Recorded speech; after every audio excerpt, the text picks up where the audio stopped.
Chapter 22. Mr. Wu Yan, are you also a spiritualist? I Ching curiously asked Wu Yan. Wu Yan looked at the angry Chuju and smiled helplessly. I'm not a spiritualist. I just have some power. That's why I'm able to kill these ghosts. Ghosts and monsters. Do they really exist? Hinajiku put away the anger on her face and asked timidly. Beside her, Sakura also had the same expression, but it was only after she failed to maintain her composure that she revealed it. Wu Yan didn't know how to answer Chuju's question. He could only look at I Ching. I Ching was at a loss. She looked around for a while and decided to change the topic. Mr. Wu Yan, where did you encounter the spirit chieftain? I Ching quickly asked Wu Yan. She also had the same question. Wu Yan pointed at the White Emperor College. The three girls were in disbelief. You're saying you encountered the spirit chieftain in the White Emperor College? I Ching was shocked. Then he lowered his head. As a spiritualist, he had failed to notice the existence of ghosts in the school that he had to visit every day. It was truly a dereliction of duty. There are ghosts in the White Emperor College. Are you kidding, Yin? Chuju smiled at Wu Yan. Her smile was as forced as it could be. Xiaomu was the first to shout when she saw Wu Yan nodding his head. I told you. This school isn't a good place. There are ghosts in it. It's the worst kind of existence. Maria forced me to come here.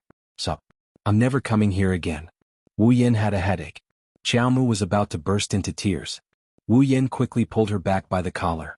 He didn't know whether to laugh or cry. I've already eliminated the evil spirits in the college. There won't be any more. You're lying. Do you think I'm an idiot? Xiaomu shouted and struggled. Unfortunately, Wu Yan wanted to tell her that just because she had a high IQ, it didn't mean she wasn't an idiot. She was a typical high IQ idiot. Thank you so much, Mr. Wu Yan. I Ching bowed deeply to Wu Yan. If you hadn't eliminated the evil spirits, I would have committed a grave sin if they came out to harm people. I'm really grateful. Wu Yan smiled awkwardly and complained in his heart, I'm not a good person. I'm only doing this for the mission. So you don't have to thank me. Mr. Wu Yan, where did you kill the spirit chieftain? Wu Yan could vaguely see the flames burning in I Ching's eyes. It was in the old school building. Wu Yan was glad that I Ching intervened. Wu Yan was worried that the existence of such a place full of yin energy would attract some inhuman and ghostly things. If I Ching, who was a spirit exorcist, dealt with it, he would definitely be able to eliminate all future troubles. The old school building? Could it be that the rumor that the people in the college saw ghosts there is true? Chuju asked doubtfully. Wu Yan is speechless. This girl sure has a lot of nerves. Normal people would find it hard to accept ghosts and whatnot, but Hinajiku was able to accept them in such a short period of time. The Sankazen nunnery had to be mentioned. After all, there were ghosts in her house before and it was I Ching who got rid of them. Hinajiku is a normal person who has never come into contact with such things. Even if she has some power, it's still a question whether she can accept it. He didn't expect her to accept the existence of ghosts so quickly. Should he really say that she was worthy of being the president? So that's how it is. The old school building? I also heard of this rumor. I originally thought that it wasn't a big deal, so I planned to take a look in a few days. I didn't expect that there would be a spirit chieftain. I Ching couldn't help but furrow her brows in annoyance. Looking at I Ching's self-reproachful expression, Wu Yan prayed in his heart that he would atone for his sins. To make a naturally lost girl look like she was in a daze, I really am a sinner. Mr. Wu Yan, I will take my leave here. Please leave the matter of the old school building to me, Mr. Wu Yan. I will definitely take care of it.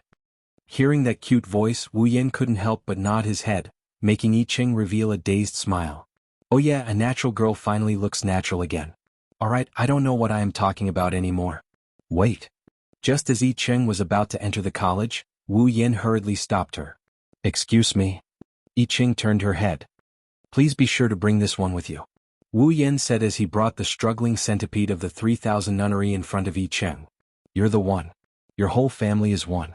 The centipede of the 3000 nunnery had already forgotten about the spirit chieftain. She turned to look at Wu Yan with a face full of anger. A child will always be a child. What's there to be afraid of? What's there to be angry about?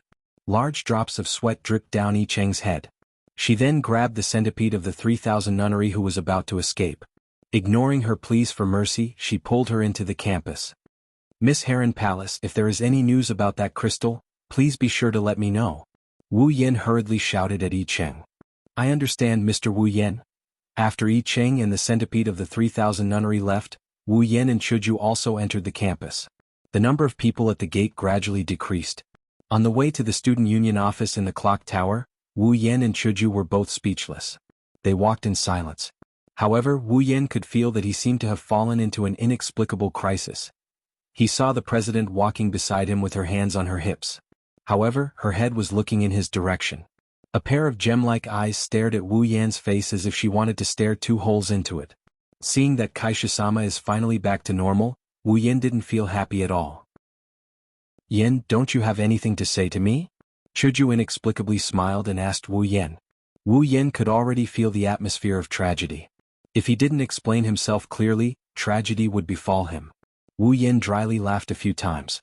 His eyes flickered slightly. "What do you want me to say, humph?" Chuju snorted coldly, startling Wu Yan. Just as Wu Yan thought that Chuju was about to pull out the chopper, Chuju fell silent. A few drops of tears fell from the corners of her eyes. Wu Yan panicked. "Chuju, don't cry. Don't cry." Chuju turned her head and wiped the tears from the corners of her eyes. She said softly, "Am I not worthy of your trust?" Wu Yan fell silent when he heard that. Seeing Wu Yan fall silent, Chuju was angry. She lifted her feet and wanted to leave in a huff. However, Wu Yan suddenly pulled her back. Hinajiku was stunned for a moment, then she swung her arms hard. "Let go of me. Let go." Wu Yan held Chuju tightly. He knew that if he really let Chuju leave, he would never forgive himself. Making a woman cry. That's the worst thing. With a fierce pull, Wu Yan pulled Chuju into his arms and hugged her tightly. Chuju was stunned. She didn't expect that Wu Yan would hold her in his arms. Except for her biological father, Chuju had never been touched by a man with a different surname. She had never even held hands, let alone hugged. Even her adoptive father didn't do that. At this moment, Chuju completely forgot to be angry. Her face was flushed and she didn't know what to do. She struggled uneasily. "What are you doing?" "Let go of me," Wu Yan laughed and said. "I won't let go. If I let you go, what will I do if you run away?" Chuju put her hands on Wu Yan's chest and turned her head. She didn't want to look at Wu Yan's face. She said nervously, "I won't run. I won't run." "Let go of me." Wu Yan hugged her even tighter. He said shamelessly, "I don't believe you. Who knows if you're lying to me? There's a saying in China that women are unreasonable." Chuju heard this and couldn't help but feel anxious. However, she couldn't do anything. Although she was indeed very strong and even the average man couldn't compare to her, she was still far from Wu Yan, who was at level 30. Unable to break free or persuade him, Chuju could only beg for mercy. "I really won't run. Really. Don't be like this. People will see us. If they see us, then so be it."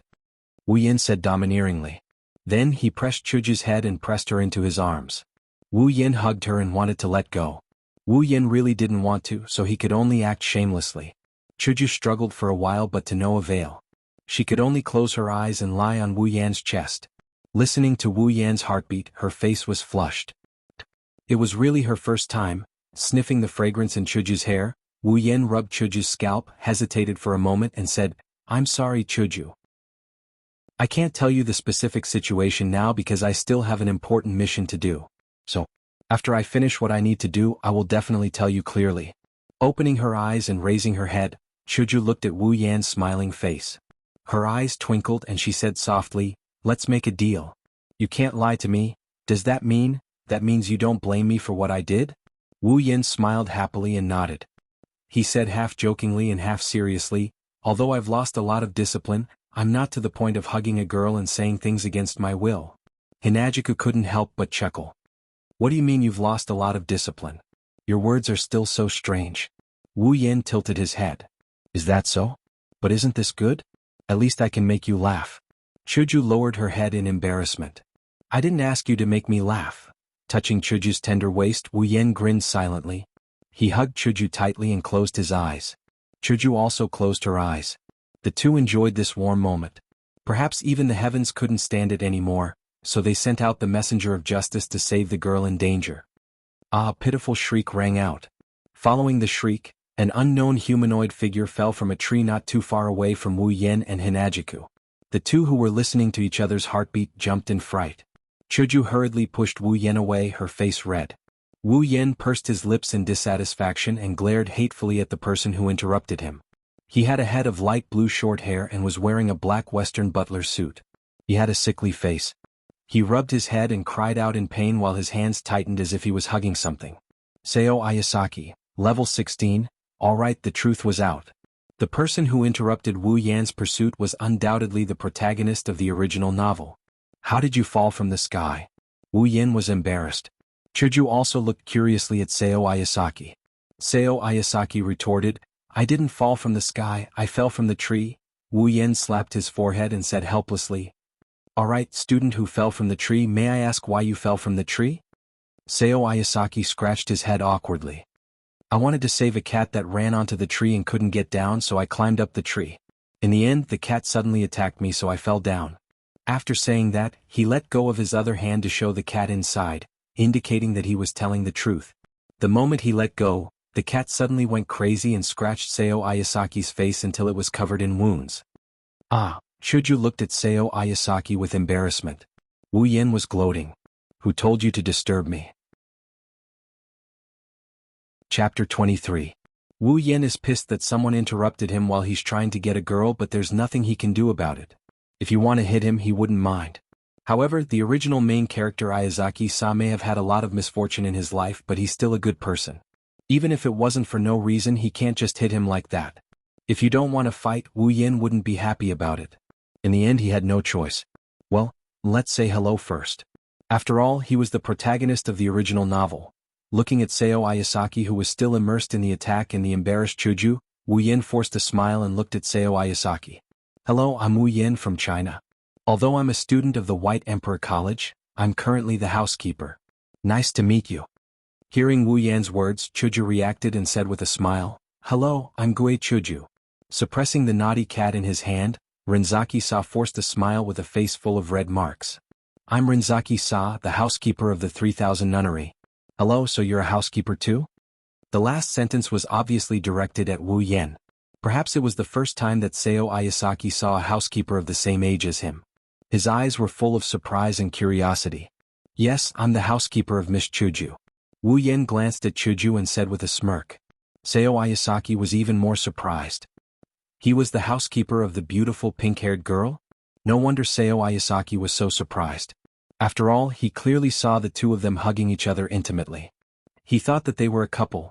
Perhaps understanding Seo Ayasaki's meaning, Chuju blushed and glared at Wu Yan with dissatisfaction. It wasn't clear if she was dissatisfied with his forceful hug or his introduction. So, Yasaki-kun, what are you doing here? You don't seem to be a student of the school. After Seo Ayasaki's antics, Chuju's shy mood finally eased a little. However, Chuju was very curious about Seo Ayasaki. She released the cat in a fluster and then she told Hinajiku and Wu Yan in an embarrassed manner. Actually, it's because my milady forgot to bring her lunch this morning. That's why I had to bring it over. After hearing Seo Ayasaki's words, Wu Yan suddenly remembered that such a thing did happen in the original work. In the original work, Seo Ayasaki came to the White Emperor College because the centipede of the 3000 nunnery forgot to bring her lunch. However, the process was quite complicated. Just like Wu Yan, he was attacked by the crazy girl as soon as he arrived at the White Emperor College. Unfortunately, he wasn't as strong as Wu Yan. He was only one grade lower than Gue Shuelu, so it wasn't easy for him to enter the White Emperor College. In the end, Seo Ayasaki sneaked into the White Emperor College with the help of the idiot trio. In the original work, the cat that Seo Ayasaki saved was saved by Chuju. However, because Chuju was afraid of heights, she didn't dare to come down. Therefore, with Seo Ayasaki's help, she landed safely. Then she was brought to the student union by Chuju. A series of events happened around him. Now, under the influence of Wu Yan's interference, the initial relationship between Seo Ayasaki and Chuju was gone. Wu Yan couldn't help but feel lucky. He looked at Seo Ayasaki with a much kinder gaze. Although Wu Yan was a guy with abnormal luck with women, he didn't think that he would lose to this unlucky guy when he made the first move and was in a favorable position. Moreover, the warm scene with Chuju just now had already made some progress in their relationship.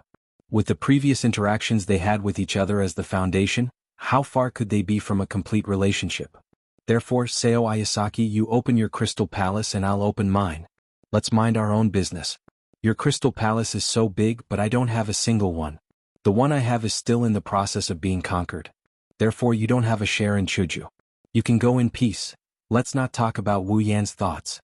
Chuju's expression became uglier and uglier as she listened to Seo Ayasaki's bumpy journey to the White Emperor College. Yasaki-kun, is the person who attacked you at the door and didn't let you in? Is she a woman with light green shoulder-length hair? When Wu Yen said this, he clearly saw Chuju trying to suppress her anger. Wu Yen couldn't help but sigh. With such a crazy sister, Chuju, you'll grow old very easily. Seeing Seo Ayasaki nod, Chuju was immediately surrounded by a dark aura. Wu Yan's heart skipped a beat. No way. The president also knows the dark aura technique? Wu Yen was dumbfounded. Seeing that Chuju was about to explode, Wu Yen quickly grabbed Chuju's hand and said, "All right, Chuju, now that Yasaki-kun is here, let's put the previous matter aside. Let's help him look for Miss 3000 Nunnery." The dark aura behind them disappeared in an instant. Seeing Wu Yen holding her hand, Chuju's face turned red. She turned her head away awkwardly. That's true. Then, let's go. We'll go to the student union first. We'll inform Kuei later. After saying that, she ran away without hesitation. Seeing Chuju run away, Wu Yen was speechless. Seo Ayasaki was confused. What an idiot, Sasha. She actually got caught trying to save a cat. The student union office was not as empty as it used to be. At this time it was full of people. Kuei raised his finger and pointed at Seo Ayasaki, who was standing in front of him with his head lowered. He was saying the same words that he had said no less than 10 times. Yi Cheng of the Palace of Herons stood next to the two of them and seemed to want to say something. However, as the 3000 Nunnery's Yun continued to speak, he couldn't find a chance to interrupt. He could only stand there and say, that. Sagawa Izumi, Hainaling Miki, and Asafa Risa, the three idiots, were watching Kuei teach Seo Ayasaki a lesson. They were shouting and yelling at the side as if they wanted to intervene. However, they were holding cards in their hands. At the corner of the room, Gue Shualu was tied up like a dumpling and tossed there. His eyes were spinning, while Hinajiku was furiously spitting saliva at the crazy big sister. Wu Yen was sitting at the only desk in the student union office. He occupied the seat that originally belonged to Chuju. Looking at the noisy student union office, he yawned helplessly. Not long after bringing Seo Ayasaki here, Kuei suddenly ran over. She laughed hysterically and grabbed the knight sword that was used as a decoration. She planned to execute Seo Ayasaki on the spot. When she saw Gue Shualu acting crazy, Chuju's long-accumulated resentment finally exploded. She also grabbed a knight sword and planned to kill her own flesh and blood. In the angry and crazy battle, Gue Shualu became more and more engrossed in the battle. In the end, she became fiercer and fiercer. It was as if her opponent wasn't her younger sister. Although Chuju was still angry, she was too kind. How could she really do anything to her elder sister? Thus, in the unfair battle, Chuju was nearly chopped up by Gue Shualu. Wu Yen, who originally planned to watch the show, became furious when he saw this. You want to place righteousness before family? Do you have any respect for me, your brother-in-law? Thus, after a horrifying training that was not suitable for children, Gue Shualu went to lie in a corner like a dumpling. After Wu Yen took care of Psycho One-Ichan, Izumi and Yi Cheng of Heron Palace arrived. Accompanying them were the idiot trio. After a round of intense questioning, this is how things turned out.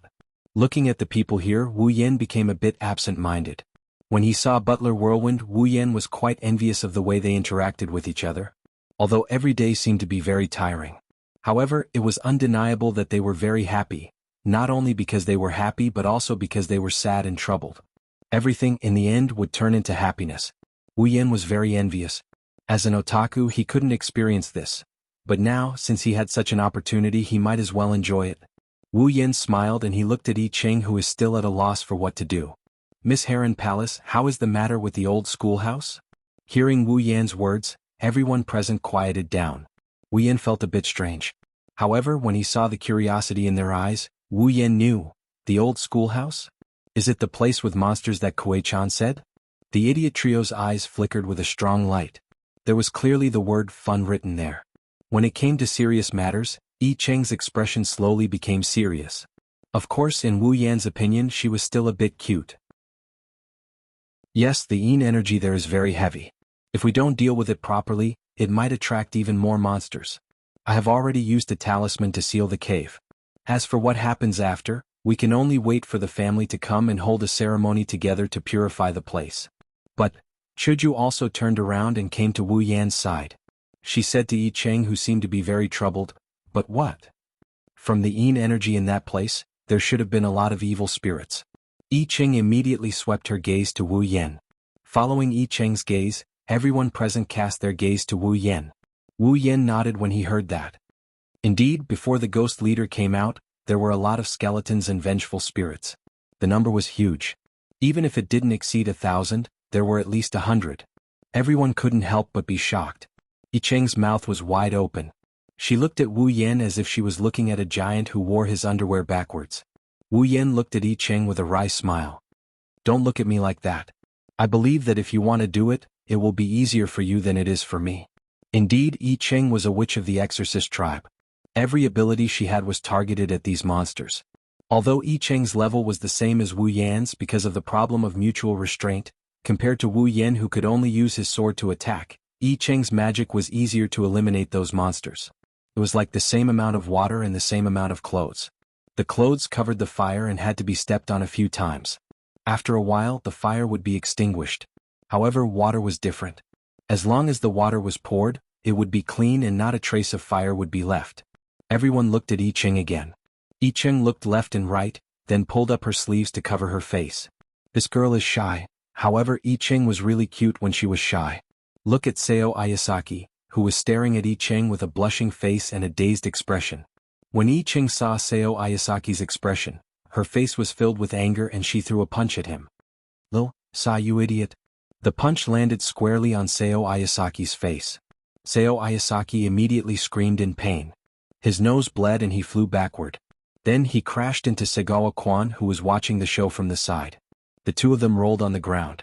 Then they looked at each other affectionately with a man on top and a woman on the bottom. I Ching's face was green with anger. Her face quickly turned black. You big idiot. Looking at the abuse in front of him that was unknown to outsiders, Wu Yan was delighted. The original protagonist was only interesting when he was unlucky. Chapter 24. Not long after the farce started, I Ching suddenly spoke to Wu Yan.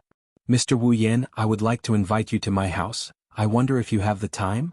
Following I Ching's voice, the office suddenly became strangely quiet.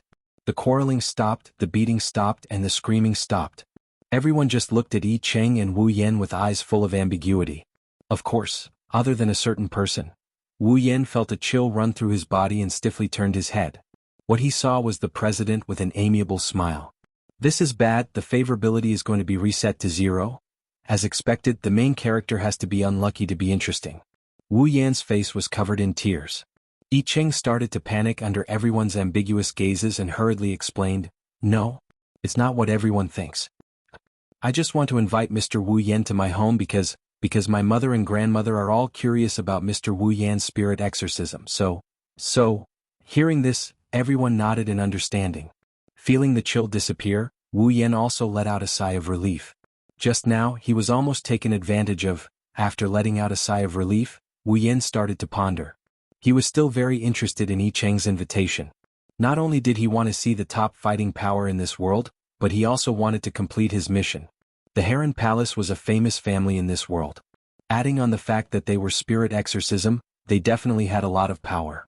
If he had to rely on himself to find the crystal, it would be better to ask a big family for help. That would save a lot of effort. Thinking about it, asking them to find a crystal shouldn't be rejected. Thus, Wu Yan nodded and smiled at I Ching. I understand, Miss Heron Palace. I'll visit the Heron Palace tomorrow. I Ching smiled. Then I'll wait for Mr. Wu Yan's arrival. After school, Wu Yan and Chuju walked home. What was different from usual was that Wu Yan walked behind while Chuju walked in front. Every time Wu Yan quickened his pace, Chuju would also quicken her pace. However, she didn't stand next to Wu Yan. This made Wu Yan very confused. Did I do something wrong? Chuju, who was walking in front, felt very complicated. She really didn't know how to face Wu Yan. Before Wu Yan, Chuju had never been so close to a man. In the beginning, Chuju was full of hostility towards Wu Yan, who shamelessly boasted that he would pass the White Emperor College's entrance exam within an hour. After all, as the student council president of the White Emperor College, Wu Yan's arrogance was a provocation to her. He was looking down on the White Emperor College. Therefore, Chuju made a bet with Wu Yan in a fit of anger. Later, after getting along for an hour, Chuju gradually realized that Wu Yan wasn't the arrogant person she thought he was. On the contrary, he was very easy to get along with. This made Chuju, who was originally hostile to Wu Yan, gradually change her view of Wu Yan. Chuju couldn't help but be curious about Wu Yan because of the change in her view of Wu Yan and her surprise at his memory. As for the development of the housekeeper later, Chuju just wanted to help if she could. She just wanted to give Wu Yan, who came from another place, a place to stay. Gradually, after getting along with Wu Yan, Chuju understood Wu Yan more. She became dependent on Wu Yan, who made her laugh every day, and Wu Yan's cooking. Chuju gradually regarded Wu Yan as her closest friend. That night, Wu Yan suddenly broke into her room and saw her naked body. Chuju was really angry. She cared a lot about her figure, not about anything else but her breasts. She was almost 16 years old, but her breasts were not as good as some junior high school students. This made her feel very distressed and also made her feel inferior. Therefore, after being seen by Wu Yan that night, Chuju felt that Wu Yan would definitely laugh at her. Being laughed at by her best friend or something. When she saw Wu Yan looking at her chest with a regretful expression, Chuju felt even more inferior. Feeling like she's going for broke, Hinajika didn't even put on her clothes. She wanted to teach Wu Yan a lesson so that he wouldn't laugh at her. Unexpectedly, not only did Wu Yan not laugh at her, he even said something like, "I like you a lot." Chuju's heart was in a mess. Although she was very popular in the White Emperor College, there were almost no boys who really got along with her. When did she experience such a situation? What's more, Wu Yan even said that he liked her very much. That night, Chuju's feelings towards Wu Yan began to change a little. However, after that, Chuju's heart had an inexplicable resistance towards Wu Yan. This is the first time Hinajiku had such strange feelings towards a boy. She didn't know what kind of expression she should have when facing Wu Yan. That's why her way of interacting with Wu Yan became so weird. Originally they were chatting and laughing, but now Hinajika doesn't know how to act more naturally. Therefore she could only choose to resist this kind of feeling clumsily. She clumsily chose to be passive in getting along with him. This made Chuju start to worry. Wu Yan would definitely hate her like this. However, Wu Yan acted as if nothing had happened. He continued to make delicious food for her and told her funny things. This made Chuju's strange feelings shrink and grow. Today Chuju was really in a mess. Why did she feel sad that Wu Yan was hiding something from her? Being hugged by Wu Yan, shouldn't I try to break free? Why did she involuntarily fall into his gentleness? Why did she feel a little unhappy when she heard that I Ching invited Wu Yan to her house? Chuju had always lived a simple life. Her heart was as calm as an ancient well. However, her thoughts were constantly stirring up waves. I say, Lady Hinajiku, if I've done something wrong, please give me a quick death so that I can die in peace. Looking at Chuju, who was rushing straight and even taking the wrong path, Wu Yan was really speechless. After all, the two of them were now in the woods. Therefore he rushed in front of Chuju and blocked her way. Wu Yan looked like he was ready to die. Shocked by Wu Yan's action, Chuju quickly took 2 steps back. Then she heard Wu Yan's words. Looking at Wu Yan's funny look, Chuju couldn't help but laugh. Wu Yan's expression changed and he also laughed. You laughed? Does that mean you're fine? Chuju couldn't help but be stunned. Then she forced a smile. Of course I'm fine. What can happen to me, really? Wu Yan looked at Chuju with disdain. Then he slowly approached Chuju and put his face in front of Chuju. Wu Yan said with a smile, "Look at my face. Say that you're fine again." Chuju's heart began to beat faster. Her face slowly turned red. Looking at Wu Yan's face so close, Chuju couldn't help but step back. How could Wu Yan let the president go? So as Chuju retreated, Wu Yan moved forward. In the end, Chuju's back was already leaning against a tree trunk. There was no way to retreat. Wu Yan also moved forward. Chuju's heart suddenly beat faster. She could only turn her head and shout, "It's fine. It's really fine." Wu Yan rolled his eyes. "You don't even dare to look at my face. How dare you say you're fine?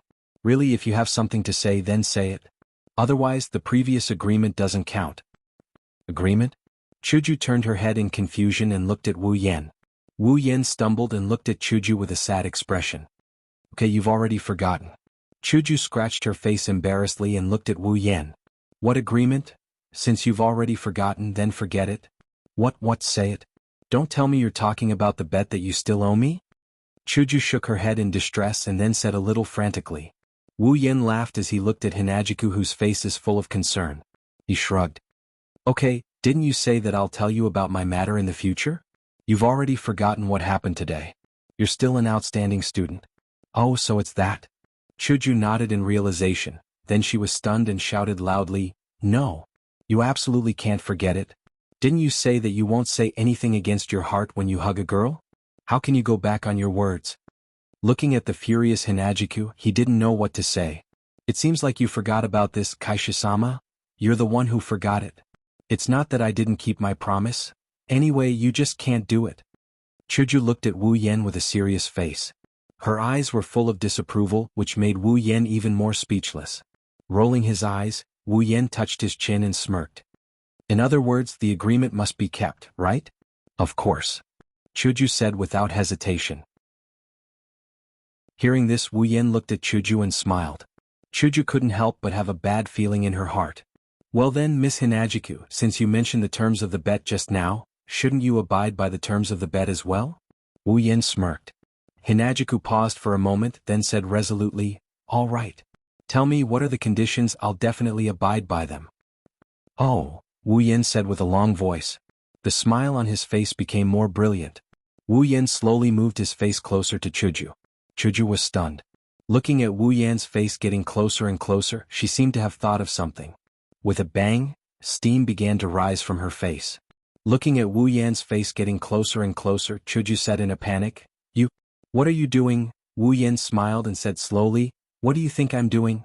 Chuju wanted to step back, but behind her was a tree trunk. Wu Yan's body was already close to her, and his head was getting closer and closer. Chuju could only raise her hands and stop Wu Yan's chest. Her face was bloody red and she said, Don't do this. Wu Yan turned a deaf ear and his heart was wild with joy. Such a good opportunity, such a good atmosphere. If he didn't start the next step, he could just kill himself. Wu Yan wrapped his arms around Chuju's waist and pulled Chuju into his arms. Then he slowly moved closer to Chuju's lips. Chuju's body began to tremble uneasily. When she was completely in Wu Yan's arms and felt Wu Yan's body touching hers, Chuju began to gasp for breath. Finally, she closed her eyes and accepted her fate. Just as Wu Yan was about to occupy the territory in his dream, a sense of danger suddenly filled his body. Wu Yan's body tensed up, and his eyes suddenly opened. He hugged Chuju and jumped away from the place. Bang! Just as Wu Yan left the place, a loud sound rang out. Chuju, who was in his arms, was shocked by the sound. She quickly opened her eyes, and when she saw the thing in front of her, Chuju's face was filled with horror. It was half the size and height of a normal person, wearing armor, and holding two giant axes in its hands. At first glance, it looked like an armored fatty who was attacking people with axes. However, although the person in front of them had the body of a human at first glance, no one would see him as a human, because he had no head. Wu Yan hugged Chuju and looked at the attacking creature. His face was expressionless, but his eyes and heart were filled with anger. The original protagonist disturbed me while I was trying to woo girls, and now you, a headless piece of trash, dare to disturb me. Chapter 25. Headless Giant. Level 20. Since the headless giant didn't succeed in its attack, it put away its axe and swung it around a couple of times. Then it leaned forward and opened its arms wide. It swung its arms at Wu Yan's direction as if it's roaring. Yan. What is that? Chuju looked at the headless giant with a pale face. She couldn't help but hug Wu Yan as her body trembled slightly. Wu Yan almost forgot that our Kaisha-sama is also very afraid of these supernatural things. Wu Yan smiled bitterly as he felt the trembling body in his arms. He quickly tightened his arms around Chuju's waist and comforted her. It's nothing. It's just a bug. Don't be afraid. Looking up at Wu Yan, Chuju's trembling body slowly calmed down. Although her face was still pale, her fear had lessened a lot. She clutched Wu Yan's clothes tightly, afraid that he would suddenly leave her. Seeing that Chuju was much better, Wu Yan smiled and said, Wait here first. I'll take care of her and then take you home. Hearing Wu Yan's words, Chuju was a little worried and said, Will it be okay? Why don't we run? No problem. Trust me. Wu Yan kissed Chuju's forehead and said with a smile. Wu Yan's action made Chuju's pale face blush a little. Seeing Wu Yan's determined eyes, Chuju let go and said worriedly, Then, be careful. Wu Yan nodded with a smile and tightened his arms around Chuju's waist. Then he let go of Chuju and turned to look at the headless giant. The smile on his face turned cold and the anger in his eyes reignited. Wu Yan slowly walked towards the headless giant. Wu Yan waved his hand and the Kusanagi sword appeared in his hand. Wu Yan gripped the scabbard of the Kusanagi sword and smiled coldly. I'll let you know the consequences of disturbing someone's flirting with a girl. Holding the Kusanagi sword at the side of his waist, Wu Yen grabbed the scabbard with one hand and the hilt with the other.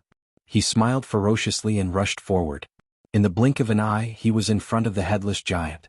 A cold light flashed and an arm holding an axe flew into the sky and landed on the ground not far away. The headless giant screamed silently. Although there was no sound, the air fluctuated, indicating that Wu Yan's attack was not useless.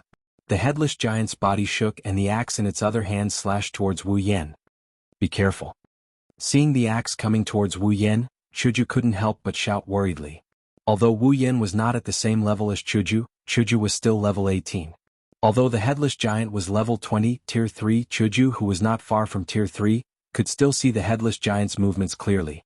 If it wasn't for the fact that the headless giant is the type that Hinajiku is afraid of, this competitive girl wouldn't just stand by and watch Wu Yan face danger alone. Of course, this was because Chuju didn't have the same detection system as Wu Yan did and didn't know how to sense auras. Otherwise she wouldn't be so worried. After all, Wu Yan was an entire level higher than the headless giant. Wu Yan calmly looked at the incoming axe. He didn't move the sword in his right hand, but he suddenly raised the scabbard in his left hand and placed it in the path of the axe. With a clang, the scabbard blocked the axe. Wu Yan's eyes turned cold. His right hand suddenly moved, and the sword slashed across the headless giant. The headless giant screamed again, and its other arm was separated from its body. With a twist of his body, Wu Yan spun in a circle and kicked the headless giant, who had lost its arms, away. After breaking a few trees, the headless giant crashed onto the ground and stopped. Chuju was stunned for a moment, then ran to Wu Yan's side. "Are you okay? Do I look like I'm not okay?" Wu Yan smiled and looked at Chuju's delicate face. Then, his gaze moved to her lips and his heart was filled with tears. "Do you think it's easy for me to woo a girl? Do I have to be so unhappy? I wanted to take a step forward twice, but I was interrupted both times. Both times I looked so weak. Damn God, I hate you." Chuju saw Wu Yan's gaze and knew what Wu Yan was thinking. Her face turned red, and her eyes fiercely glared at Wu Yan. She said with dissatisfaction, "What time is it now? You're still thinking about this kind of thing?" Sigh. Wu Yan sighed and then said with a face full of unwillingness, "Then let's talk about it next time." Who wants to do it with you next time?" Chuju turned her face and said weakly. "Someone said it before. Promises must be kept." Wu Yan kindly reminded. It seemed like he wouldn't cry until he saw the coffin. Chuju gritted her teeth and glared at Wu Yan. Then she shouted, "It's almost dark. Why don't you hurry up and kill that monster and then go home? I'm hungry." Looking at Chuju, who was about to change the topic, Wu Yan laughed and then nodded. He walked toward the headless and handless giant. Since there was a first time, there would be a second time. The first time was unfamiliar, the second time was familiar. Wu Yan firmly believed in this principle. Although this first time hadn't happened yet, at least there was a trend. She obviously didn't reject him just now. Then it proved that she liked him. Therefore Wu Yan just needed to take it slow. He was clear in his heart and was very happy. Finally he got half of the president. Wu Yan, this damn otaku, was clear about it. The bold and careful president was even more clear about it. It turns out that I, like Yen, with both hands clasped in front of her chest, Chuju looked at Wu Yan's back. Her eyes were slightly absent-minded.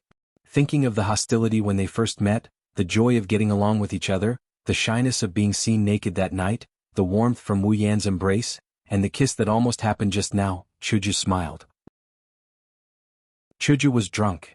Looking at the headless giant who was lying on the ground struggling to get up, Wu Yan raised the Kusanagi sword in his hand and then cut it in half. Fortunately, there was no blood on the headless giant. Otherwise Wu Yan would have to find another way to kill it. Too much blood was not good.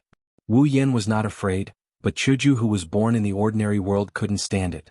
After the headless giant died, its body slowly turned into ashes. This saved Wu Yan a lot of trouble.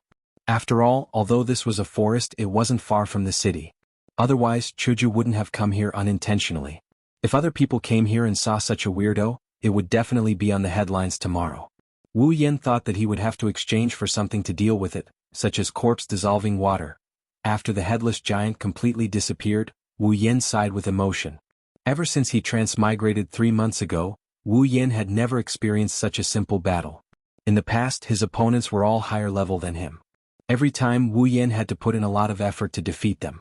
Even though the monsters he encountered in the underground hall were all level 10 except for the ghost chieftain, that huge army of monsters didn't make things easy for him. This made Wu Yan feel that he had become stronger. Of course, Wu Yan knows that even though he's gotten stronger, he's still a long way from becoming a true powerhouse. What's wrong? A sweet voice woke Wu Yan from his emotional state. Wu Yan hurriedly collected his emotions and looked at Chuju, who had walked to his side and was looking at him. He smiled and said, "Nothing, weren't you hungry? Come on, let's go home. I'll make you something good to eat." When Chuju heard this, she couldn't help but reveal a very sweet smile, which made Wu Yan dazed for a moment. "Okay, then let's go back." Nodding, Wu Yan scratched his head and walked out of the forest with Chuju. However, he was puzzled. For some reason he felt that Chuju treated him differently. Whether it was from the way she talked to him or the way she looked at him with her gem-like eyes. Well, forget it, as long as I'm happy. Under Chuju's curious gaze, Wu Yan put the Kusanagi sword back into the interspatial ring and said with a smile, "Hey, what about our agreement?" Although he didn't want to tell Chuju everything about himself, Wu Yan didn't want to hide it from Chuju for the rest of his life. Therefore, there were some things that he didn't want to do in front of Chuju, so there was no need to hide it from her. When she heard Wu Yan's words, Chuju originally wanted to ask him how he made the sword disappear, but she swallowed back her words. Her face turned red again and she turned her head away and said hesitantly, "The agreement, didn't you say it already? When it's time to tell me, you'll tell me, right?" Wu Yan was stunned and looked at Chuju in surprise. "Good girl, still pretending? You know that's not what I'm talking about." "Why not? That's what I'm talking about. Are you trying to cheat?" Who wants to cheat? Then what about you? When are you going to fulfill your promise?" "Didn't I say it already? When the time is right, I'll keep my promise. Then I'll wait for the right time to fulfill our agreement." "Chuju, you've become bad. At night?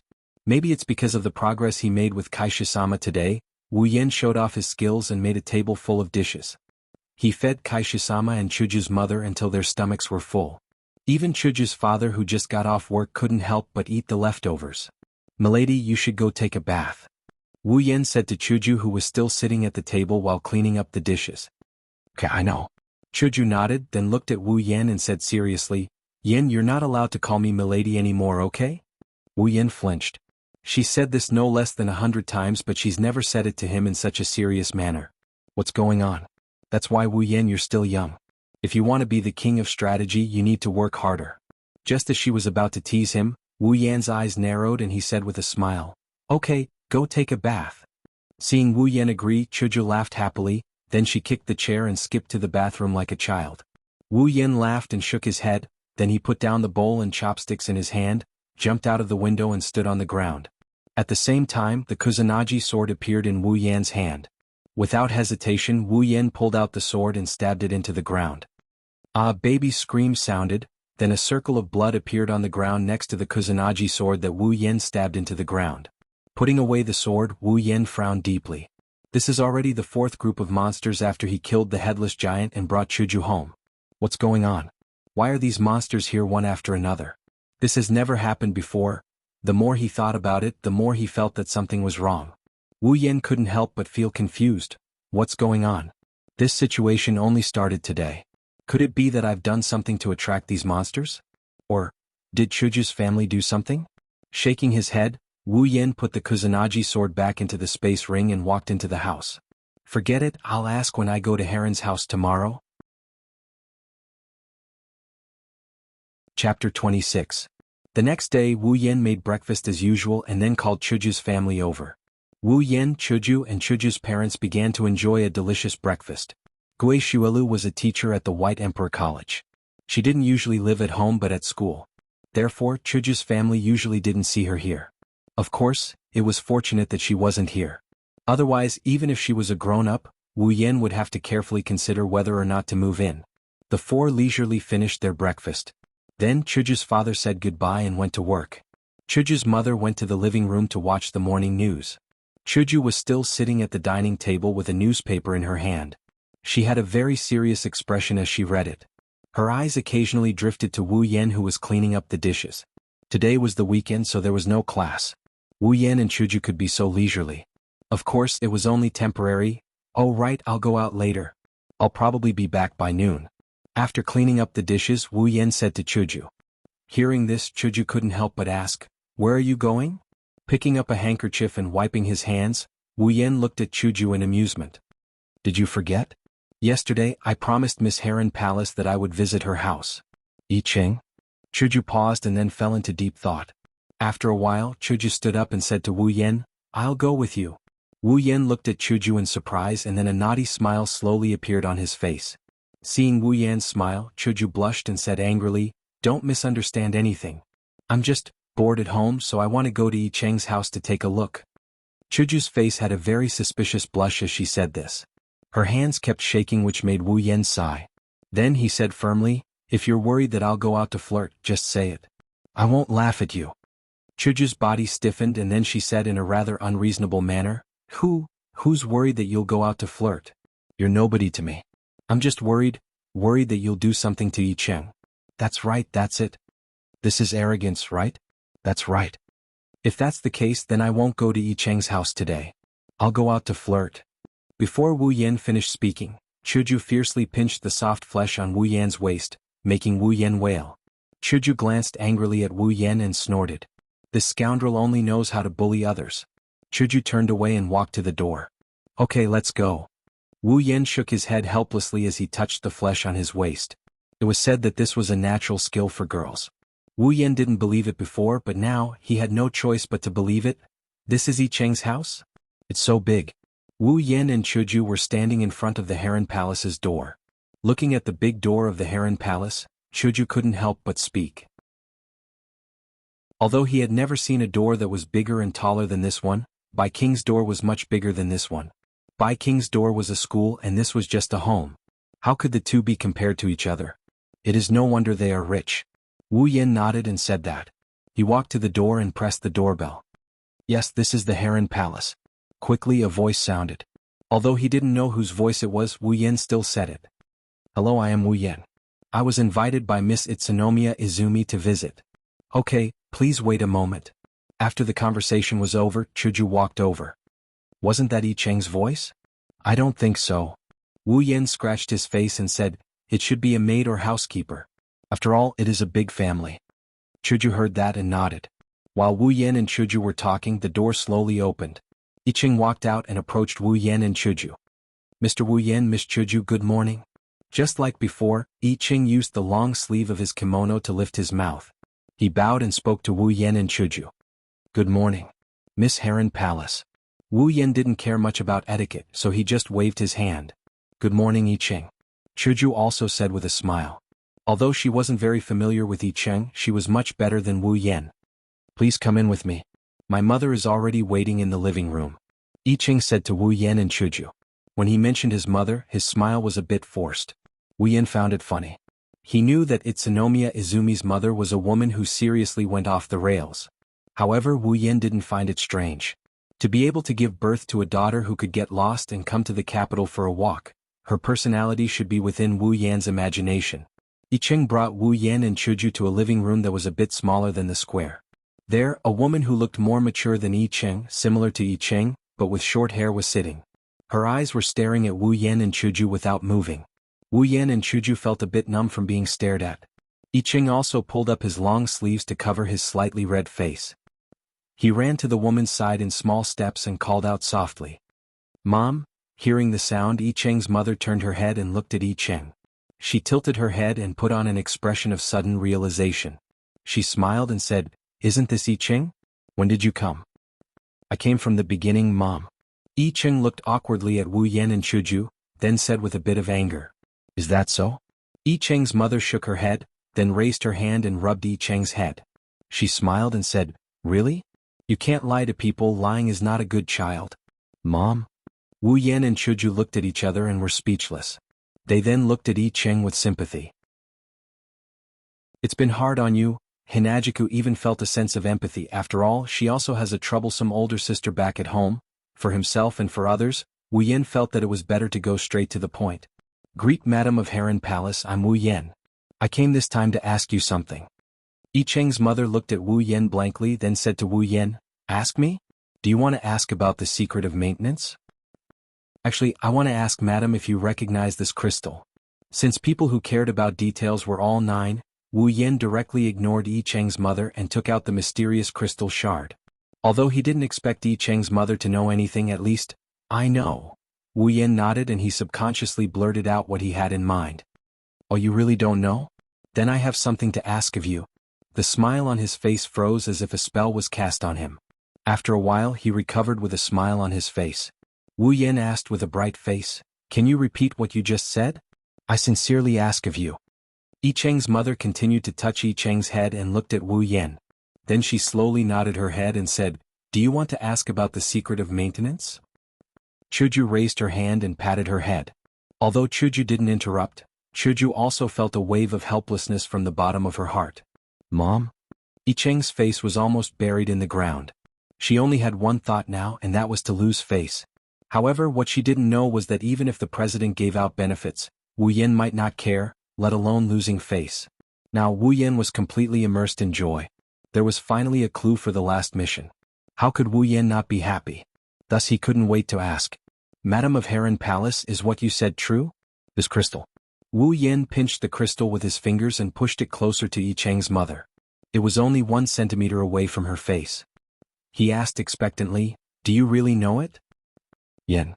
Chuju seemed to feel that Wu Yan was being rude again, so she pulled on Wu Yan's clothes and smiled apologetically at Yi Cheng's mother. Yi Cheng's mom didn't really care. She's a person who doesn't care about anything. Even if Wu Yan were to run naked in front of her, she would probably just laugh it off. Then she would happily make tea and enjoy Wu Yan's performance. "I know this crystal." Yi Cheng's mother pointed at the crystal in Wu Yan's hand and said unhurriedly. After Chuju pulled on his clothes, Wu Yan knew that he was wet. Wu Yan smiled brightly and became serious. He said to Yi Cheng's mother, "Since Madam of Heron Palace knows the origin of this crystal, then please tell me.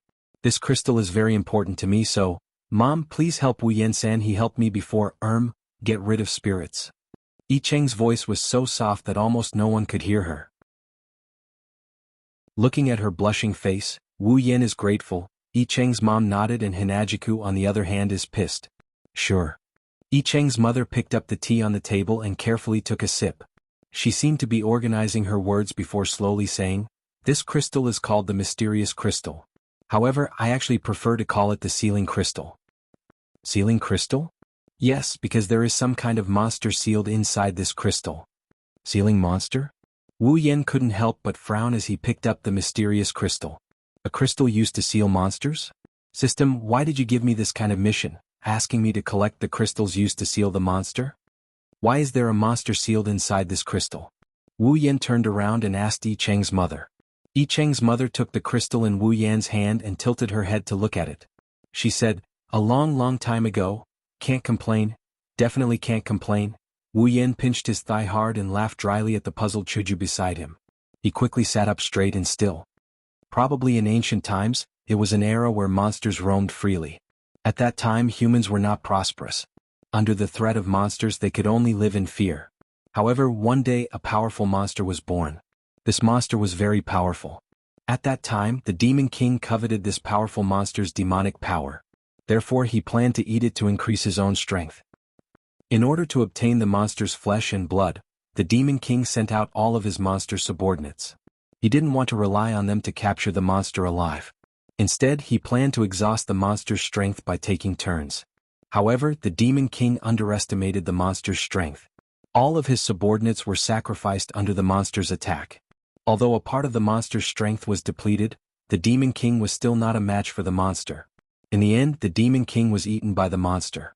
At that time, a human exorcist family happened to discover this battle. In order to prevent this monster from harming the human world in the future, the patriarch of this exorcist family led his people and sealed the monster while its strength was greatly reduced after the battle. And the thing that sealed this powerful monster was this mysterious crystal. Chapter 27. In other words, there is a monster inside this beautiful crystal, is that so? Chuju glanced at the mysterious crystal in Wu Yan's hand. After seeing Yi Cheng's mother nod, she quickly moved to the side. Seeing Chuju's reaction, Wu Yan couldn't help but roll his eyes. In response, Chuju glared at him. Pinching the mysterious crystal shard in his hand, Wu Yan pondered. He didn't understand why the system would issue a mission to collect this kind of crystal that sealed a monster. Although he didn't know what was going on, Wu Yan didn't want to think about it. After all, anyone would want to harm him except the system. It wasn't that Wu Yan didn't think that there was someone controlling the system from behind. However, after thinking about it for a while, Wu Yan let it go. If there was someone who wanted to harm him, they would have done it when he transmigrated. Why wait until now? Therefore, no matter if the mission issued by the system was good or bad, at least it didn't pose any danger to him. Otherwise, the system wouldn't issue such a mission. Well, although the system has issued many missions that put Wu Yan in danger, looking at the crystal shard in his hand, Wu Yan sighed. I didn't expect that there was a monster inside. That's right. Back then, because of it, both the demons and humans suffered great losses. However, it was also because it killed the Demon King and his subordinates that the humans were able to suppress the demons today. Speaking of this, Yi Cheng's mother started to speculate. Even now, this monster has a great influence. Countless monsters are like the Monster King, coveting its flesh and blood. If they sense the aura of the crystal, these monsters will definitely come knocking. Wu Yan couldn't help but be startled when he heard this. Then he gritted his teeth. No wonder since yesterday those monsters came one after another. So it was because of this. Damn it, I really want to beat someone up. It was no wonder that Wu Yan had such a huge grudge. No matter who it was, if they were attacked dozens of times in a single night and had to get up to kill demons when they were about to fall asleep, they would definitely feel unhappy. Shaking his head, Wu Yan looked at Yi Cheng's mother and said with a serious expression, "Then, Madam of the Heron Palace, do you know where the other crystal is?" Wait. Chuju couldn't help but be shocked when she heard this. She quickly pulled Wu Yan and said, "Do you really want to gather this crystal? There are monsters in there." Wu Yan rubbed his head and spread out his hands. Monsters? I know. It's not the first time I've met one. Then why do you still want to collect it? Although this kind of thing looks very beautiful, it sounds very dangerous. It's better to throw it away. Looking at the crystal in Wu Yan's hand, the originally beautiful crystal was no different from a scourge in Chuju's eyes. Chuju said with a bit of worry. Wu Yan rolled his eyes and chuckled. Suddenly he threw the crystal at Chuju. What? Scared? Chuju was shocked and screamed. She hurriedly threw the crystal back and angrily stared at Wu Yan. This scoundrel, doesn't he know that I'm very scared? Don't worry, I'm here.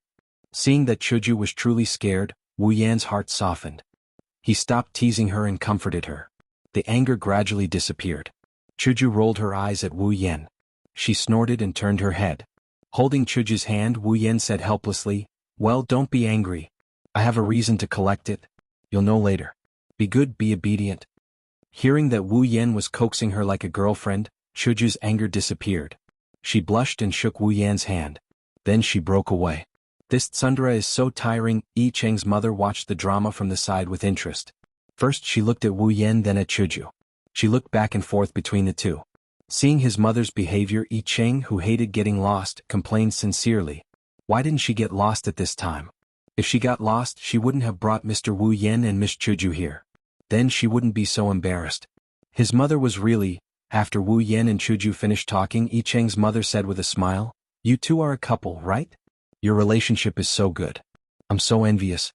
Back then Yi Cheng's father and I, hearing that Yi Cheng's mother was going off topic and that the topic was about shyness, Hinajika's face turned red as she shouted, "No, Auntie, we're not a couple, not a couple, I'm just his sister, that's right, that's it." Ah, this tsundere is so tiring. And I've said it once. I won't complain anymore. Yi Cheng's mother was probably used to going off topic. She was clearly talking about monsters just a moment ago, but now she was talking about love history. Moreover, there were some things that she forgot as she spoke, and now she had to say it a second time. This made the blushing Hinajiku feel embarrassed.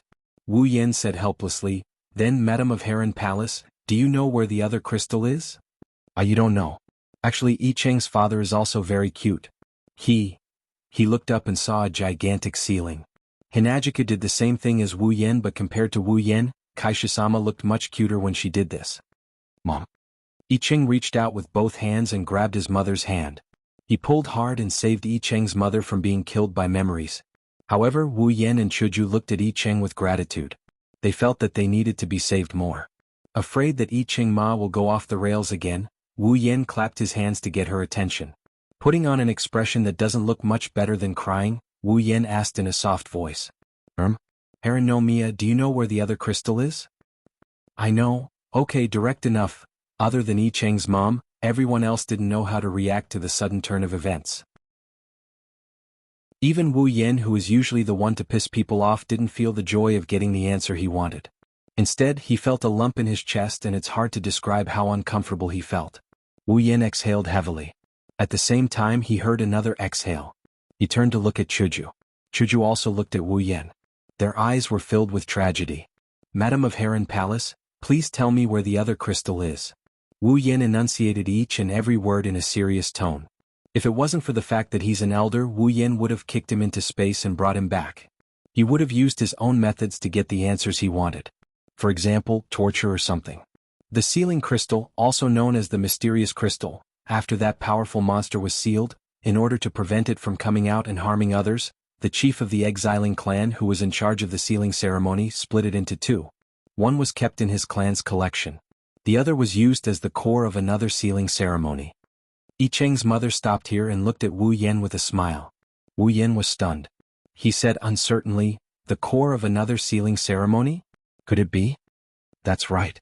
It's the seal of the Heavyin land. It's the underground hall of the White Emperor College's old school building." Wu Yan understood. So that was the case. No wonder there were so many monsters in the underground hall of the old school building. It was the Heavyin land. The Heavyin land was the place with the heaviest energy. It attracted so many monsters, including monsters at the level of a ghost chieftain. It was understandable. No wonder the people of the White Emperor College didn't notice that so many monsters were in the White Emperor College. Even I Ching didn't notice. Those monsters also didn't come out to attack humans. It was all because of the seal of this crystal.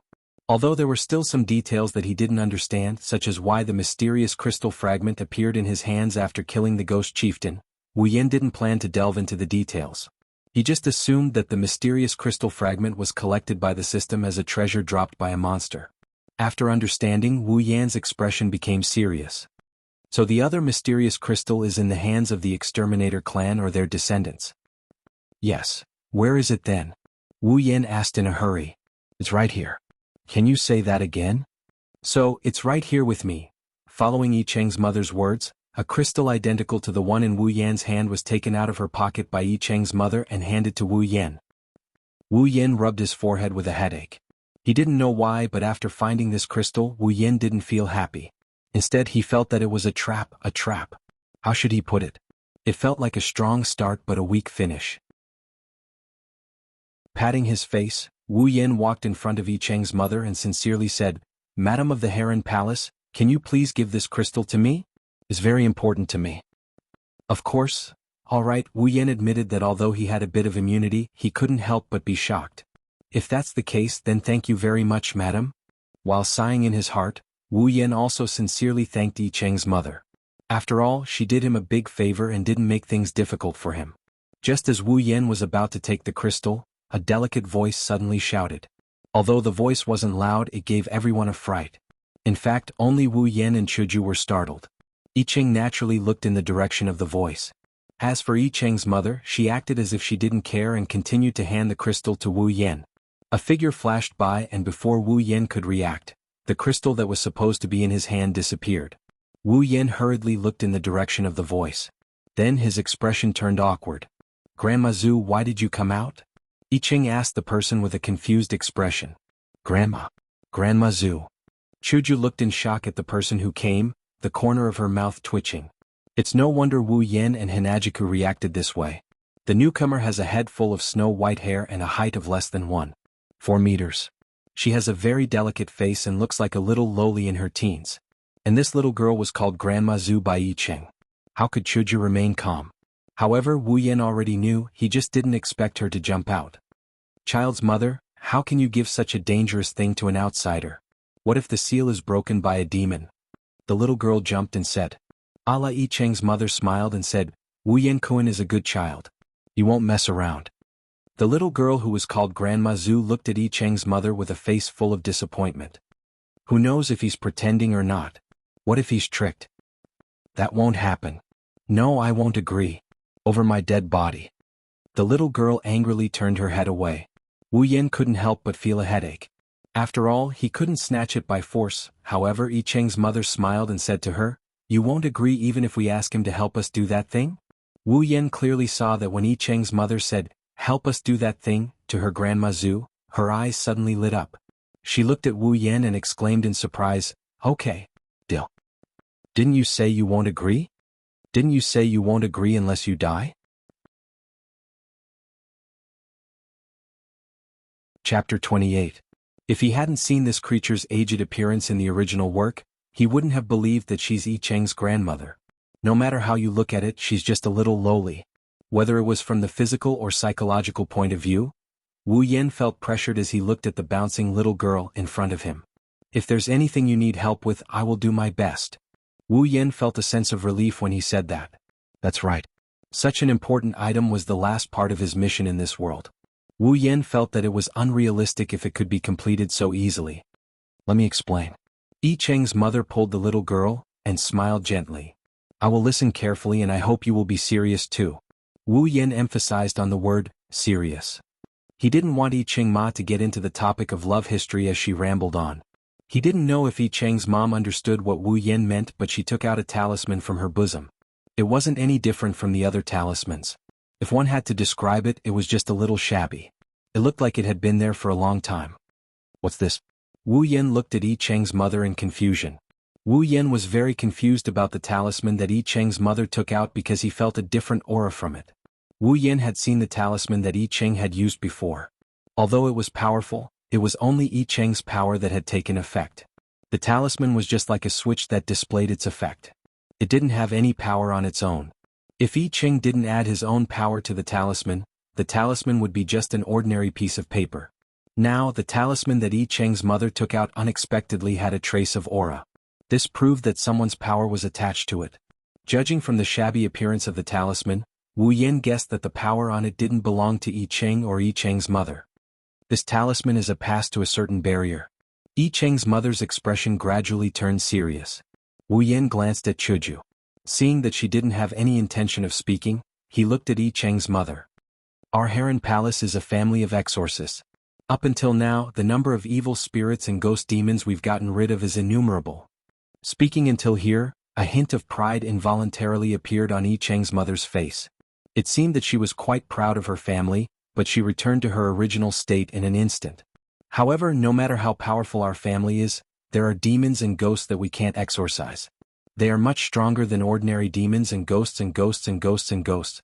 Usually, we can only use seals to restrict them and prevent them from hurting humans." "Seal?" Wu Yan could already guess what Yi Cheng's mother wanted him to do. Nodding, Yi Cheng's mother continued, "Although there aren't many of these powerful demons and ghosts, after generations of accumulation, there are still quite a few of them. Thus, in order to prevent an accident from happening due to the excessive number of locations being sealed, a certain generation of the House of Heron's family combined the strength of the entire family to construct a huge sealing barrier. In other words, those demons and ghosts that can't be exorcised are all sealed in this barrier?" "Yes. As long as the demons and ghosts are too powerful to be completely exterminated, our Heron's palace will imprison them there." Wu Yan frowned. Although he didn't want to comment on anything, there were advantages and disadvantages to doing this. Seeing Wu Yan frown, Yi Cheng's mother sighed. "I think Wu Yan-kun has already thought of this. Yes, although doing this will save us a lot of trouble, it will create even more trouble." "Create even more trouble?" Chuju looked at Yi Cheng's mother in confusion. Wu Yan shrugged helplessly and explained, "If I'm not wrong, although doing this will avoid the trouble of not taking care of them properly, gathering these demons and ghosts that are stronger than ordinary demons and ghosts together will cause the number of demons and ghosts to rise to an uncontrollable level. At that time there will be big trouble." "What?" Chuju looked at Yi Cheng in shock, but Yi Cheng only shook his head. Yi Cheng's mother smiled bitterly and said, "Yes, as time passed, the number of demons and ghosts in the barrier increased and they became stronger. Finally, one day something unexpected happened. The family head of that generation had just returned from exterminating his spirit. He planned on sealing the magical beast that he had subdued into the spirit formation. However, after that family head entered the spirit formation, he never came out again. At that time, the Heron Palace family almost caused an uproar because of this. After organizing a few people to enter the spirit formation to scout for information, not a single one of those people returned. So, the new family head strengthened the spirit formation and completely sealed it. He did not allow the family members to seal magical beasts inside." Wu Yan looked at Yi Cheng's mother and said, "Since that's the case, then what's the problem? Could it be that the barrier has been broken?" "It can't be." Chuju laughed dryly as she looked at Yi Cheng's mother. Yi Cheng's mother quickly waved her hand. No, the barrier has been forbidden from sealing demons. With the current state of the barrier, as long as nothing unexpected happens, the barrier will definitely not be broken. Seeing Chuju sigh in relief, Wu Yin shook his head in amusement. Then he said to Yi Cheng's mother, since nothing will happen to the barrier, then Madam of the Heron's Palace, what you want me to do is related to this barrier? Yes. Yi Cheng's mother raised the talisman in her hand and said, this is the only pass to enter the barrier. As long as you hold this talisman you can enter the barrier. Wait. Chuju said in shock, could it be that you want to enter the barrier? Yi Cheng's mother looked at Chuju and lowered her head in silence. No. I absolutely won't agree. Chuju shouted, aren't you going to die? There are a lot of powerful demons there. Wu Yen quickly pulled Chuju over and said with a bitter smile, Chuju, don't get agitated. Let's see what Madam of the Heron's Palace has to say. Yen, you can't go. Seeing that Wu Yen didn't immediately refuse, Chuju couldn't help but worry. Wu Yen patted Chuju's back and indicated for her to calm down. Then he looked at Yi Cheng's mother. Can you tell me the details? Yi Cheng's mother sighed and said, actually, we want to ask Mr. Wu Yen to help us retrieve something. Retrieve something? Wu Yen looked at Yi Cheng's mother. It's the treasure of our Heron's Palace, the jade of the Heavenly Palace. Following Yi Cheng's mother's words, a servant appeared in the living room with a simple book. He handed it to Yi Cheng's mother and then left. Yi Cheng's mother opened the book and placed it in front of Wu Yen. She pointed at a jade tablet and said to Wu Yen, it's this jade tablet.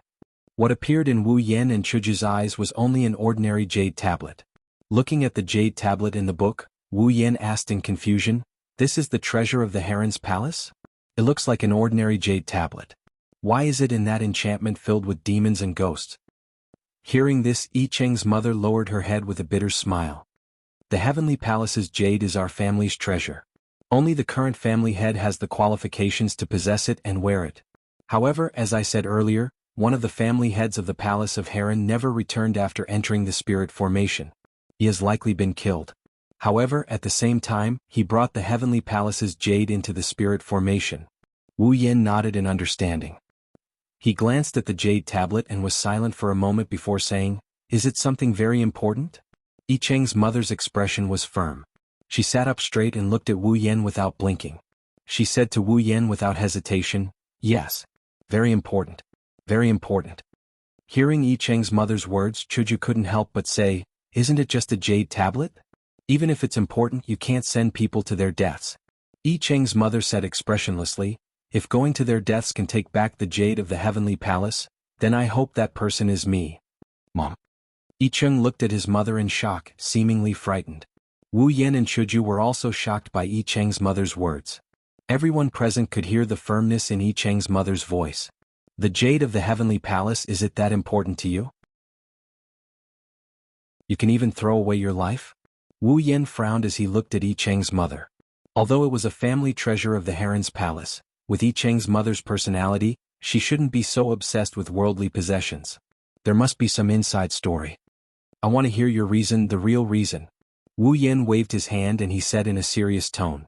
Yi Cheng's mother hesitated and looked at Yi Cheng with flickering eyes. For a moment, everyone was silent.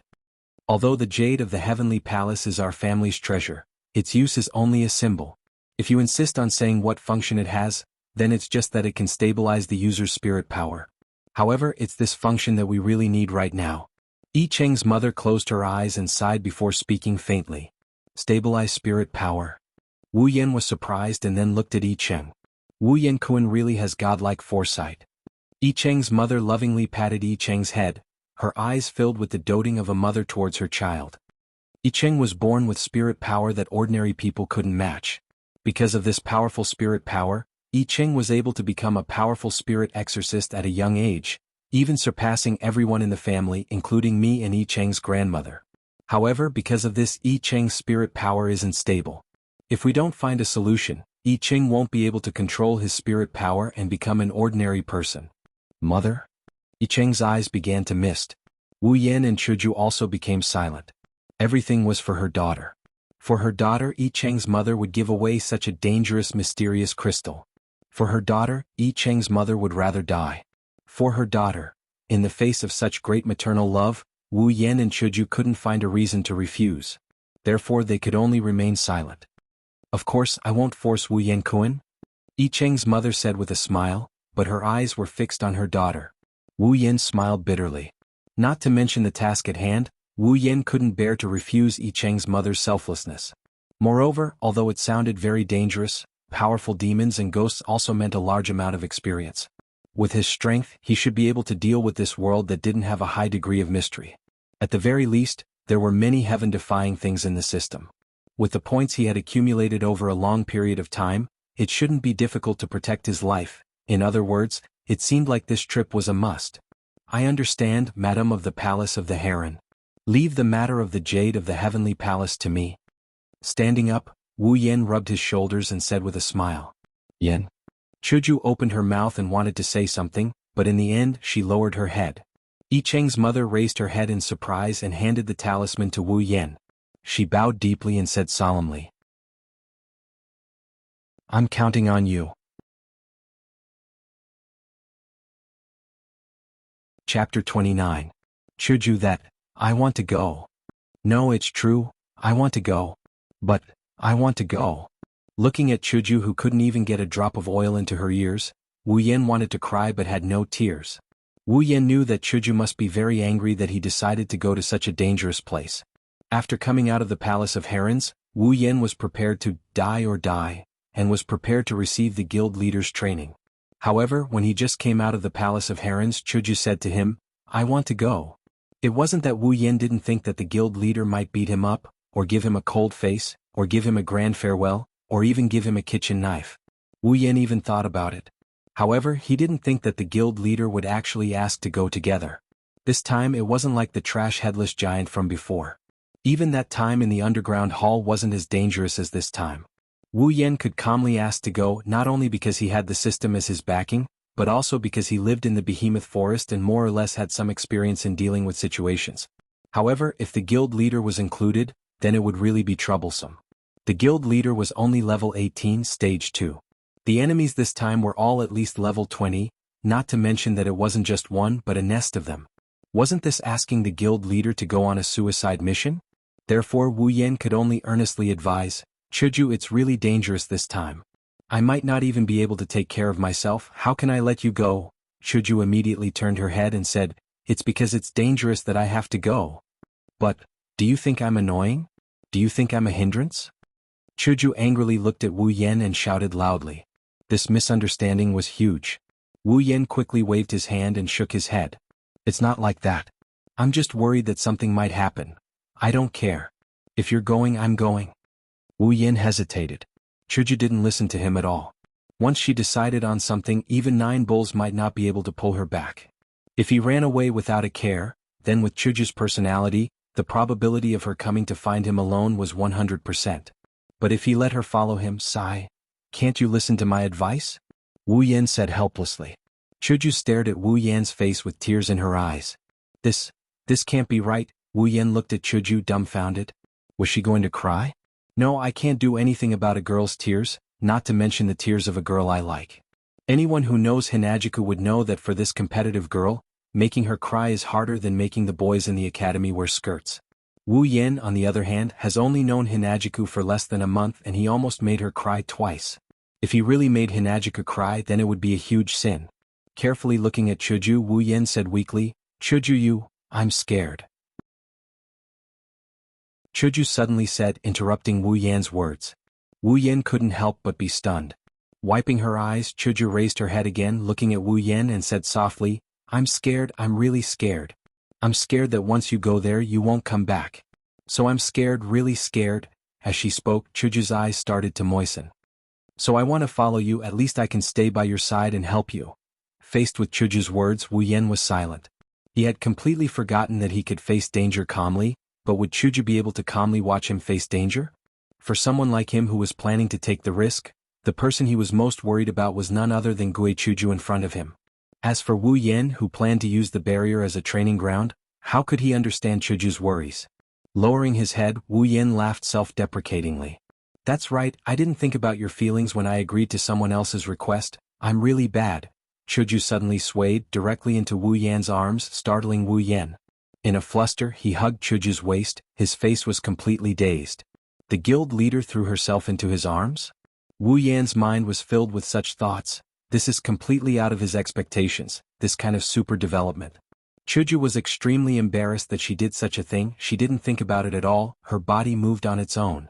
By the time Chuju reacted, she heard Wu Yan's heartbeat. Eyes closed, face red, Chuju's body trembled slightly, but since she had already done it, Chuju had no choice but to go all out. I don't know why you would take the risk for that, Crystal, but you have your reasons, I have mine too, let me go, please. Smelling the fragrance of Chuju's hair, Wu Yan couldn't help but sigh in his heart. Don't you blame me? For a crystal I took the risk. Shaking her head, Chuju laughed and said, didn't you say that one day you will tell me about your matter? This is our agreement, so I believe that you must have your own reasons. Hearing Chuju's words, Wu Yan couldn't help but tighten his arms, letting Chuju closer to his body. His heart was full of emotions. Wu Yan was an otaku. Wu Yan liked 2D beauties. There was no reason. This was a feeling that only an otaku would understand. And when the person you like treats you like this and trusts you, what kind of feeling is that? Wu Yan didn't know what other people's feelings were, but Wu Yan himself knew what kind of feelings he should have. I want to tell her, my feelings? Chuju, I like you, I like you, I like you very much, very much. When she heard Wu Yan's loving voice, Hinajiku's body couldn't help but tremble. She bit her lips to stop herself from expressing her emotions. However, the emotions that she didn't have an outlet to express rushed to her eyes and tears slowly flowed down her cheeks. Wu Yan, who was originally very afraid of girls crying at this moment, smiled at Chuju's tears, because he knew that the meaning of these tears was different. Raising her hand, Hinajiku hugged Wu Yan's neck and buried her head deep into his chest. She expressed her feelings without saying a word. Tears flowed down her cheeks, but she had a beautiful smile on her face that tugged at one's heartstrings. Reaching out to wipe Chuju's face, Wu Yan wiped the tears on her face and said to Chuju, do you know? Actually, I'm not from this world. Chuju couldn't help but raise her head, looking at Wu Yan. She didn't speak, but her eyes were full of doubts. I'm from another world, Earth. It's not the same as this world. There are no demons, ghosts, or spiritualists. It's just a very ordinary world. For months ago, I woke up one day and found myself in another world. In that world, there are powerful people and magical beasts, but I only have a system. Qin Shu's voice slowly sounded in the world where only the two of them were in. As Wu Yan's affairs were slowly revealed, Chuju's face constantly showed expressions of doubt, astonishment, and confusion. It was no wonder Wu Yan's words were too shocking. Chuju's face showed all kinds of expressions, but there was no doubt. And Wu Yan, who saw everything, waited until he finished talking about his mission after coming to this world, then he couldn't help but ask, this is a fantasy story, don't you doubt it? In response to Wu Yan's doubts, Chuju opened her mouth, and her face couldn't help but blush. She said softly, didn't you say that one day you'll tell me about your affairs? So, I've already mentally prepared myself. Besides, didn't you say that when you're hugging a girl, you won't say anything against your heart? Wu Yan couldn't help but be stunned when he heard this, and the emotions in his heart burst out. Wu Yan raised Chuju's face, and under her shocked expression, he suddenly kissed her. Whoa! Chuju's eyes widened and her body stiffened. She didn't react at all. Everything happened too suddenly. If she said that she was mentally prepared for Wu Yan's matter, then Chuju wasn't mentally prepared for her first kiss at all. By the time she reacted, Wu Yan's tongue had already broken into her mouth, entangling with her own. Chuju's eyes couldn't help but widen a few more times. Under Wu Yan's attack, Chuju's body began to relax, and finally fell into Wu Yan's arms. Her eyes were open and she felt the sensation on her tongue. Was it a second? Was it a minute? Or an hour? Time was completely forgotten by the two who were immersed in love. When Wu Yan left Chuju's lips, Chuju was still in a daze. Her first kiss was gone just like that. Wu Yan licked his lips and laughed. It's really sweet. Wu Yan's voice woke Chuju up from her daze. Seeing Wu Yan smirk, Chuju finally realized what she had done. Chuju's face quickly turned red, and her watery eyes were filled with disbelief. Her mouth slowly opened and Chuju screamed. She pushed Wu Yan away and raised a trembling finger pointing at him. You, what did I do? Wu Yan looked at Chuju with amusement. He was very interested in Chuju's behavior. How could you? Chuju had a lot of words to say, but in the end, she only said this sentence. Why can't I do this? Without my consent, Seeing Wu Yan's shameless face, Chuju's heart went crazy. You didn't? Wu Yen pretended to be confused and tilted his head and said with a smile, I remember there was.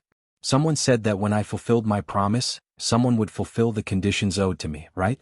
I've already told you everything just now, so it's only natural for you to return what you owe me, right? Although that's what he said, Wu Yen complained in his heart, I told you everything except that you're an anime girl. Wu Yen didn't have the guts to tell Hinajuku that she's just a character from an anime in my world. Otherwise, who knows what the Tsundere Kaishisama would do? Hearing Wu Yan's explanation, Chuju sullenly closed her mouth. Thinking of the kiss just now, Chuju's heart was filled with shyness. She was so shy that she didn't dare to face Wu Yen again. So, the president closed his eyes, covered his face, lowered his head, lifted his feet, and immediately ran in the opposite direction. Touching his lips, Wu Yan's heart sighed. Things developed to this point, Wu Yen was a bit unable to react.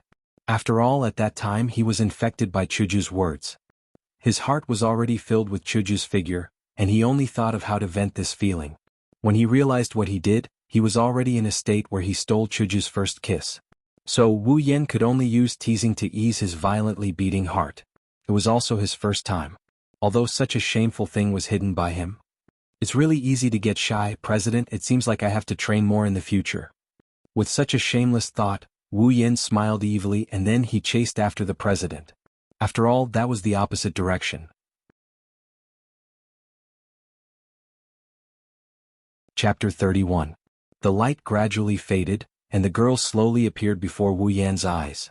Her eyes were tightly shut, and her expression was indescribably serene, as if she was a princess waiting for her prince to wake her up. She had shoulder-length brown hair, a heroic and beautiful face and a petite figure.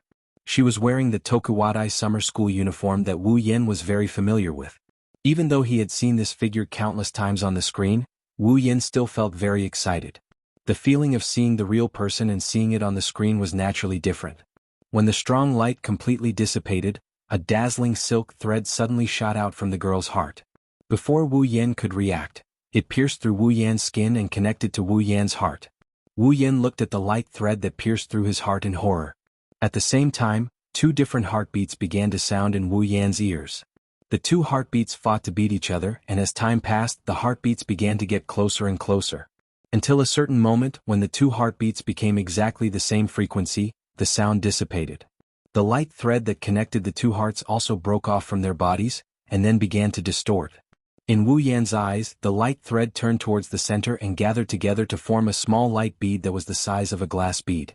The small light bead mischievously jumped up and down in Wu Yan's room. After it circled the room once, it suddenly trembled and quickly entered Wu Yan's body, fusing with him. Wu Yan's face was a little strange. He touched his body and it didn't seem like there were any changes. However, Wu Yan could feel that there was an additional feeling in his body. It was like adding a little more water to a half-filled cup. Was this the life fusion that the system mentioned? Wu Yan narrowed his eyes. As he groped his body, he turned his gaze to the girl in front of him. The young girl's pretty face began to move. Her eyelids trembled as if she had just woken up. Her eyes, which were the same color as her hair, were filled with confusion as she opened them. The girl blinked a few times, tilted her head and looked around. Then her gaze landed on the only survivor on the scene. The two of them instantly looked at each other and just like that, they were in a deadlock. The girl's direct gaze made Wu Yen feel a little uncomfortable. Even if it was a normal girl staring at him, he would still feel a little embarrassed, let alone the fact that she was a 2D character that he liked very much. Even if Wu Yan's skin had been trained to be quite thick, he would still feel a little embarrassed. Misaka Mikoto's eyes darted up and down Wu Yan's body as if she was trying to familiarize herself with him. Just as Wu Yan was about to speak, Misaka Mikoto suddenly spoke. "Are you my master?" Instantly, a huge sense of dissonance surged into Wu Yan's heart. Wu Yan's face was filled with astonishment. Wu Yan raised his finger and pointed at his own nose. "The master you're talking about, are you talking about me?" Misaka Mikoto's small face made her look like an old-fashioned official.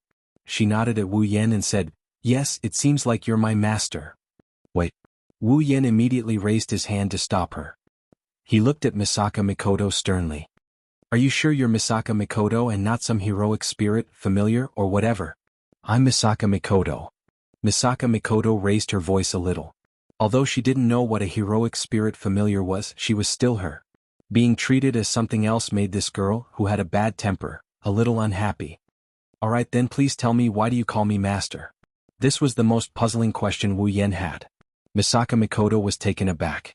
She scratched her face awkwardly. Shouldn't the summoned person address the person who summoned them that way? Who told you that? Wu Yan rolled his eyes. He finally figured out what's going on. Sis Cannon didn't know what she was supposed to say. Under Wu Yan's glare, Misaka Mikoto's face started to blush. She shouted angrily. Urusai, Urusai, Urusai. Alright, now Sis Cannon had changed from a heroic spirit to silly Shana. Well, although the way she appeared was a little different, it should be Sis Cannon. With a slight smile, Wu Yan shook his head and waved his hand. Hello, my name is Wu Yan. You can call me Yan. I know your name. Under Wu Yan's surprised gaze, Misaka Mikoto crossed her arms in front of her chest. She glanced at Wu Yan's room from time to time, as if she was curious about everything. Wu Yan, on the other hand, didn't know how to react to Misaka Mikoto's words. Know me? How do you know me? I knew when you summoned me. Misaka Mikoto's lips curled into a smile. When I woke up, my brain was invaded by a memory. Everything about you is in that memory, including your name. Everything about me. Wu Yan couldn't stay calm anymore. Everything? How much is everything? Don't tell me he even knows about the fact that I'm trying to woo 2D girls in Hinajuku? Oh no, oh no. If that's the case, with Sis Cannon's personality, it's hopeless to woo her. Really, really everything? With a hopeful gaze, Wu Yan stared straight at Misaka Mikoto. His stare made her scalp tingle. This Wu Yan is a little strange. That was Misaka Mikoto's first impression of Wu Yan. However, Misaka Mikoto came to a realization. Everyone has their own privacy. If a stranger found out that she liked Gura for no reason, she wouldn't be happy either.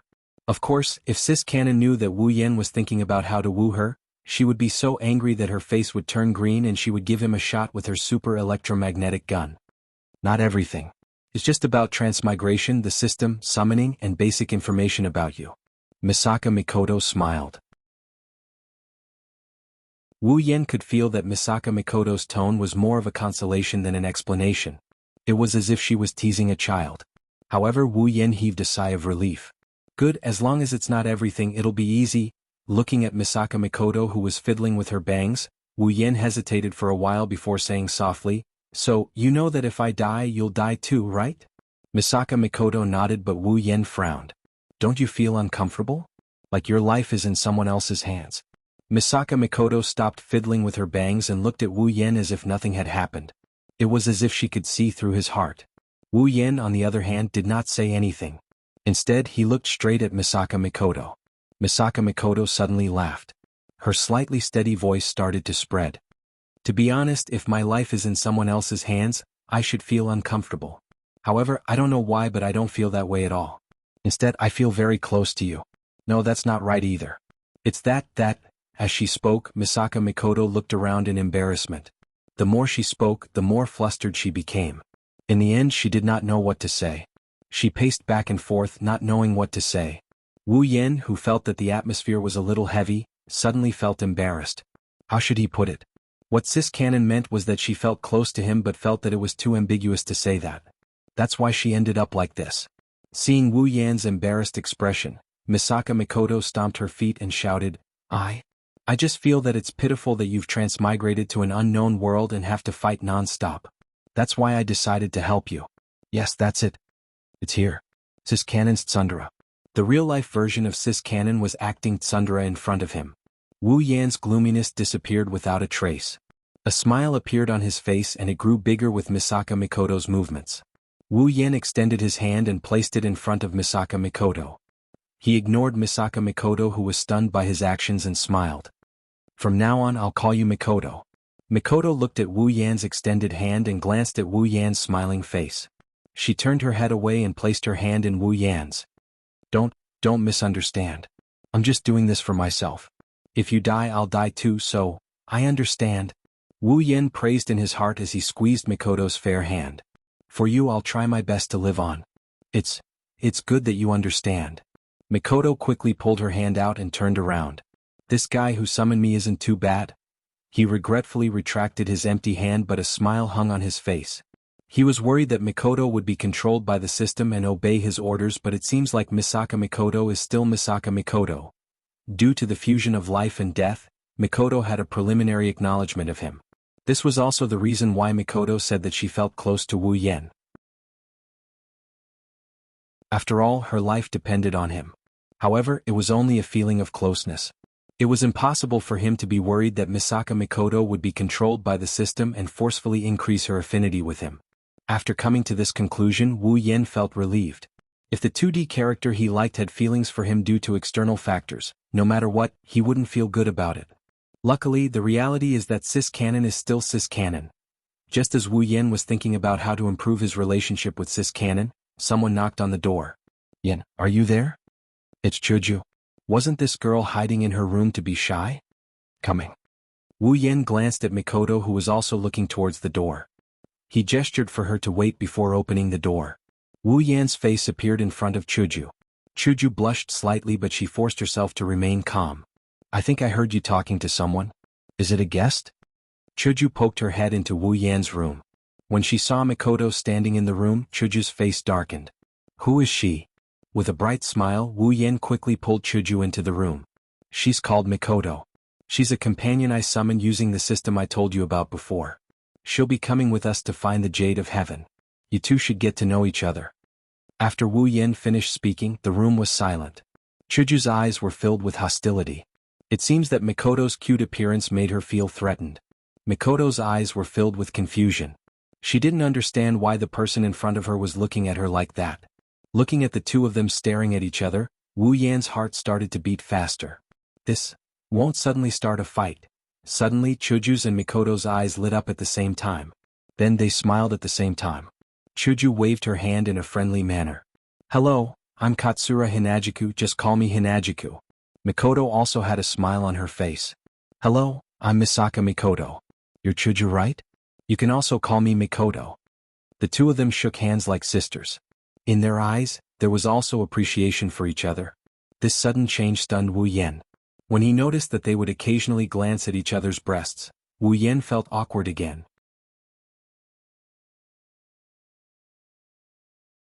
Chapter 32. It was the same as Wu Yan's original plan, but also different. Similarly, the two sisters got along very well. After the introductions, Wu Yan was tossed aside and the two of them occupied Wu Yan's bed to chat. When it was time to sleep, they even laid down in the same room. From an outsider's point of view, they are closer than real sisters, but from Wu Yan's point of view, they are more like Yuri girls. What's different is that the reason why the two can get along so well isn't the same as what Wu Yan initially thought. It's not because they have the same cuteness, but because they have the same body type. This made Wu Yan curse in his heart.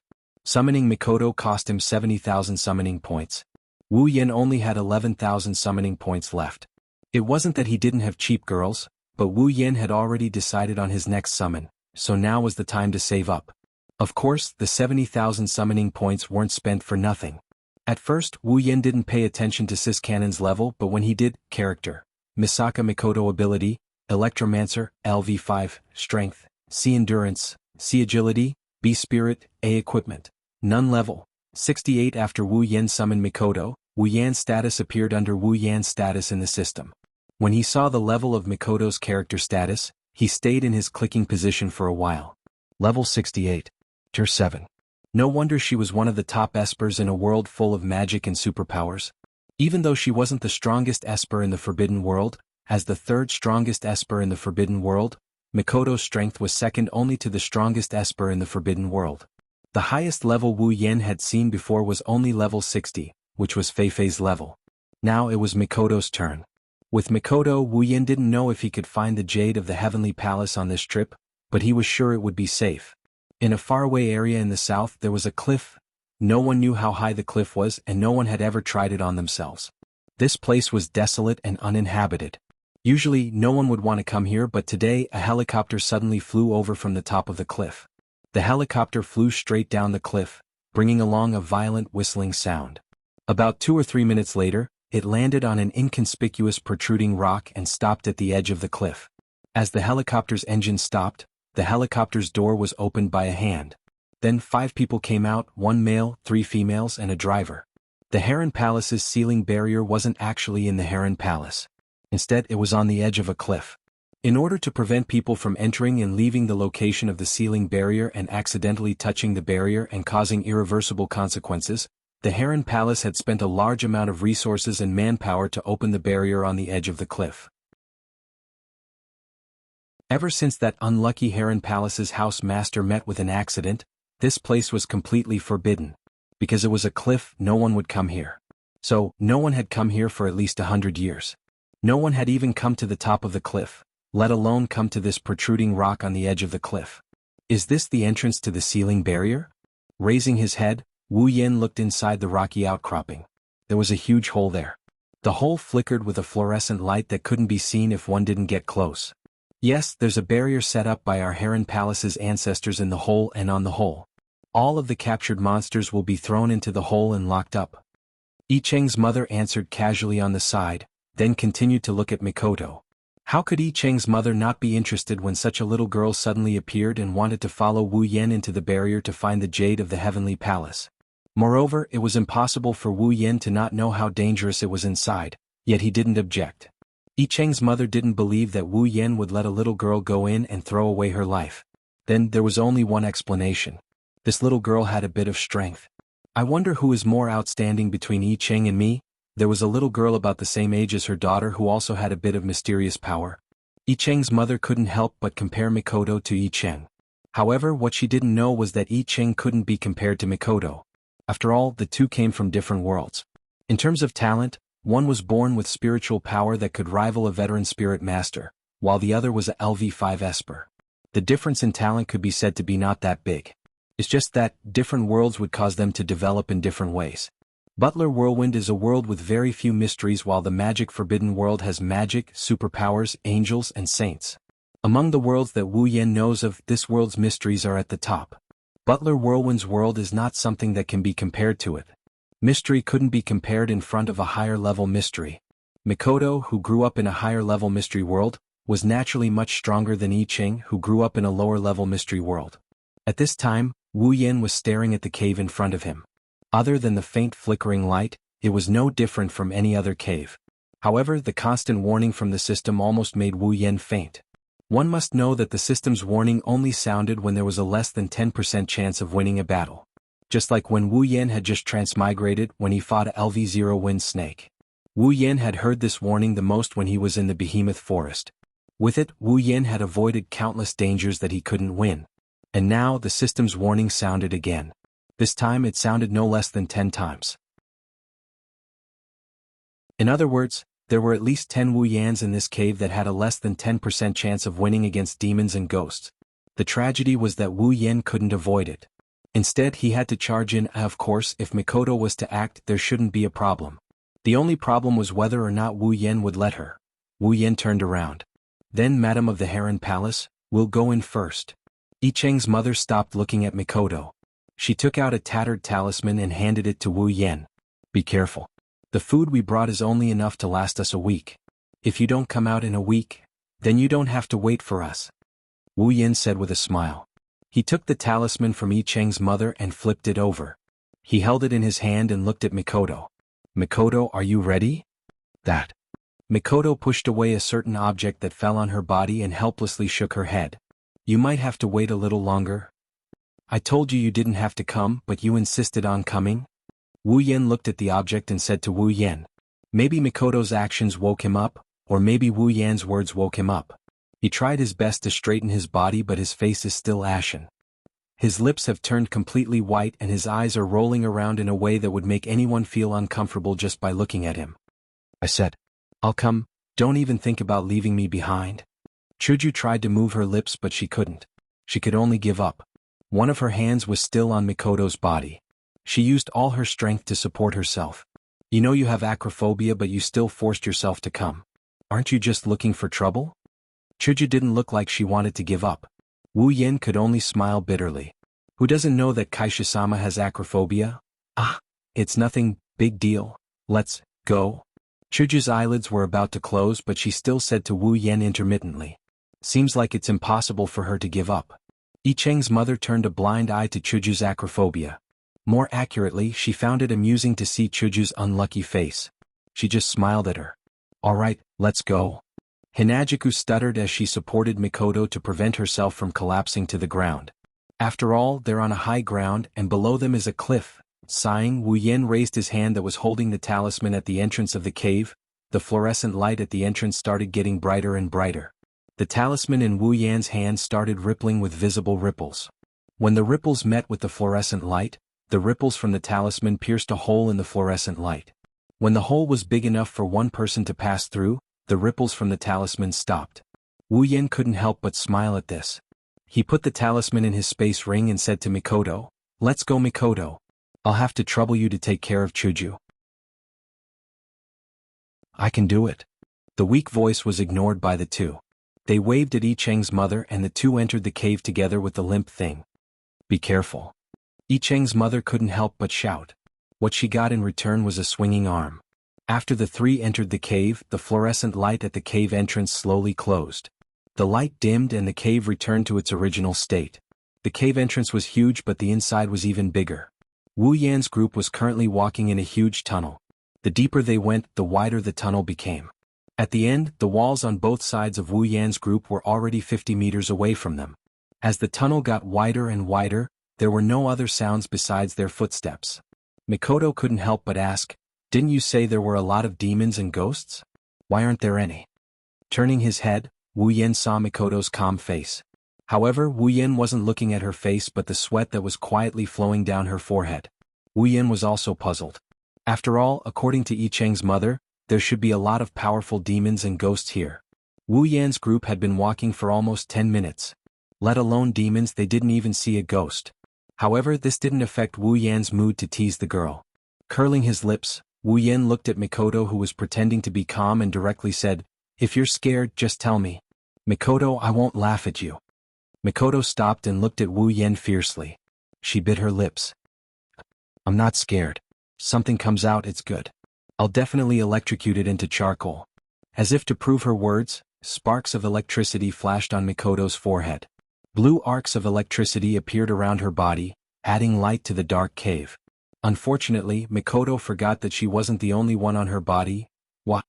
Chuju, who was lying on Mikoto's body, was electrocuted. Chuju, who was originally lifeless, jumped up from the shock. Sorry Chuju. Are you okay?"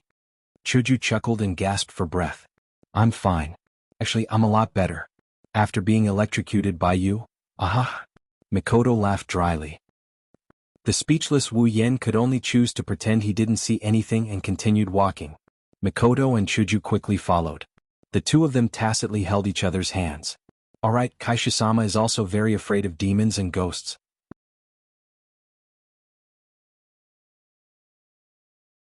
Chapter 33. When Wu Yan, Mikoto, and Chuju first entered the cave, it was completely dark. They could only see each other. However, as Wu Yan and the other two went deeper into the cave, it became brighter and brighter. Even though it was still not as bright as day, at least the three of them could see things effortlessly. Looking around, Wu Yan didn't see anything that could shine. In a world without any mysteries, this strange situation could only be blamed on the ghosts. But in this place, it could only be blamed on the demons and ghosts. The two girls who were usually so bold were now cowering behind Wu Yan. Even the level 68 cis cannon looked scared. Only when Wu Yan turned around did she quickly straighten her face. She didn't know that all her actions were seen by Wu Yan. So, even if she was strong, a little girl was still a little girl. Walking in the quiet tunnel, the three of them didn't speak. There were many demons in this cave. Even if they didn't do anything, it was better to avoid alerting the enemy. When they entered the cave, Wu Yan took out his Kusanagi sword. He wasn't confident that he would have the time to retrieve his sword under the attacks of the demons. At this time, Wu Yan activated the detection function of the system. As long as something appeared in front of him, even if it was invisible, the detection function would be able to find it. "Hey Yan, do you think the monsters here are all dead? After all, it's been so long," Chuju said to Wu Yan. Perhaps she couldn't stand the atmosphere. "That's impossible," Wu Yan said with certainty. "Although I don't know if these demons and ghosts are immortal like the legends say, their lifespan is definitely much longer than us humans. Even if we die, they might still be alive. Plus, Madame Heron said that there are many demons here. If that's the case, there must be females as well. Then they can reproduce. If that's the case, why haven't we seen any demons or ghosts?" Although Mikoto was summoned for less than a day, the system had already passed on some necessary knowledge to her. Compared to the unbelievable system, demons and ghosts weren't something she couldn't accept.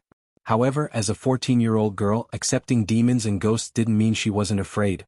Well, although Sis Cannon always acted fearless in front of Wu Yan, she wouldn't be called Sundara Cannon if she wasn't Sundara. That's what I thought too, up until just now. Wu Yan stopped in his tracks. Mikoto and Hinajiku couldn't help but be surprised. They looked around vigilantly with fear in their eyes. What's wrong? Yeah. Chuju gulped and asked nervously. Wu Yan turned around with a puzzled look on his face. Wait. Wu Yan waved his hand and looked left and right. He frowned and lowered his head. Phew. Just as Wu Yan lowered his head, a light breeze blew in from nowhere and gently caressed the trio. It lifted Wu Yan's hair and lifted Chuju's and Mikoto's skirts. Wu Yan, Chuju and Mikoto were facing each other. Wu Yan's head was also lowered, so when the wind lifted Chuju and Mikoto's skirts, Wu Yan's eyes were on them. 2 pairs of safety pants, one white and one black, appeared in front of Wu Yan's eyes. Wu Yan's eyes widened as he kept his head down. Looking at the 2 pairs of safety pants in front of him, Wu Yan's face was full of shock. Although they were usually very tomboyish, they were still girls. When their skirts were blown up, no girl wouldn't feel embarrassed. The 2 of them exclaimed at the same time and pressed down on their skirts. Then they looked at Wu Yan with reddened faces. You didn't see it, right, Yan? A crystal sword appeared in Chuju's hand. Chuju looked at Wu Yan with an unfriendly gaze. As long as Wu Yan shamelessly said that he saw it, Chuju would cut him in half. After all, she had seen Wu Yan's shamelessness more than once. For example, last time when she was seen naked. Feeling Chuju's gaze, Wu Yan's head shook like a rattled drum. Beep beep beep. A burst of electric sparks sounded. A blue light flashed, making Wu Yan's shaking motion freeze. Like a robot, he turned his head to the other side. Don't tell me you purposely stopped because of something like this. Mikoto lowered her head, her forehead flashed with electric sparks. Her voice was so cold that it almost froze Wu Yan. No wonder Mikoto thought that way. After all, the angle and timing of Wu Yan's head was too perfect.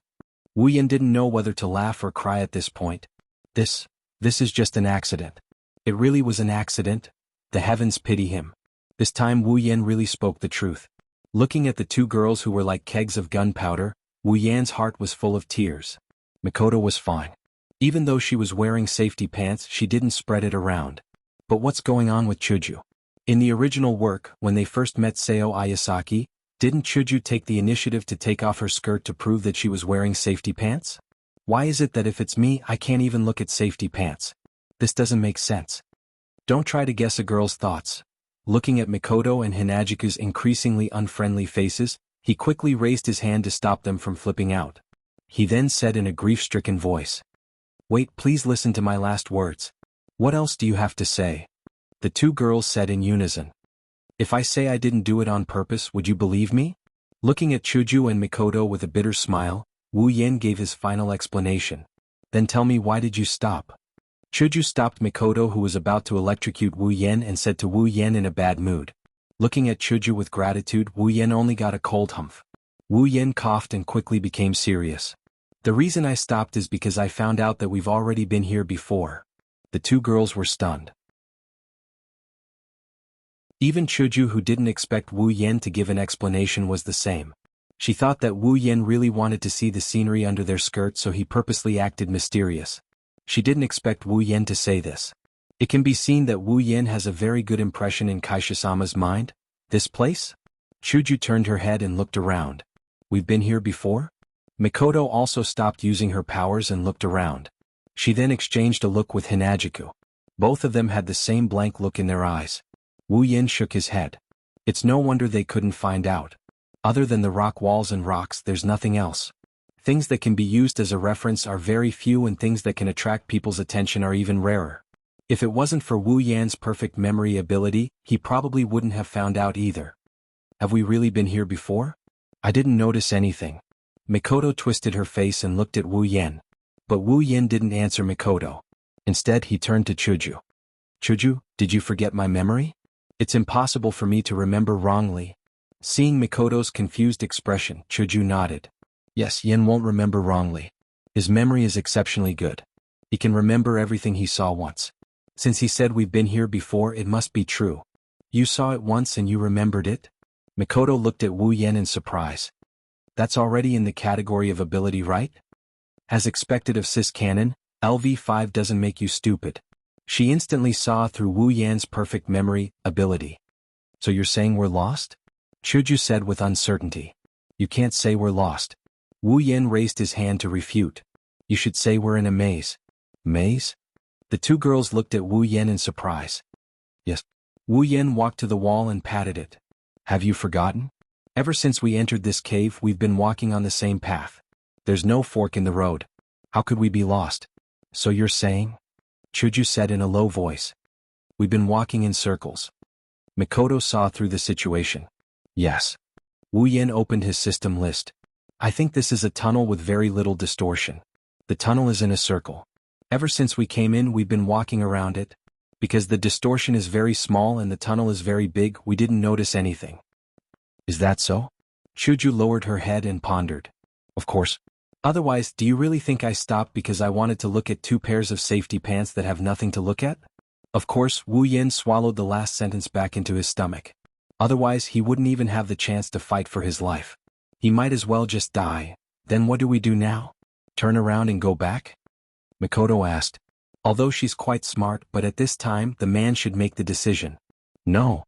Wu Yan shook his head. Even if we turn around, we probably won't be able to get out. Chuju and Mikoto looked at Wu Yan. Why? Wu Yan smiled bitterly. Do you even need to say it? After we entered the cave we circled around it. However, after circling around it, did you see the entrance of the cave when we came in? Mikoto and Chuju froze. That's right, after walking around we should be able to see the exit. Could it be? Chuju shrunk her head. Is this the legendary ghost wall? It can't be. Mikoto, who was still frowning and pondering, suddenly didn't know what to do after hearing Chuju's words. She laughed dryly. Rolling his eyes at the two girls who are still scaring him, Wu Yan deeply felt that if he wanted to rely on the two of them, he would really have to go around the ghost wall for the rest of his life. Seeing Wu Yan shaking his hands, Chuju asked, Yan, what are you doing? Have you thought of a way? Compared to Chuju, Mikoto curiously stretched her head and leaned in front of Wu Yan. Oh, this is the system? Wu Yan paused and looked at Mikoto in surprise. He pointed at the system list.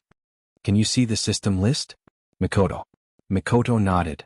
I can see it, it's right in front of you. System? That's the system you were talking about? Why can't I see anything? Chuju kept looking left and right but still couldn't see anything. Wu Yan tapped his chin. Looks like as my summon you can also see the system. Then Mikoto, can you use the system? No. Mikoto answered without hesitation. Although it's very cool and interesting but I can't use the system, I can only see it. Why can you all see it but I can't? Chuju was dissatisfied. Wu Yan and Mikoto's actions gave her the feeling of two people's secret. And the subject wasn't her. This made her very unhappy. How is it? Do you have a way? Seeing Wu Yan fiddling with the system, Mikoto asked. Wu Yan chuckled. He flipped his hand and a compass appeared in his hand.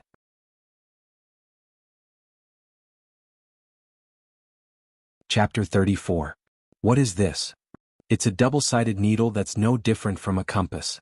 But if it's something exchanged from the mysterious system, it shouldn't be anything ordinary. At least that's what Chuju thinks. Could this compass help us find the exit? Mikoto pointed at the compass in Wu Yan's hand and said with a smile. Even though she knows about the system and can see the list, but she doesn't know anything about the system. If it wasn't for the fact that it's in Wu Yan's hand, she might even have the mood to look at it. Shaking the compass in his hand, Wu Yan looked at Mikoto speechlessly. Are you sure you're not mistaken? We're going in, not out. Mikoto flinched and awkwardly scratched her head. Then what's the use of it? Is it just to find the exit? You guessed right. Wu Yan shook his head with a smile. He raised the compass and said, This is a special compass. Normal compasses can only point south, but this compass can guide the user in the direction of concepts, such as enter. So mystical. Hinagiku looked at the compass with interest. She's heard Wu Yan talk about the mystical things in the system, but this is the first time she's seen it in action. Other than the summoning, she's never seen with her own eyes. Let's give it a try. Mikoto was also curious. Even though there are many strange things in Academy City, but in that world full of science and technology, everything can be explained by science. She's never seen an item that uses concepts as its driving force. As a 14-year-old girl, it's normal for her to be curious about new things. This means that she's still at the age where she likes to play. I'm already using it. As soon as he said that, the compass in Wu Yan's hand floated up into the air. It gurgled and spun twice before shooting in a certain direction. Hinajiku and Mikoto were stunned as they looked at the compass that was shot out in surprise. This compass can lead the way automatically? Chuju pointed in the direction where the compass flew, her mouth wide open. Shouldn't the so-called compass only have a finger? How could Hinajiku, who was still living in a normal world a month ago, not be surprised when she learned how to lead the way? Looks like it's going to be fun. Let's catch up. Mikoto excitedly clenched her fist and said. Then she took a step forward and ran away without waiting for Chuju and Wu Yan. Wait. Chuju quickly chased after them. Attracted by the novel items, the fear in the hearts of the two women had more or less disappeared. Wu Yan chased after them with a wry smile.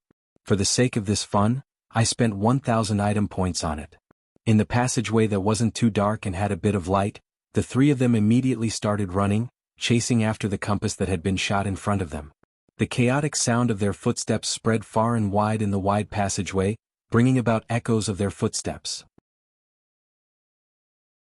Until a certain moment, the compass flying in front of Wu Yan's group suddenly stopped and pointed in a certain direction. Wu Yan's group quickly stopped. Chuju looked at the walls and rocks around them and asked doubtfully. Is there a path here? I don't see anything. Is that compass okay? Mikoto pointed at it. It seems to be pointing at a wall. Wu Yan nodded. He was a bit confused. After thinking for a while, he raised his head and looked at the wall that the compass was pointing at. His eyes flashed with a complicated light. Wall, level 20. Wu Yan's face fell. A wall has a level? How is that possible? If a wall has a level, then Buddha's golden statue's level should be heaven-defying. The only explanation is that this isn't a wall but a monster.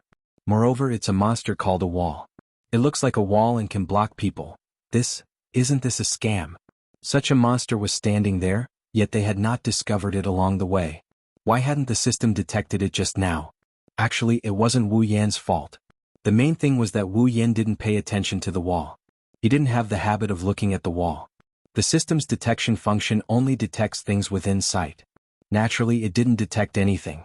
What's wrong? Mikoto immediately asked when she saw Wu Yan's expression change. Pointing at the monster called a wall, Wu Yan weakly said. That should be the entrance. Chuju frowned. Where is the entrance?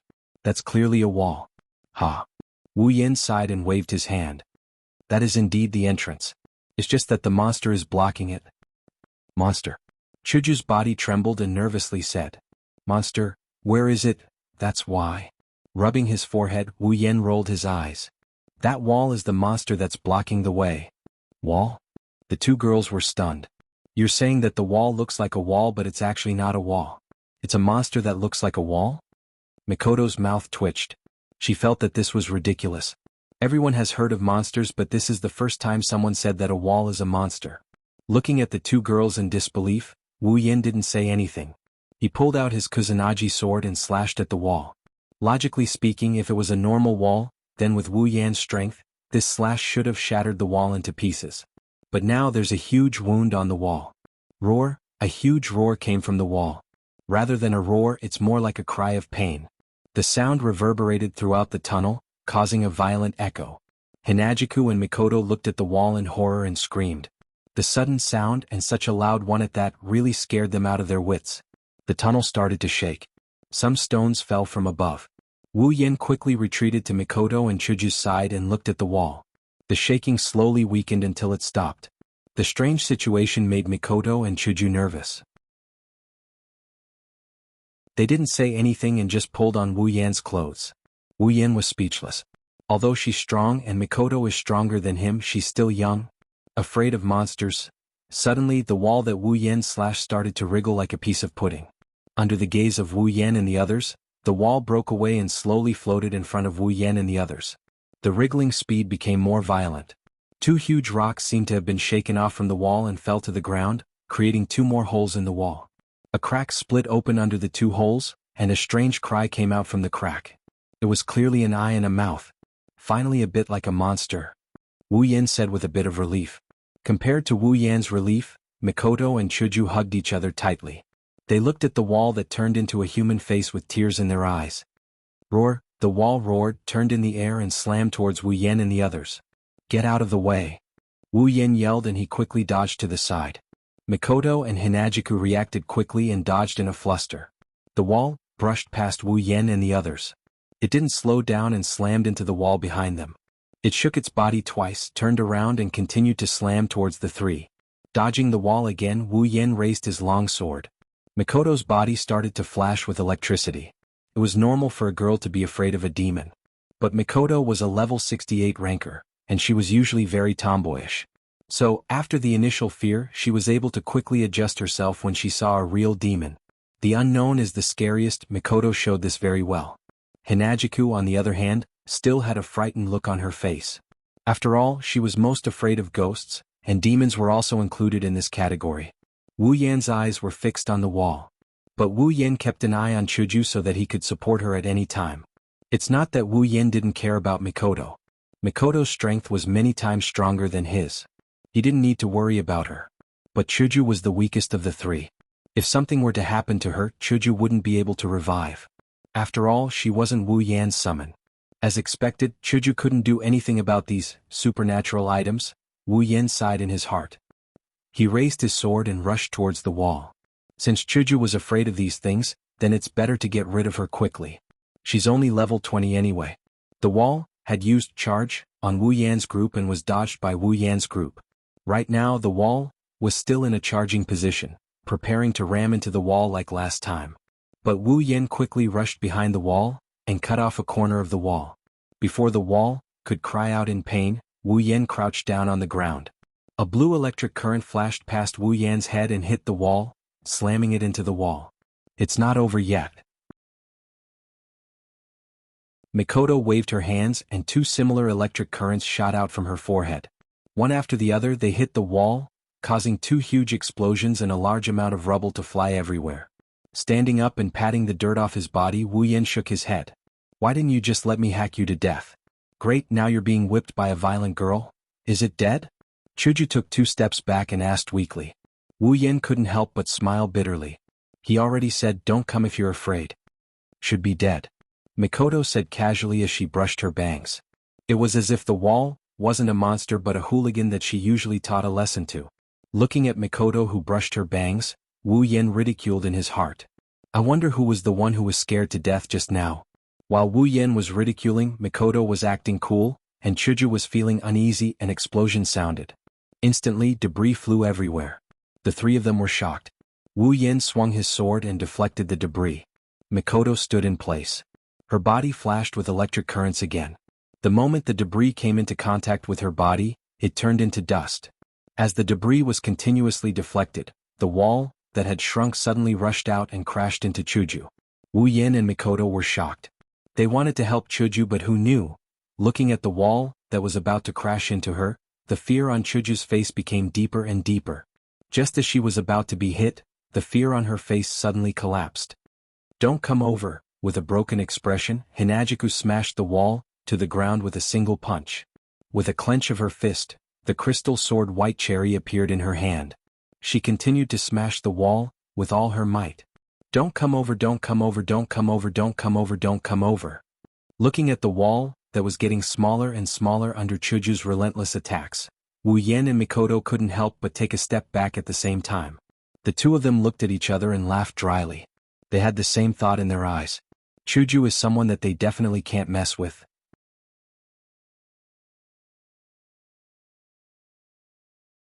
Chapter 35. Even if he didn't do it himself, Wu Yan is sure that the monster named Wall is also a wall. It's dead as can be. Under Chuju's merciless attacks, the monster's 3 to 4 meter tall body was already shattered into a pile of rocks. However, Chuju's attacks didn't stop. Chuju's eyes were tightly shut as she swung White Cherry around. She kept yelling and smashing the ground as if the ground had a grudge against her. Wu Yan and Mikoto have been watching Chuju's actions for nearly 5 minutes. They were originally a little afraid of Chuju going crazy, but now that fear has completely turned into shame. Wu Yan felt that if this continued, even if Kaishisama didn't get tired, he and Mikoto would get tired of watching. So it's better to stop her. Chuju. Wu Yan had the most fake smile on his face. He pointed at the crater that appeared under Chuju's attacks. That piece of wall is already broken, don't hit it anymore. Chuju stopped smashing the wall. Panting heavily, she looked at Wu Yan with a scared expression on her face. She stuttered. Broken. Broken. Is it dead? Looking at Chuju, who still hasn't recovered from her state, Wu Yan started to doubt whether bringing Chuju here was the right choice. This is only the first demon they encountered, and Hinajiku is already showing signs of going berserk. What's more, there's bound to be hordes and hordes of demons coming their way. When that happens, thinking of this, Wu Yan shuddered. It's already dead. So, Chuju, don't hit it anymore. It's clear that even LVL-5 and LVL-68 Mikoto is afraid of Kaishisama going berserk. Dead. Dead. Chuju slowly lowered her head and looked at the ground that she smashed. Other than a meter-wide crater, there was nothing left. The wall monster also died who knows where. It died just like that. There's nothing to be afraid of. Chuju breathed a sigh of relief. The white cherry blossom in her hand scattered. She panted a few times and put her hands on her waist. She laughed dryly. That smile was as fake as it could be. The two onlookers felt that it's best not to interrupt Chuju's performance. Wu Yan decided to ignore Chuju and walk to the hole that appeared when the wall broke away.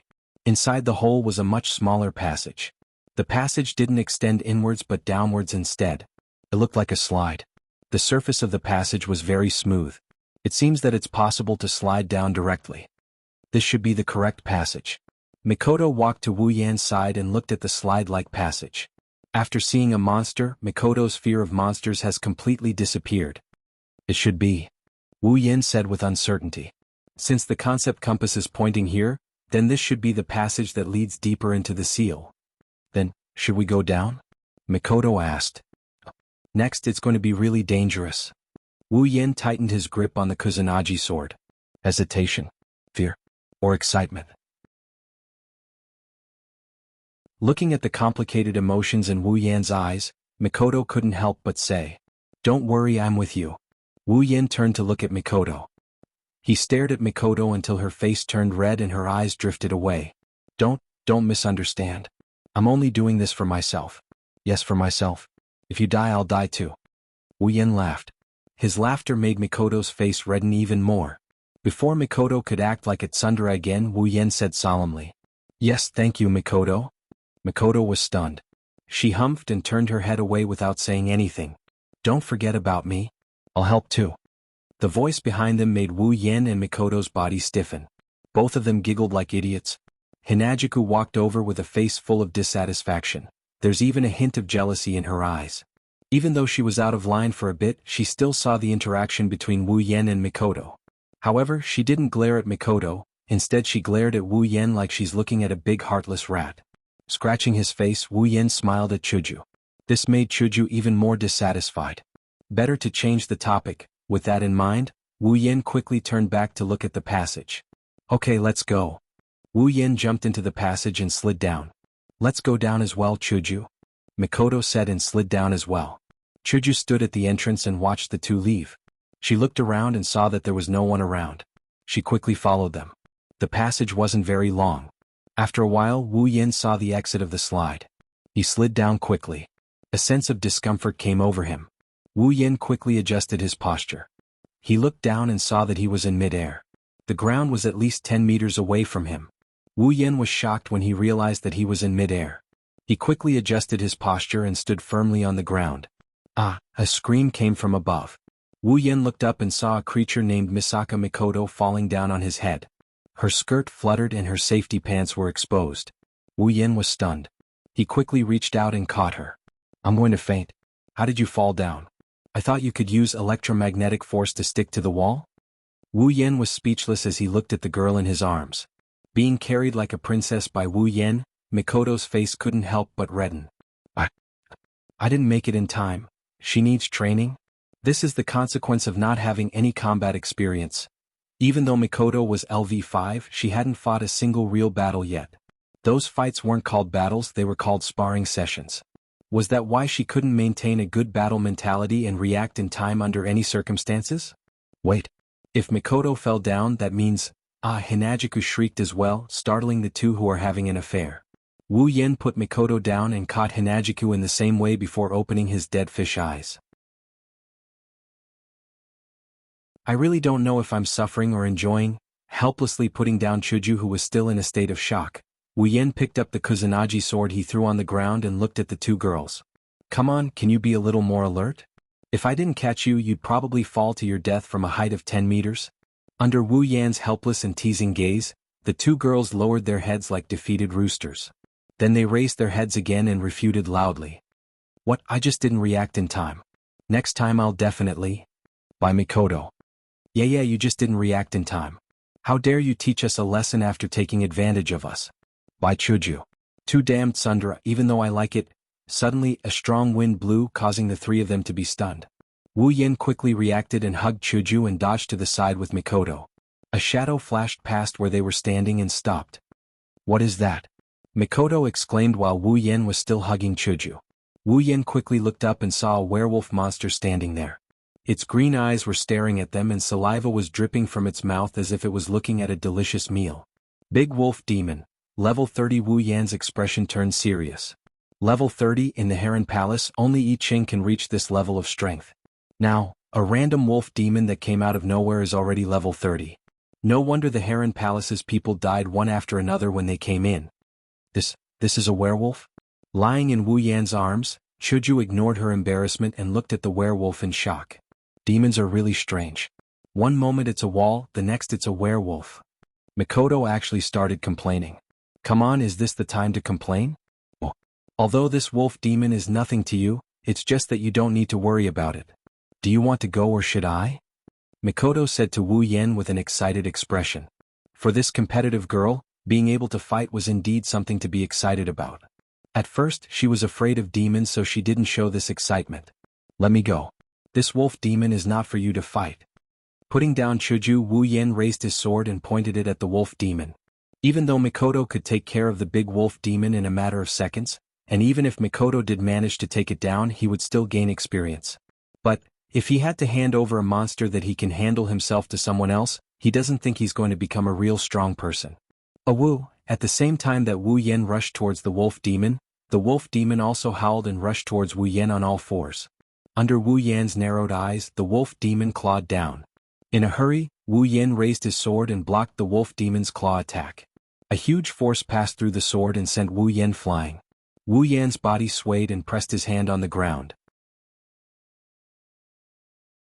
Then with a push, he appeared in front of the wolf demon and stabbed his sword towards the wolf demon's eyeball. Ding! A hard feeling came. Wu Yan's sword stabbed the wolf demon's claw. Then the wolf demon grabbed the sword in its hand. Wu Yan's face turned serious. With a twist of his hands, the sword spun rapidly. The friction between the sword and the wolf demon's claw created sparks. Ouch! The wolf demon cried out in pain and let go of Wu Yan's Kusanagi sword. Wu Yen held the sword in his hand again and kicked the wolf demon away. So strong? Yen. Chuju muttered as she watched the battle nervously. Not bad. If I have time, I must fight him once. If Wu Yen knew that he was targeted by the violent cis cannon, what kind of expression would he have? After being kicked away by Wu Yen, the big wolf's green eyes turned a bit red.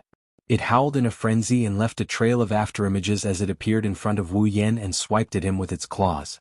Raising his sword to block, he clenched his teeth and managed to stop his body that was almost sent flying again. The wolf demon was strong and fast. If not for his slower reaction, he would have lost. The veins on his arm bulged, indicating that Wu Yen had used 120% of his strength. Although Wu Yen stopped himself from flying, he was still weaker than the wolf demon. Wu Yan's body was constantly pushed back, leaving 2 marks on the ground. Wu Yen tightened his grip on the sword hilt and used all his strength to stop his body from retreating. He raised his head and looked at the wolf demon's ferocious face. The wolf demon's saliva almost dripped onto his body. Wu Yan's eyes shot out a cold glare. I can't win in terms of strength and speed. A protracted battle is disadvantageous for me. I'll finish it in one go. A circle of white light flashed on the blade of the Kusanagi sword. The surrounding atmosphere began to fluctuate. Wu Yen smiled and shouted. Chaotic returned to Horizon Dance. The white light turned into an arc, and the great chi turned into a sharp blade. The arc hit the wolf demon's body, creating a loud boom.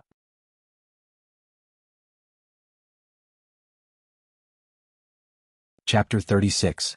The arc-shaped chaotic return to Horizon Dance hit the big wolf demon's body. The big wolf demon let out a howl of pain, blood splattered everywhere. The arc-shaped sword pierced through the big wolf demon's body and took away one of its wolf claws. Ah! Seeing such a bloody scene, the two girls let out a scream at the same time. Before Chuju met Wu Yan, she was just an ordinary student. Although it's not like she hasn't seen blood from killing chickens, fish, or sports injuries, but seeing such a bloody scene, Chuju couldn't help but feel a little scared.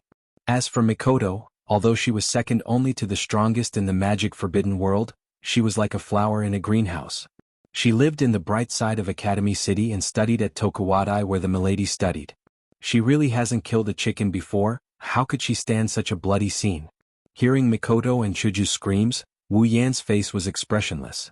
He once again swung his sword at the big wolf demon that lost an arm and howled in pain.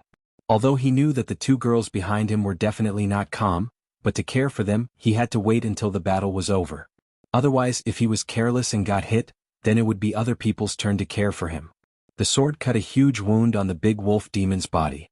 Blood splashed out again and the big wolf demon howled in pain again. A pair of wolf eyes stared at Wu Yan, blood vessels began to fill the wolf demon's eyes. The big wolf demon angrily roared, opened its mouth and bit towards Wu Yan's head. The distance between Wu Yan and the big wolf demon was less than 2 meters. Therefore, the big wolf demon's mouth quickly reached Wu Yan's face. In this moment of crisis, Wu Yan quickly lowered his head and avoided the big wolf demon's sharp teeth. Although the big wolf demon's attack was very sudden, Wu Yan had more than one encounter with wolves when he was in the behemoth forest. Their special characteristic is that the bigger the injury, the crazier they get. Even if he didn't know what kind of attack the wolf demon would use, Wu Yan was already prepared, so he should be able to deal with it. Lowering his head to avoid the big wolf demon's mouth, Wu Yan crouched under the big wolf demon's body, twisted his body and turned in the air. Aiming at the big wolf demon's neck, Wu Yan raised his sword up. The long sword pierced the big wolf demon's skin, the big wolf demon's neck, and the sword blade came out from the back of the big wolf demon's neck. Time at this moment stopped. I won. Hinajiku shouted in surprise as if she had won. She was no longer afraid of monsters or blood. Just like that, she cheered on the spot and laughed happily. Not bad at all. Mikoto clicked her tongue. Wu Yan and the big wolf demon's fight didn't intimidate someone of her level, but it's still something else. After all, the Mikoto of the past only fought with electric shock, electric shock, electric shock, electric shock. If not, she would just use her railgun to finish off her opponent. However, Wu Yan's fighting style may not be on her level, but he is fighting in a different style. When it comes to technique, Mikoto would resort to trickery and use a bit of iron sand to attack. Thus, this battle made Mikoto realize that fighting can be done this way. Mikoto's level may be high, but she might not even be able to defeat Fei Fei, who is 8 levels lower than her. Fei Fei came from the cruel world of Silveria, while Mikoto's strength was developed step by step through the use of technology. Fei Fei's combat experience was much higher than Mikoto's by a notch. Fei Fei's combat experience was much higher than Mikoto's. From this, it could be seen that Mikoto was still very malleable. She still had a lot of room for growth. Once she experienced a real battle, maybe her level wouldn't increase by a lot, but her strength would definitely undergo an earth-shattering change. Wu Yan kicked the big wolf demon's body and pulled out his sword. Because the wolf demon was under him, when it died, it fell on top of Wu Yan. Wu Yan can only brace himself to prevent the blood from staining his clothes. After pulling out the sword, Wu Yan handed over the big wolf demon's body to the system. Because there are no magic crystals, there are no ability points, only some item points. But it's better than nothing. Seeing the wolf demon's body disappear, Mikoto and Chuju's eyes flashed with a trace of surprise, but they quickly recovered. With the system, anything can happen, not to mention it's just a body disappearing and it's not like Wu Yan disappeared. Are you okay? Sizing up Wu Yan, Chuju said as if nothing happened. She had already forgotten about the bloody scene. Mikoto was in a similar state. If it was a human, she might feel a little uncomfortable, but for this kind girl, even the most heinous crimes are forgivable. Otherwise, in the original work, when she saw her sister being tortured to death by Accelerator, she wouldn't have subconsciously diverted the railgun away from the opponent's vitals. Isn't that the embodiment of her kindness? But this time it's not a human, it's a group of demons and ghosts. Although it's inevitable that she would be frightened when she saw the blood, compared to a human, the impact on her was not as great. This also made Wu Yan sigh. With this personality, if she were to meet a real enemy, she might get herself killed. But this is the real cis canon, Wu Yan will not be dissatisfied. After all, Sis Cannon's enemy will be his enemy in the future. If she doesn't dare to take care of it, I'll take care of it. Ugh, wait for me to be a little stronger, it's okay? Wu Yan smiled and swung his Kanagi no Tsurugi sword to get rid of the blood on it. Seeing that the two girls didn't change their expressions, Wu Yan couldn't help but sigh in relief. If they can't even handle this situation, what will happen next? But it's okay. Just as Mikoto was about to say something, suddenly, Wu Yan and Mikoto both jumped in front of Chuju with a serious expression. What's wrong? Not knowing why the two suddenly did this, Chuju pulled on Mikoto's clothes and asked curiously. Wu Yan and Mikoto looked at each other and smiled bitterly. We're in big trouble. Suddenly, one after another, gigantic shadows appeared and streaked across the sky above the trio's heads. From afar, they could see a bunch of invisible figures moving towards them, leaving a trail of dust in their wake. Judging by their numbers, it seems like they're not small in number. What's going on? Looking at the crisscrossing shadows above, Chuju's eyes were a little dazed. These shadows are exactly the same as the ones left behind by the big wolf demon. Holding his Kanagi no Tsurugi sword, Wu Yan tensed up and forced a smile. It seems like we've entered a demon's lair. Mikoto rolled her eyes at Wu Yan and refuted. You're wrong, we came here to enter the demon's lair from the beginning. That's true. Wu Yan paused and then smiled bitterly. The shadows passed by, bringing along a gust of wind. The dust got closer and closer, causing the ground to shake. The three of them had different expressions on their faces as they looked at this scene. Finally, it's close. The dust settled, the shadows disappeared, and the enemy appeared roaring. On Chuju's face there was a smile, there was no fear or despair. In her eyes, Wu Yan's figure was reflected. Mikoto's body emitted a huge electric current. The current was stronger than any time before. Beep beep beep, sounds rang out continuously. Her bangs fluttered under the influence of the electric current. Her brown eyes stared straight ahead without fear. Fiercely waving the Kanagi no Tsurugi sword in his hand, the blade shone brightly and drew an arc in the air. Wu Yan held the sword with one hand, all of his expressions disappeared at this moment, his heart was as calm as an ancient well. The more dangerous the situation, the calmer he had to be.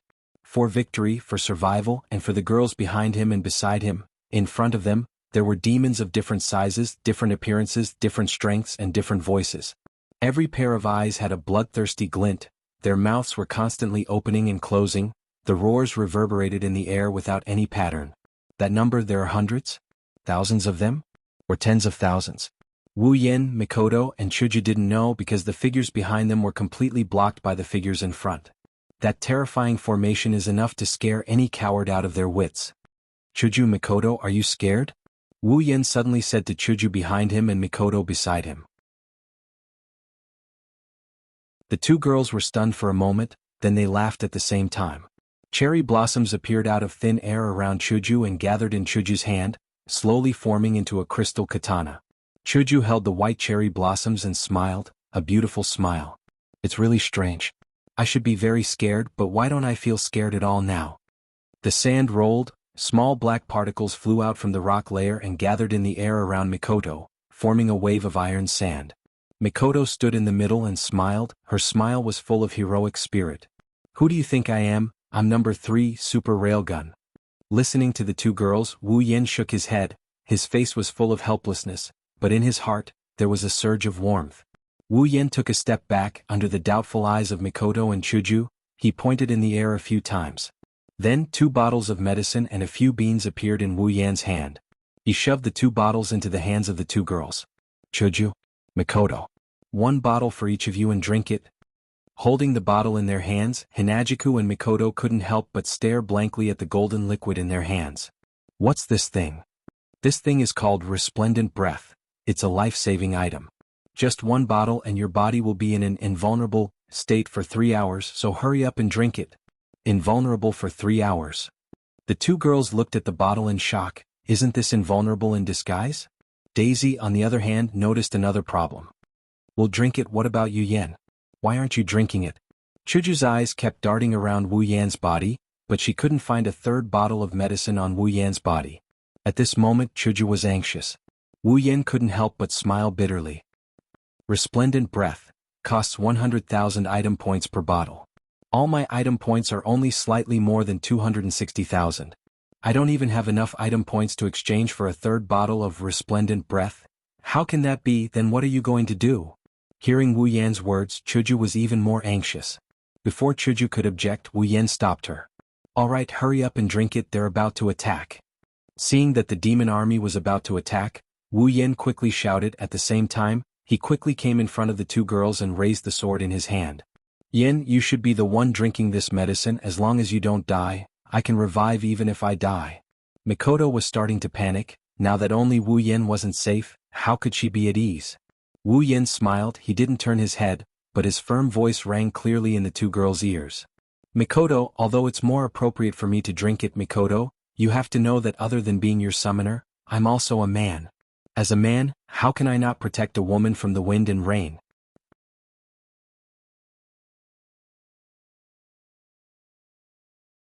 Chapter 37. As a man, how can I not protect a woman from the wind and rain? His firm and serious words echoed in Mikoto's ears. Mikoto stared blankly at Wu Yan, who had his back facing her. Her grip on the potion bottle tightened unconsciously. Yan. Chuju's voice sounded like she was about to cry. Chuju's heart was heavy with regret. If she didn't insist on following him, she wouldn't have wasted a bottle of life-saving potion. If I hurt Yan because of this, then don't worry, Chuju. Although he didn't see Chuju's face, Wu Yan didn't know why, but he felt like he could hear Chuju's heart. Although I don't have the resplendent breath, I have another life-saving item. It's called Senzabine. No matter how heavy the injury, as long as I'm not dead, I can recover in an instant. So, don't worry about me. Wu Yan said with a smile as he tossed the green beans in his hand. These Senzabines weren't cheap. 10,000 item points for one bean. Wu Yan exchanged for 6 of them in one go.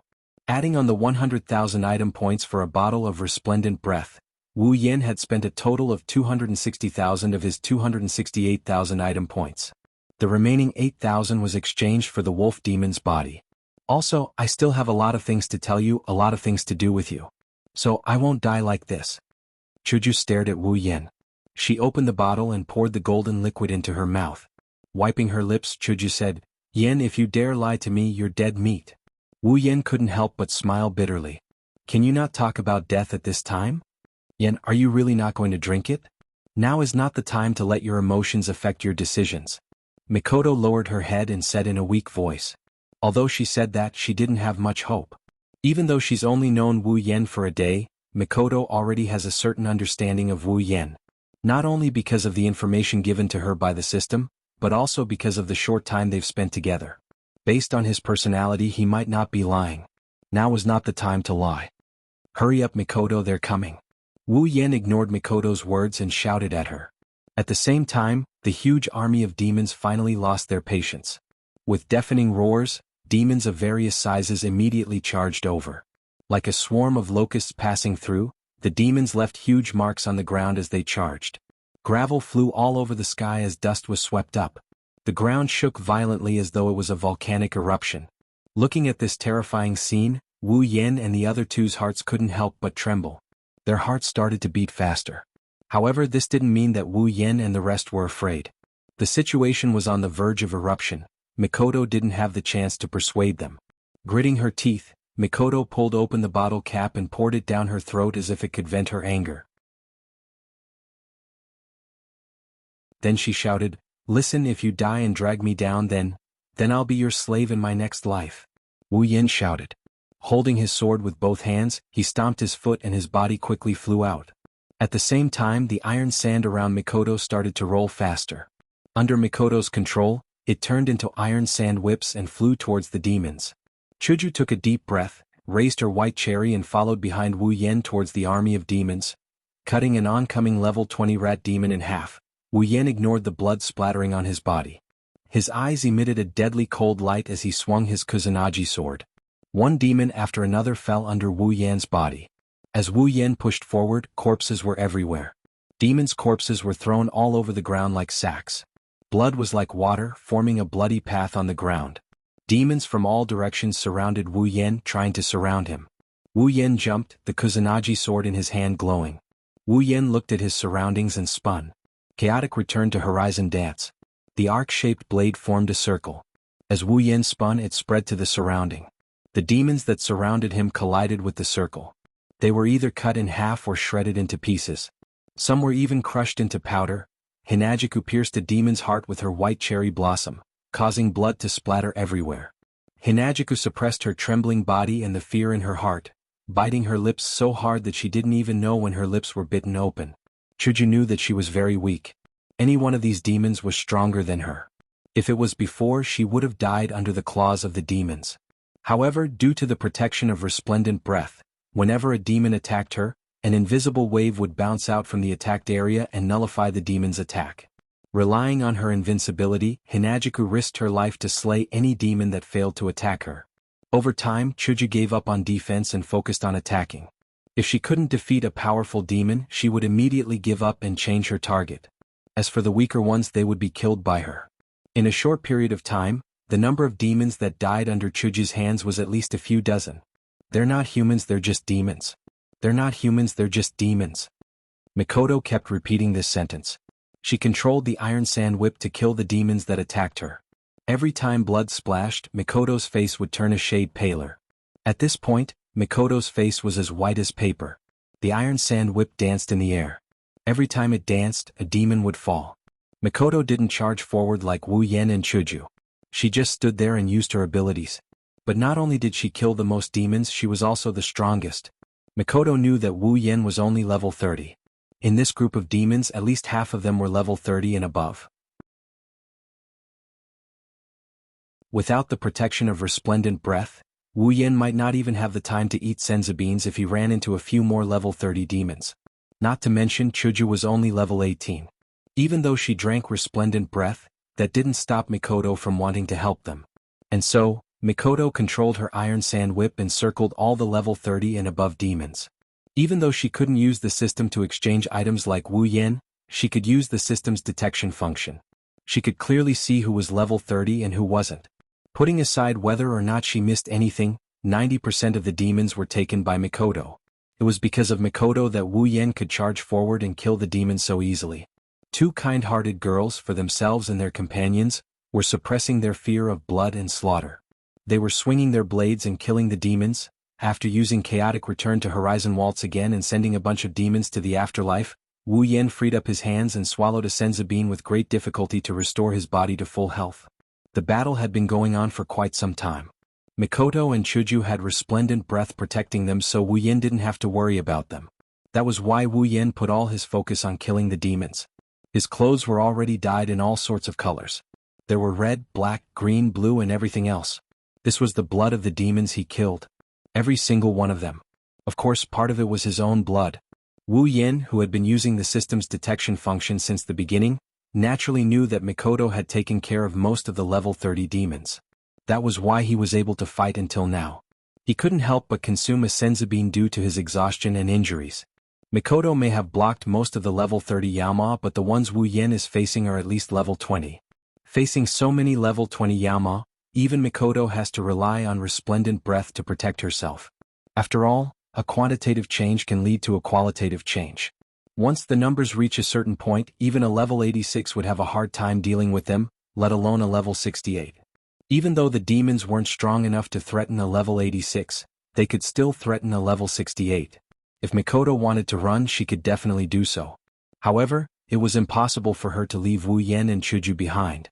Wu Yan remembered everything that Mikoto had done and continued to wield his Kusanagi sword to kill the demons. Gradually, as time passed, the number of demons dwindled. Wu Yan's senzu beans dwindled as well. Until now there was only one left. The pain in his body and the exhaustion in his mind kept telling Wu Yan to fall. Wu Yan used all his strength to kill the incoming demons.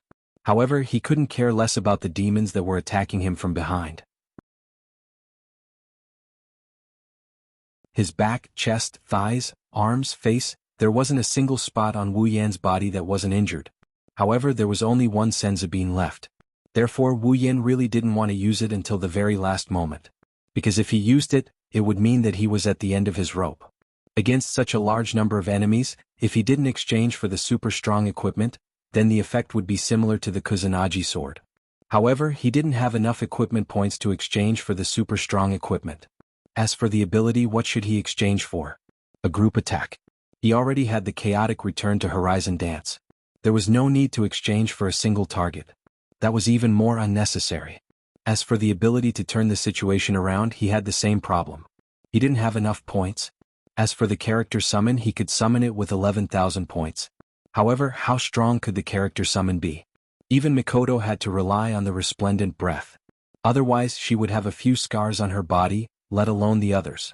Just as Wu Yan was about to use the last Senzabine, a wide net of electricity came from afar and turned the demons behind Wu Yan into charcoal. As the electricity disappeared, a crystal sword appeared beside Wu Yan and cut down the demons that were about to pounce on Wu Yan. Wu Yan raised his head and looked at the two figures in front of him in a daze. The one standing on the left was a pink-haired girl with a crystal sword in her hand.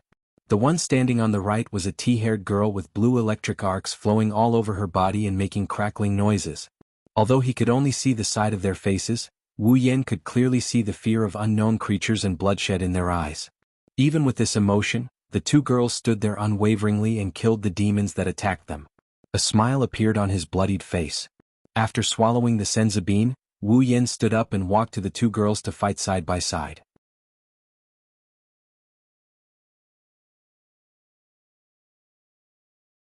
Chapter 38. 3 hours. That's the duration of resplendent breath. At this time, almost an hour had already passed.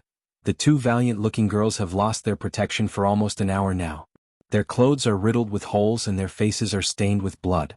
It's unavoidable that there are some wounds on their bodies. Even Mikoto has some minor injuries under the continuous barrage of attacks. Fortunately, the stronger demons were the focus of the trio at the beginning. What's even more fortunate was that there weren't any demons above level 40. At most, there were 10 level 40 demons, and these 10 level 40 demons were killed by Mikoto at the beginning of the battle.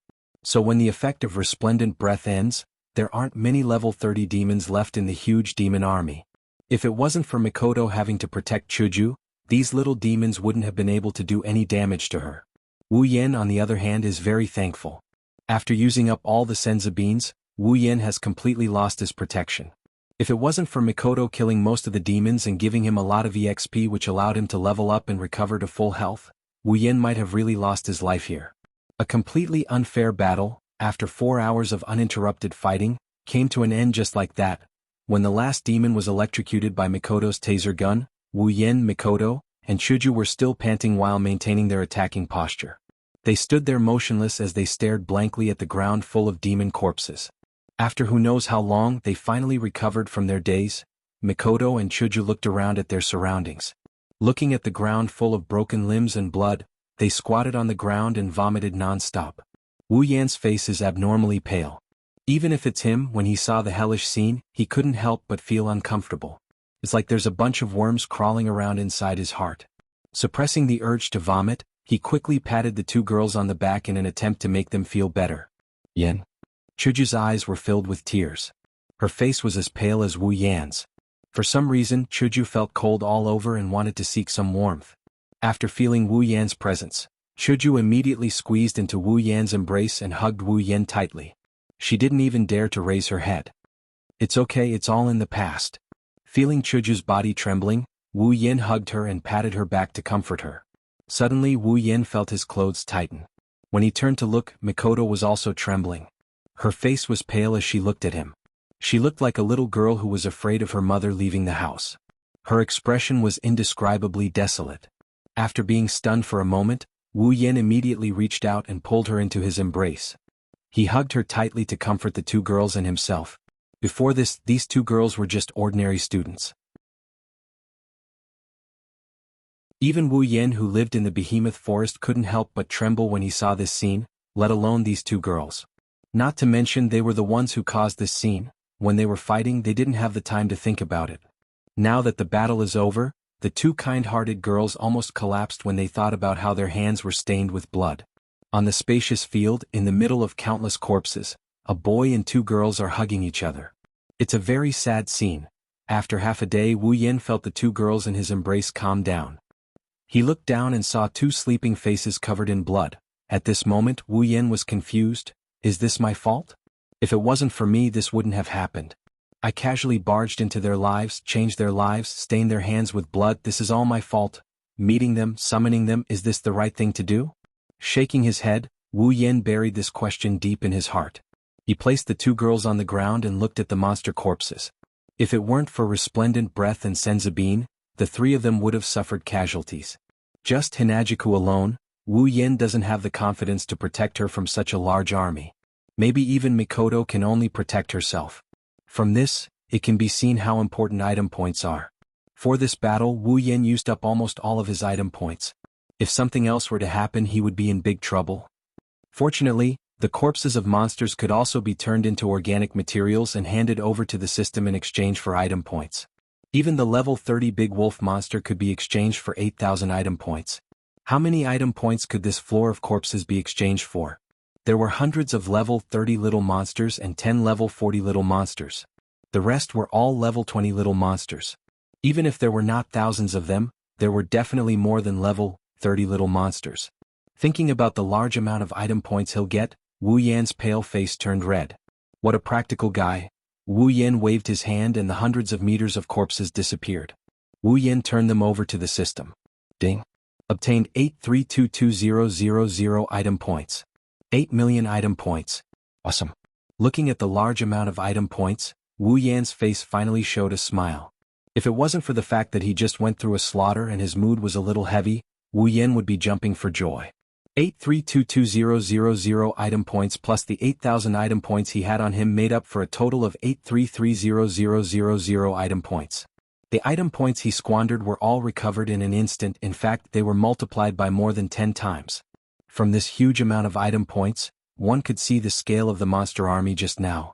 One had to know that a level 30 big wolf demon only cost 8,000 item points.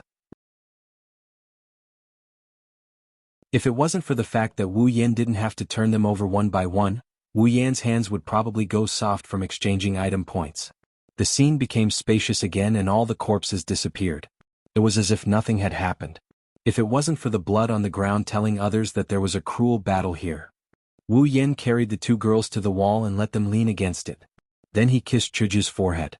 After hesitating, he kissed Mikoto's forehead before standing up. Looking at the clothes on his body in disgust, he tore off the red and green clothes on his body and threw them to the side. He didn't even leave the pants behind as he tossed them away. Wu Yan frowned. Although he threw away his clothes, there were still bloodstains on his body. Some of his wounds were still bleeding. During the battle, he didn't feel anything, but now Wu Yan only felt pain, accompanied by the smell of blood. Opening the system list, he used 9,000 item points to exchange for 3,000 item points for 3 bottles of quick healing potion. Wu Yan immediately drank one of them. After waiting for a while, the wounds on his body slowly healed at a speed visible to the naked eye. Moreover, the healing speed was getting faster and faster. In the end, all the wounds disappeared. Seeing this, Wu Yan smiled. Then he fed the other 2 bottles of quick healing potion to Mikoto and Chuju. Thinking for a bit, Wu Yan walked to the side and exchanged for a gemstone that glowed with water. Portable hot spring. Normally in the form of a gem. If thrown on the ground, it will quickly expand into a 5-meter hot spring. Can be recycled at any time. Has automatic water purification function. 20,000 item points. Satisfied with the gem in his hand, Wu Yan threw it on the ground. Like a stone falling into water, the gem melted into the ground, and a circle of ripples appeared on the ground. When the ripples expanded to 5 meters wide, the ripples turned into a circle, and inside the circle the ground disappeared, turning into a hot spring that was emitting steam. Wu Yan's eyes flashed with a strange color. How magical! After doing all this, Wu Yan chuckled and looked at the 2 girls who were still sleeping. Suddenly, the smile on his face widened a bit. Wu Yan walked to the 2 girls with small steps. He nodded and said seriously, "Mikoto Chuju, look, you're covered in blood. You must feel uncomfortable like me. It's okay, leave it to me. I'll definitely wash you clean, okay?" After muttering to himself to Mikoto and Chuju, Wu Yan immediately said, "Why aren't you answering? Are you shy? It's okay, I understand. Since you're not answering, I'll take it as a yes." As if it's true, Wu Yan smiled. His smile was very sly. Then he reached out his evil hands and slowly took off the 2 girls' clothes. His mouth kept muttering. If you look closely, you'll see that he's saying, "I won't be polite anymore." Poor Mikoto and Chuju. They just experienced a cruel psychological impact. Before they could wake up, they were already stripped naked by a certain wolf. After taking off all their clothes, the pure white body that appeared in front of him almost blinded his wolf eyes. He stared at the bodies of the two girls and after a few fierce glances, he stood up, picked up Hinajiku and walked to the edge of the hot spring. With a splash he walked in. His wolf claws kept touching Chuju's body. Wu Yan's face had a beep, smile. His heart was very happy. When his hand reached Chuju's chest, Wu Yan sighed regretfully. Still needs to be developed. After groping around for a bit, he reluctantly put down the two meat buns and moved to another location to continue the siege. A certain part of his body is already so shamefully hard that it can't be helped. Looking at the delicate body in his arms, then looking at Chuju's tightly shut eyes, Wu Yan sighed again and carried her to the shore. Who told me to be a pure person? I never take advantage of people when they're in danger. This is the thought of a certain wolf who stripped and touched a sleeping girl. After changing into a set of clean clothes and putting it on Chuju, Wu Yan put Chuju back in her original position. Then he carried the naked Mikoto and walked into the hot spring. Her body was not much different from Chuju's, but Wu Yan really enjoyed it. After cleaning off the blood on Mikoto's body, Wu Yan didn't stop. He continued with a new round of oil collecting battle. After touching the girl's body from head to toe, Wu Yan started to regret. He realized that he shouldn't have taken advantage of these two girls. It's not that he found his conscience or anything, but as he washed, Wu Yan started to feel uncomfortable. But these two proud girls, he absolutely couldn't take advantage of them. Taking advantage of them is fine, but if he ate them in their sleep, would Wu Yan die a horrible death? Even a child could guess the answer. After changing into another set of clothes and helping Mikoto put it on, he dived into the water with a plop. Lying in the hot spring, Wu Yan couldn't help but cry. Why not cold water?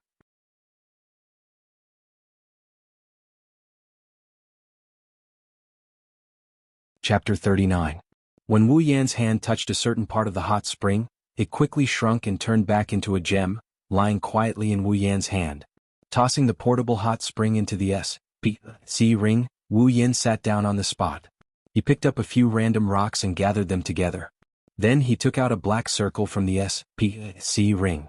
Wu Yan placed the circle on the stones. Wu Yan fiddled with the circle for some unknown reason. When Wu Yan was done fiddling with the circle, a fire suddenly lit up from the center of the circle. Wu Yan ignored all of this. He took out a few bottles and jars from the space ring and put them aside. Then he took out a few pieces of meat and a metal handle. He put the metal handle on the meat and put it on the fire to roast. From time to time he would pick up the bottles and jars beside him and sprinkle them on the meat. Wu Yan roasted the meat in an orderly manner as he opened the system status option. Character: Wu Yan. Abilities: Swordsmanship Expert, Cooking Expert, Complete Memory, Chaotic Return to Horizon Dance Equipment, Kusanagi Sword, Rank D, Summon, Misaka Mikoto Equipment Points, 51,000 Item Points, 83,000,000 Ability Points, 81,000 Summoning Points, 11,000 Level, 45. When he saw his own level, Wu Yan couldn't help but be stunned. Then he felt relieved. Wu Yan is a bit surprised to see that he has gained 15 levels in such a short time. But after thinking about it, it's not that strange. That terrifying monster army was completely wiped out by the three of them. With such a terrifying amount of monsters, there were even 10 level 40 monsters and a few hundred level 30 plus monsters. It's reasonable that they could level up to this level. What's more, monsters above level 20 came in heaps. This could be seen from the 83,000,000 item points that Wu Yan had left after purchasing the portable hot spring, quick healing potions and clothes. Although level 20 little monsters could not provide Wu Yan with much EXP, and some of them were killed by Chuju, the number was still terrifying. Chuju was only level 18.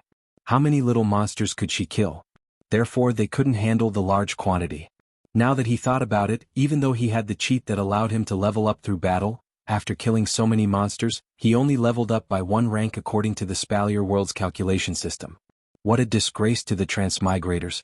Mikoto's status didn't change much under Wu Yan's status, but, character, Misaka Mikoto ability, Electroshock user, LV5, strength, C endurance, C agility, B spirit, A equipment, none level, 69. Compared to his previous status, there wasn't much change. He only leveled up by 1.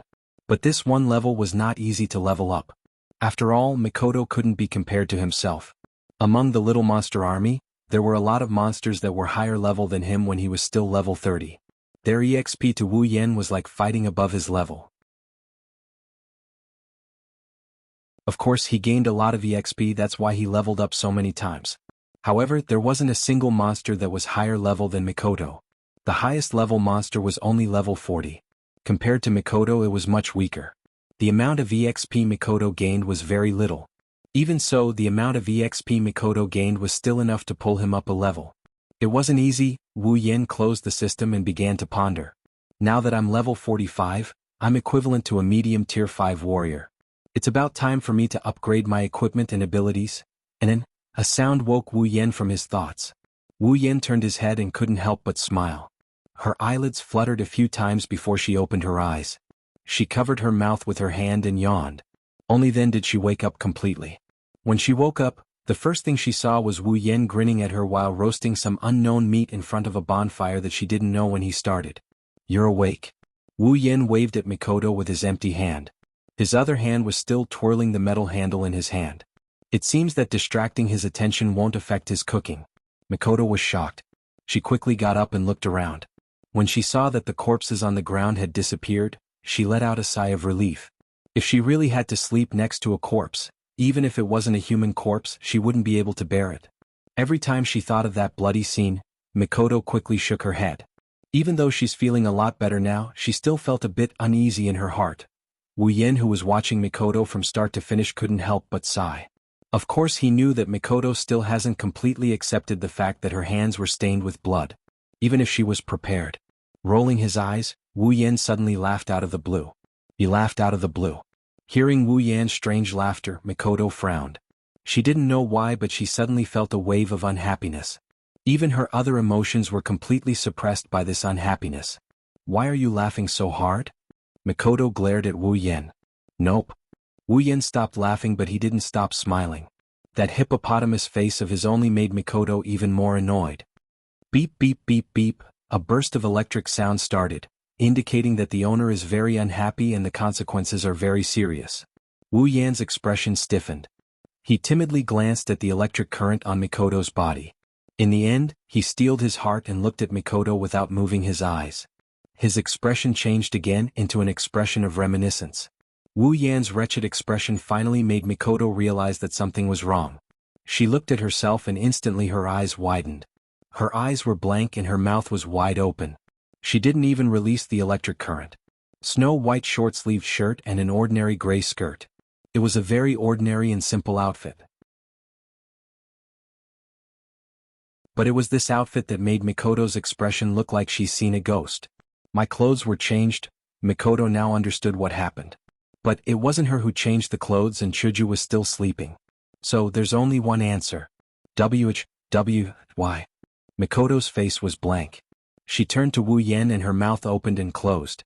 As for why she asked why, it's just that she didn't want to face reality.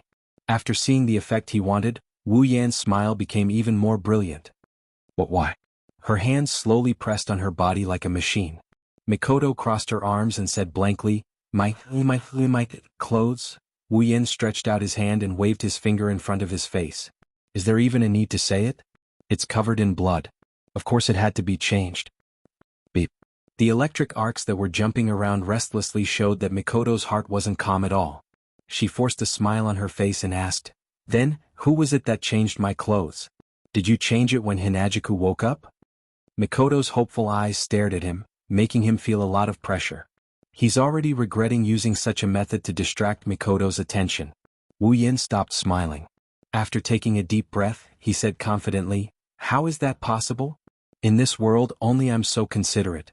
So be grateful to me. Mikoto's face became hotter and hotter. At an unimaginable speed, the temperature on her face broke through the limit. Finally, with a bang, a cloud of smoke came out from her head. Her mind went blank. Mikoto's head started shaking uncontrollably from left to right, up and down. Wasn't this reaction a little too exaggerated? Wu Yan's mouth twitched as he watched Mikoto's eyes turn into circles. Her face was red as she shook her head. She's so pure. While Wu Yan was feeling proud, Mikoto suddenly stopped. She lowered her head with a gloomy expression. Beep beep beep. A blue light suddenly burst out. Electric arcs crazily flashed on Mikoto's body. With a wicked smile, Mikoto looked at Wu Yan. A chill ran from Wu Yan's spine to his head. Wu Yan's body couldn't help but shiver. Looking at Mikoto, who slowly stood up like a thunder god, a big drop of cold sweat slid down Wu Yan's head. Revealing a smile uglier than crying, Wu Yen swallowed a mouthful of saliva. Calm down. Mikoto, calm down. A devilish voice came out from Mikoto's mouth. What last wish do you have? Tell me. Although I don't know if I'll remember it, but if one day I happen to remember it, I'll consider fulfilling it for you. Ha ha ha ha. Wu Yen laughed dryly at Mikoto. Don't joke around, Mikoto. You see, I'm doing this for your own good. You're a girl, you should be clean. It's not a big deal. It's not a big deal. Mikoto's voice rose a little, but it didn't make Wu Yen happy. Instead, it made him feel even more despair. So that's how it is. To you, it's not a big deal. If that's the case.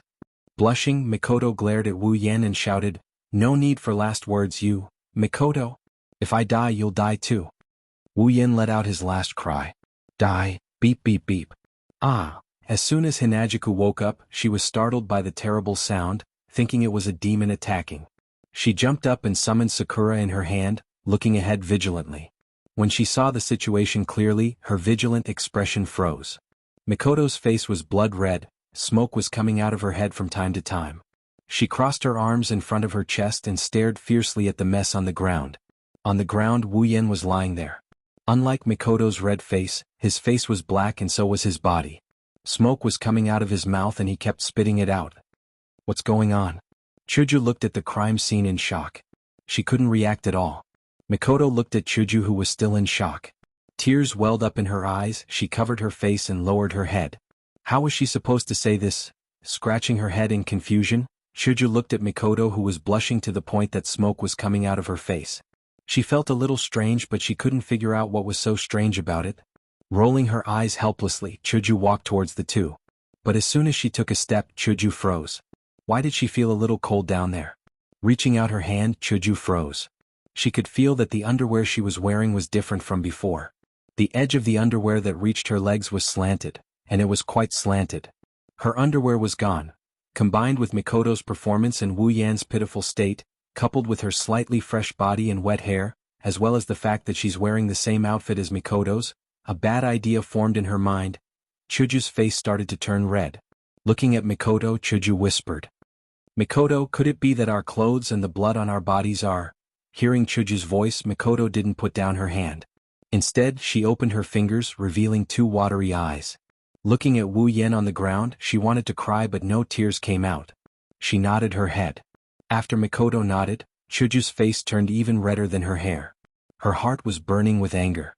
She strode in front of Wu Yen and gave him a vicious slap. Slap.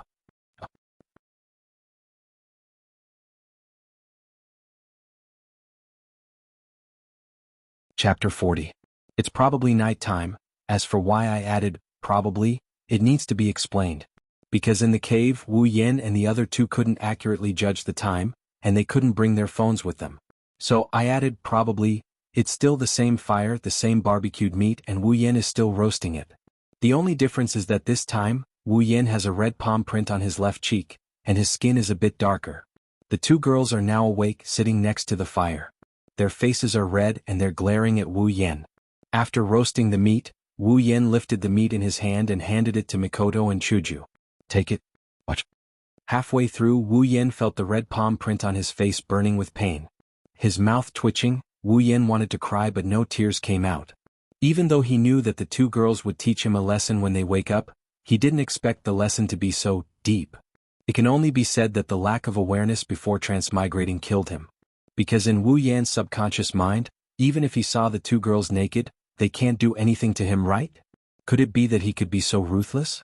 Unfortunately, he had already forgotten that this is no longer the harmonious society that he once lived in.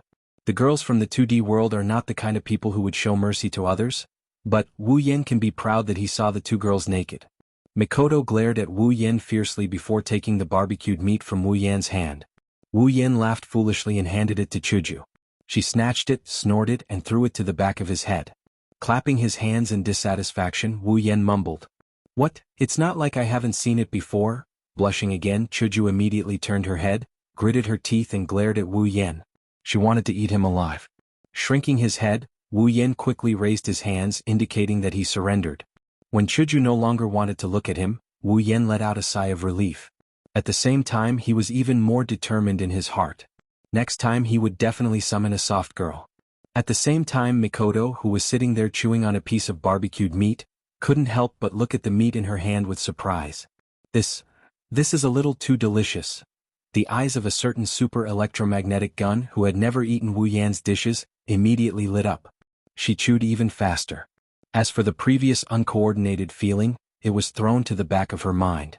As for why there was a feeling of disharmony, it was very simple. It was because the super electromagnetic gun's underwear, which was the safety pants, had been thrown away by Wu Yan just like Chuju. Although the fact that they like to wear safety pants is their cute point, compared to the cute underwear, this point can be discarded. Moreover, Mikoto and Chuju already have a lot of cute points on them. Chuju's situation was similar to Mikoto's. Although she had already tried Wu Yan's dishes, she still couldn't stop herself from eating them every time. Who told these two girls to not get fat no matter how much they eat? Let them be. Helplessly shaking his head, Wu Yan finished the barbecued meat in a few bites. After filling his stomach, Wu Yan opened the system list and clicked on the equipment option. As of now, Wu Yan is already level 45, which is the 5th step of the Spalier world. Although the Kusanagi sword has only accompanied him for 4 months, it's time to change it. The current Kusanagi sword can no longer keep up with Wu Yan's needs. If Wu Yan's idea was heard by the warriors in the Spalier world, they would definitely spit at him to death. One must know that common armaments are the dream equipment of warriors and mages below the 7th step. Armaments are extremely precious in the Spalier world. Even the lowest common armaments can only be worn by warriors or mages with good conditions. There are 2 reasons for good conditions, one is family background and the other is strength. Having a good family background is easy to understand. If you have a good father and your father is very rich, he will naturally prepare a common armament for you. Of course, it has to be a big family. Even if it's not at the level of a lorry family, it has to be at least a big family in the area. Having good strength is even easier to understand. With strength, do you have to be afraid of not having enough money? Go into the giant beast forest and hunt high-level demonic beasts for 10 days to half a month. The money you can get from that would be enough to buy a mass armament. As for how strong you need to be, it's not much different from Wu Yan's current strength, around tier 5. A tier 5 warrior or magician would only be able to equip a common armament at this point in time. Yet, Wu Yan thinks that common armaments can't keep up with his needs? How can those warriors and mages below the 5th step who don't have a good family background and who still have iron armaments endure this? Well, with the system, this heaven-defying thing, Wu Yan can be considered to have a good family background, so he can't be counted. And now Wu Yan wants to change his equipment. Naturally, he won't be interested in common armaments anymore. What he wants to change is a C-rank equipment, which is a rare armament. In the Spalier world, rare armaments can only be worn by those above the 7th step. Also, only those with good family background can have one, such as Fei Fei. Of course, people like Lulu are the real good family background. She is only at the 4th step and she already has a rare armament. But she is the only daughter of the first family of the Ailu Empire, one of the 3 big empires. If you compare yourself to her, you will only be angered to death. Some of the poorer 7th step warriors and mages may not even have a rare armament. This is the main reason why Wu Yan didn't exchange for a rare armament in the Spalier world even though he had enough equipment points. In the Spalier world, robbing people and robbing the rich to help the poor is not illegal. But now it's different. Even though he is only at the 5th step and can't compare to a 7th step, he has Mikoto who is at the peak of the 7th step. What is there to be afraid of? As for those 8th and 8th step warriors and mages, if they don't have a rare armament, they will be looked down upon by others. As for the 9th step, there is no need to worry. They will also look down on you with 1 or 2 rare armaments. At this level, who doesn't have a family background? 9th step warriors use gold armaments. Moreover, the 9th step is a rare existence. Wu Yan doesn't even know if he can meet one. Even if Wu Yan heard about it, he only heard from Fei Fei that the previous head of her family, which is Lulu's grandfather, was a 9th step warrior.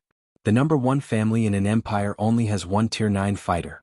Even though he doesn't know how many tier 9 fighters there are in Silveria, there are less than 5 tier 10 demigods in Silveria. How many tier 9 fighters could there be in Silveria that are a tier lower than a tier 9 fighter?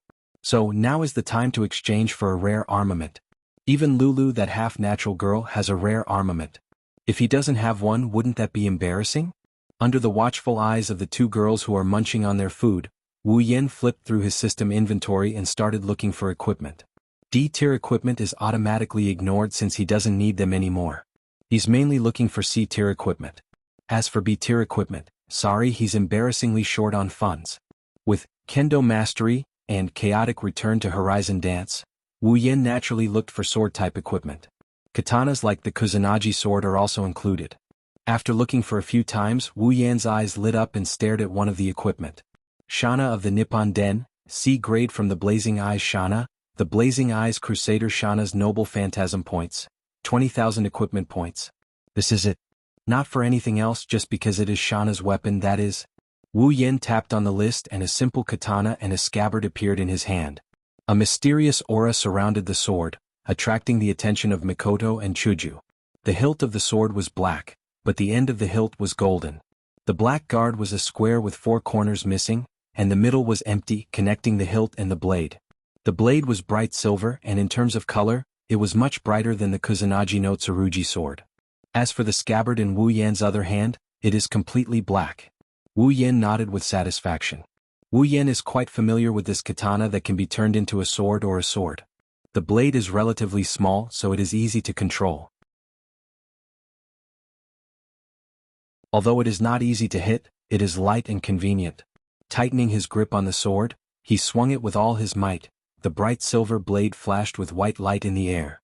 He waved it around a bit before sheathing it back into its scabbard. Did you get a new weapon? Chuju curiously looked at Wu Yan's katana. After all, she is also a good swordsman, so she is quite fond of this kind of sword. Well, after today's battle, my strength has increased a lot, so it is inevitable to exchange for a more powerful weapon. Wu Yan said to Chuju after putting the katana into the interspatial ring. Mikoto nodded and said, "Then you don't want to exchange for some defensive equipment?" Wu Yan was surprised. After thinking for a while, he opened the system list and looked at it. Mikoto's words are not without reason. In today's battle against the army of monsters, if he had a decent defensive equipment, he would have saved a lot of effort. He could also extend the use of Senzabin so he would not have to risk his life.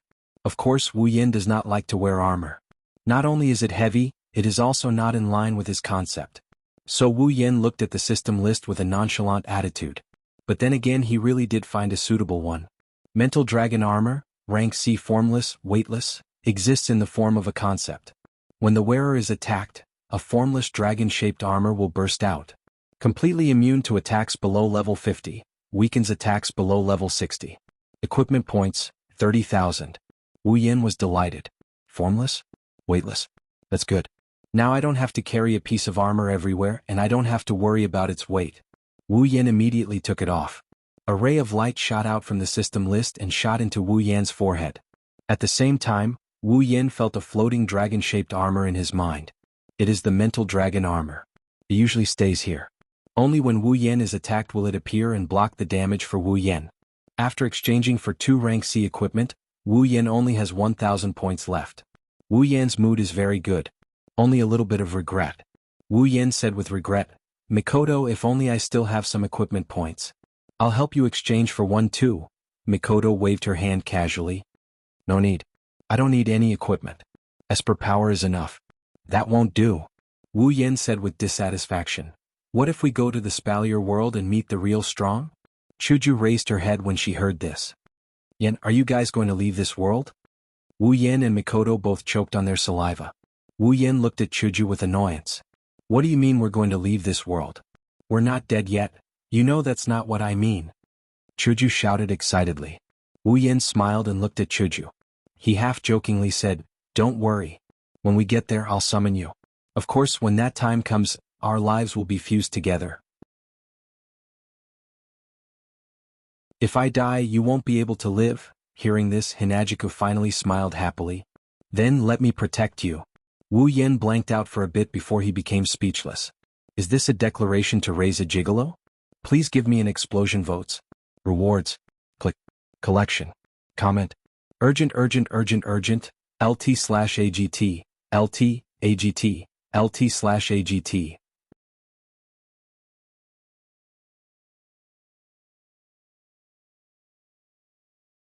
Chapter 41. Night, Mikoto and Chuju were already asleep. Although the 2 girls had slept for quite some time, their mental exhaustion still hadn't fully recovered. After all, the two girls were only 14 or 15 years old. They had just gone through a cruel slaughter. Even with Wu Yan's antics, it wasn't easy for them to relax. Wu Yan sat alone beside the fire. He was in charge of keeping watch. No one knew if there would be another demon attack in the middle of the night when everyone was asleep. Even if it wasn't on the same scale as before, he couldn't be careless. Thus, as a man, Wu Yan consciously accepted the task of keeping watch. It's definitely going to be boring, but looking at the sleeping posture of the two cute things, it's not like he can't get through it. Wu Yan is an otaku, staying up late is a common occurrence. This place was very wide. Otherwise, it wouldn't be able to accommodate such a terrifying demon army. However, the only real passage, other than the slide that Wu Yan's group slid down, was the passage directly opposite of Wu Yan. Of course, Wu Yan wouldn't let his guard down in other places. The heavenly jade should be right in front of him, Wu Yan thought to himself as he looked at the seemingly endless passageway. As long as he obtained the heavenly jade and exchanged it for the other half of the mysterious crystal from the Heron Palace, he and Mikoto would leave this world. At that time he would summon Chuju over. This world wouldn't have much to do with Wu Yan anymore. Although before he transmigrated, Wu Yan was also very fond of Butler Whirlwind's world. However, that didn't mean that Wu Yan would be satisfied. He still remembered the familiar dungeons on the system's list. Those were all his dreams. Now that he had the chance to realize them, how could Wu Yan be satisfied if he didn't go through all of these places? Perhaps Wu Yan would bring Chuju back in the future. However, it was impossible for him to stop here. Butler Whirlwind was just the first stop. Your so-called night watch is just standing here in a daze. Just as Wu Yan's thoughts were about to drift away, a voice saved him. When Wu Yan looked up, Sis Cannon was looking down at him with dissatisfaction. Aren't you asleep? Why are you up? Wu Yan scratched his head awkwardly. He had indeed been distracted just now. He hadn't even noticed that Sis Cannon had gotten up and approached him. He had neglected his duty. Yeah, I suddenly woke up. Maybe it's because I couldn't sleep anymore. Maybe it's because I just slept. Mikoto said casually as she sat across from Wu Yan. Well, that's right. She's more like Sis Cannon when she's full of energy, Wu Yan said without any hesitation. Mikoto glared at Wu Yan. What do you mean? Are you saying that I don't look like a girl? Also, what's up with Sis Cannon? Are you making fun of me? Chuckling dryly, Wu Yan reached out his finger and pressed it against his cheek. Don't be angry, girl. I'll give you a smile. Don't act cute in front of me. Disgusting. Mikoto resisted the urge to punch Wu Yan's face. If Chuju wasn't still asleep, she would have flirted with him. Smiling at Mikoto, Wu Yan let out a sigh of relief. It seemed that Mikoto had fully recovered. He was afraid that Mikoto would be stubborn because of this. Luckily, it seemed that the sacrifice from before wasn't in vain. Hey, don't change the topic. What's up with Sis Cannon? Seeing Wu Yan laughing like an idiot, Mikoto was unhappy again. Wu Yan calling her Sis Cannon felt like an insult to her. Mama. Scratching his face, Wu Yan said, Mikoto, aren't you a super railgun? Calling you Sis Cannon is a form of respect. Mikoto stared straight at Wu Yan's face. Why do I feel like that's not the case? Don't mind the details. Those who care about details are all 9. How can I not mind? Mikoto retorted loudly. Why are you calling me sis? You're much older than me, you uncle. Uncle. Faced with Sis Cannon who evolved a venomous tongue, Wu Yan felt like he was struck by lightning. He was completely stunned. I'm only 20 years old. I'm not an uncle. You half lowly. Wu Yan screamed in his heart. But if he really screamed, he wouldn't be far from death. This made Wu Yan feel extremely aggrieved. Seeing Wu Yan's expression, Mikoto smiled and looked at the bonfire in front of her. Gradually she lost her focus. Wu Yan, who recovered at an unknown time, for some reason he couldn't help but want to talk to her when he saw her like this. What's wrong? Are you homesick? Wu Yan asked softly. Mikoto nodded blankly and then shook her head. This made Wu Yan confused. Perhaps Mikoto sensed Wu Yan's confusion. She glanced at him and said, Actually, I'm not homesick. Although I'm not dissatisfied with my previous life, living in Academy City feels a little normal. Every day I go to school, leave school, play video games.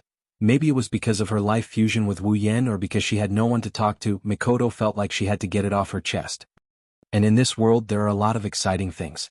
There are exorcists and monsters. When she mentioned monsters, Mikoto's expression was a little unnatural. She was probably thinking about the previous battle. But soon Mikoto continued, But now, I miss Academy City. I miss Mom and Dad and I miss my junior. Although that junior is a little abnormal. Looks like Mikoto was harmed by that Yuri girl Shiroi Kuriko. So you're saying that you're conflicted. You want to go home but you also want to stay here and look for excitement. Wu Yen said bluntly. At the same time he sighed in his heart. As expected of Sis Cannon, she loved excitement. No wonder she went to flirt with those delinquents every day. Although it's similar to what you said, why do I feel uncomfortable hearing it from you? With your temper, the only time you feel comfortable is when you electrocute people. Wu Yen mumbled softly. What did you say?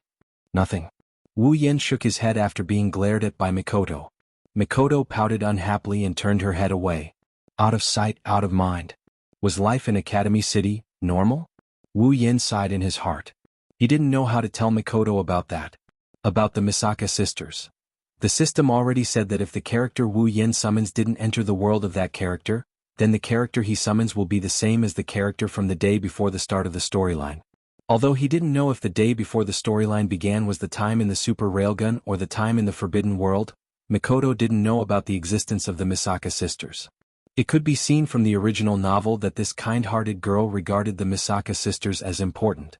Otherwise, she would not be willing to sacrifice her life for the sake of ending the superpower project. But now Mikoto was summoned by him. Even if the time in the Forbidden World was still frozen, Misaka sister had already been born.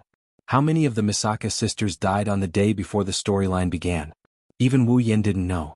If Mikoto knew about this, she'd be worried sick. This girl who blamed Misaka sister's fate on herself. But if he didn't tell her, then it would be even more cruel. After all, the Misaka sisters were Mikoto's sisters. How should he put it? Wu Yan's face started to change. After some hesitation, Wu Yen said in a low voice, Mikoto. She turned around and looked at Wu Yen. Seeing his hesitant face, Mikoto was confused. What? Sighing, he looked at her with a straight face and said in a serious tone. What if Academy City isn't as beautiful as you think it is? What would you do? Not as beautiful as I imagined it to be? Mikoto's face froze when she heard Wu Yan's what if. As a LVL5, she had extraordinary computing power. Her IQ was definitely higher than Wu Yan's. Now that Wu Yan said something like, what if, Mikoto didn't believe him. Mikoto frowned. Yen, don't you know something? Don't try to brush me off. Before Wu Yen could answer, Mikoto stopped him. I know. As my summoner with such a magical system, you must know a lot of things. Otherwise, you wouldn't summon someone you don't know for no reason. You must know me very well. That's why you summon me, right? Wu Yen flinched for a bit before replying. That's not necessarily true. At the time, I wanted someone to protect Hinajuku. That's why I chose to summon a character. That wasn't a lie. No matter how much Wu Yen liked 2D characters, Wu Yen summoned someone to protect Chuju. Of course, liking Sis Cannon was also a part of the reason. Mikoto didn't believe Wu Yen at all. She said, if you had told me this reason before, I might have believed you.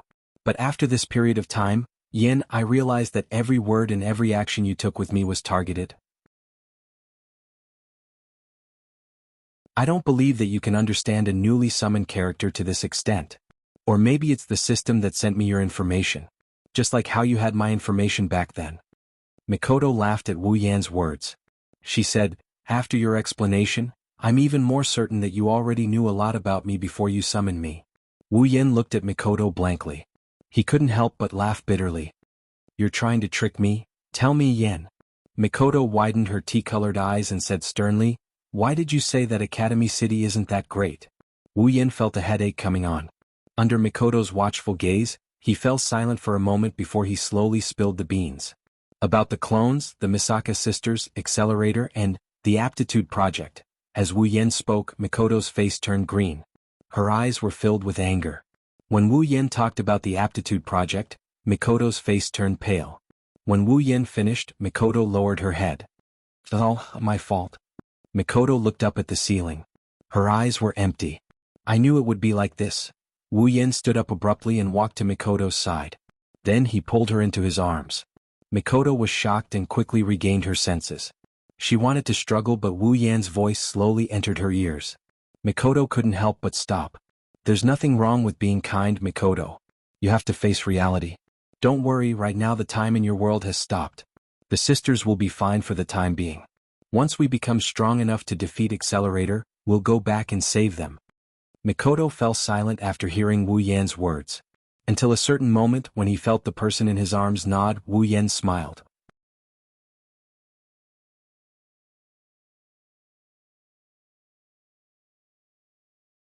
Chapter 42. Holding a piece of meat that Wu Yan just roasted, Chuju slowly chewed on it while looking at Wu Yan and Mikoto strangely. Her heart was full of doubts.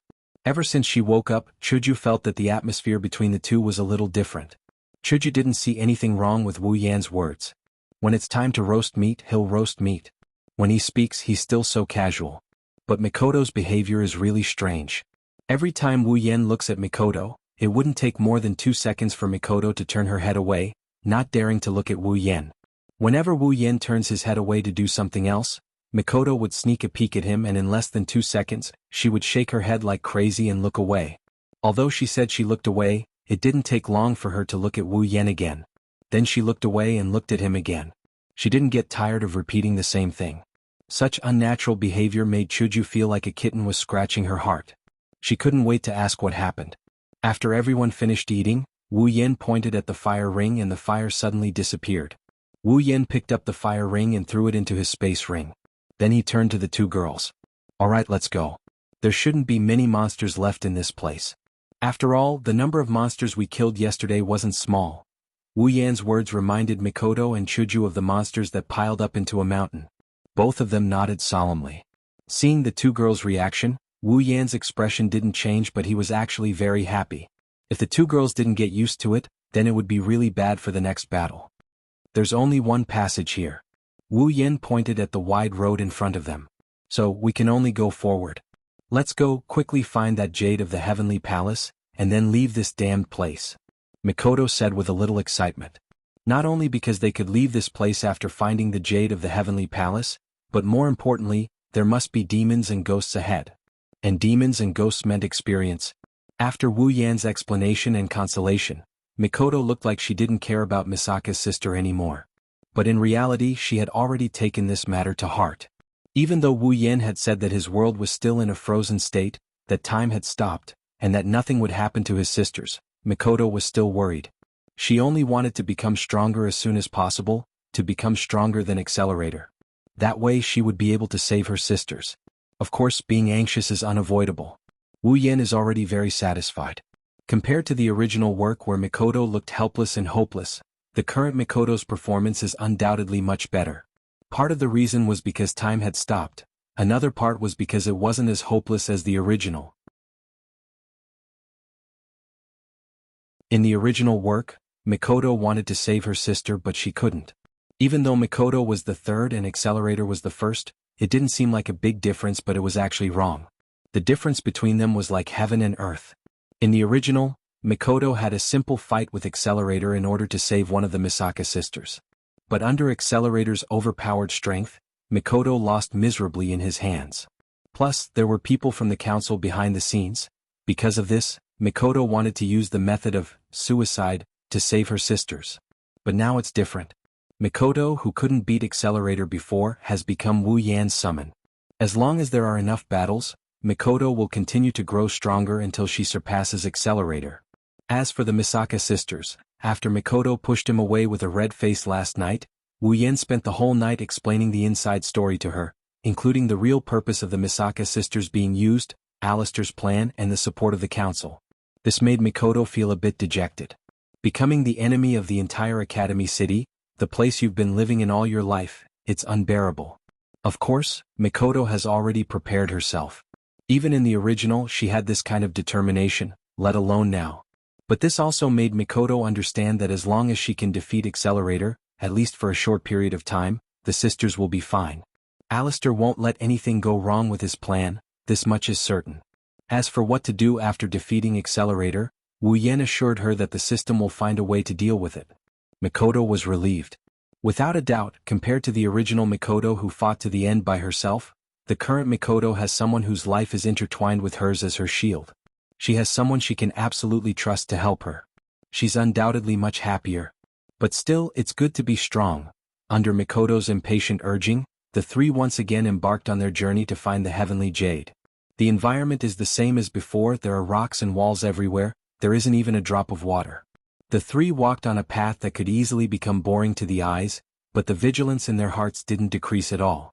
Compared to when they first came in, the current Mikoto and Chuju have undoubtedly changed a lot. Yesterday's events are still deeply engraved in their hearts.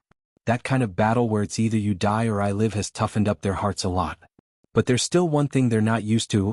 Looking at how careful Mikoto and Chuju are walking with their legs clamped together, Wu Yan was speechless. Wearing safety pants all year round, now that they've taken it off, their behavior has changed so much. What should he say about them? Mikoto and Chuju are gnashing their teeth in anger. The two of them, who are usually carefree decided to wear safety pants because they don't want to worry about anything. Occasionally they would have to take care of their skirts. For tomboyish girls like them who exercise a lot, it's too tiring. So, they've gotten used to wearing safety pants. Now that they suddenly changed, it's really awkward. Plus, they have to guard against the wolf behind them. The two girls knew that once they accidentally exposed themselves, the shameless wolf behind them would definitely continue to admire them openly. However, once the battle started, this kind of thing was unavoidable. There was nothing they could do but swallow their grievances. If Wu Yan knows what they're thinking, he'll definitely laugh and say, "I've seen everything on your body, do I still need to pay attention to your underwear?" What Mikoto and Chuju don't know is that their bodyguard is currently lying quietly in Wu Yan's interspatial ring. What is shameless? This is shameless. Look, there's light in front. Chuju raised her white cherry and pointed at the road ahead. There's a faint light, it looks like an exit. Wu Yan's face tensed up. He quickly stood in front of Mikoto and Chuju and said to them, "I don't know what's going on in front, everyone be careful, we can't rule out the possibility that there's a demon in front." Mikoto and Chuju nodded solemnly. They've already mentally prepared themselves after yesterday's battle. Mikoto even secretly calculated the calculation formula of her superpower in her mind. She's prepared to use her superpower at any time to prepare for battle. After all, Wu Yan is the leader here, but she's the strongest. After passing through the tunnel, Wu Yan, Mikoto, and Chuju immediately saw a bright light in front of them. Then a circular plaza appeared in front of them. Compared to the previous plaza, this place is much wider. It doesn't look like it was man-made. On the surrounding walls, there are holes of different sizes. The holes aren't deep. Even from the bottom of the plaza, Wu Yan and the other two can clearly see the bottom of the hole. No matter how you look at it, it looks like a beehive. In front of Wu Yan and the other two, there's a hole that's a lot bigger than the other holes. In front of the hole, there's a wide dragon throne. Although it's made of stone, it looks quite domineering. At this point, Mikoto's face darkened. Wu Yan and Hinajiku couldn't help but flinch. "What's wrong, Mikoto?" Chuju walked to Mikoto's side and said. Mikoto frowned. She pointed at the dragon throne and said, "That's a dragon throne, isn't it? Isn't it obvious?" Wu Yan rolled his eyes. Anyone can see that it's a dragon throne. Receiving Wu Yan's eye roll, Mikoto immediately glared back. "So stupid, anyone can sit on a dragon throne. Isn't it just an emperor?" Wu Yan suddenly shook. He kind of understood Mikoto's meaning. "You're saying?" Chuju's mouth is wide open. Looking at the tall dragon throne, she's speechless. Looks like she also kind of understood. "That's right." Mikoto looked at Wu Yan and Chuju. "Here there are only a few small holes. We can see the bottom of the holes, including the one behind the dragon throne. This means that there's no other way. This is the innermost place." After saying that, Mikoto's face tensed up. Since this is the innermost place, then where did the demon army come from? Pointing at the holes, Mikoto said, "There's only one answer. Those holes are the demon's nest, and there." Moving her finger to the hole behind the dragon throne, Mikoto smiled and said, "It's the king of these demons. The nest they're living in." Boom. Following Mikoto's words, the ground suddenly shook violently. The domineering cis cannon immediately revealed her true form. Her body tilted and fell into Wu Yan's arms. Red clouds floated onto Mikoto's face. Chuju on the side also fell into Wu Yan's arms from the sudden tremors. Wu Yan didn't refuse. He directly hugged the two girls and used the method of deflecting the force to stabilize his body. The ground started to crack. Rocks rolled everywhere in the tremors. Some even rolled towards Wu Yan's direction. Wu Yan was shocked. He quickly carried the two girls and jumped, dodging the rolling rocks one after another. When he couldn't dodge, he stepped on the rolling rocks and used the momentum to fly. The tremors became more and more violent. Just when Wu Yan was worried that the cave would collapse, a tree vine suddenly shot out from the cracked ground and arrived in front of Wu Yan like a gust of wind, whipping onto Wu Yan, who couldn't react in time. At this moment, a wave of energy came from Wu Yan's mind. It passed through his mind and spread to Wu Yan's body. Just when the tree vine was about to hit Wu Yan, the wave suddenly changed into an invisible dragon armor, blocking the tree vine's attack. With a muffled sound, the attack of the tree vines was blocked by the dragon-shaped armor. When the attack was blocked, the dragon-shaped armor flickered for a moment before disappearing.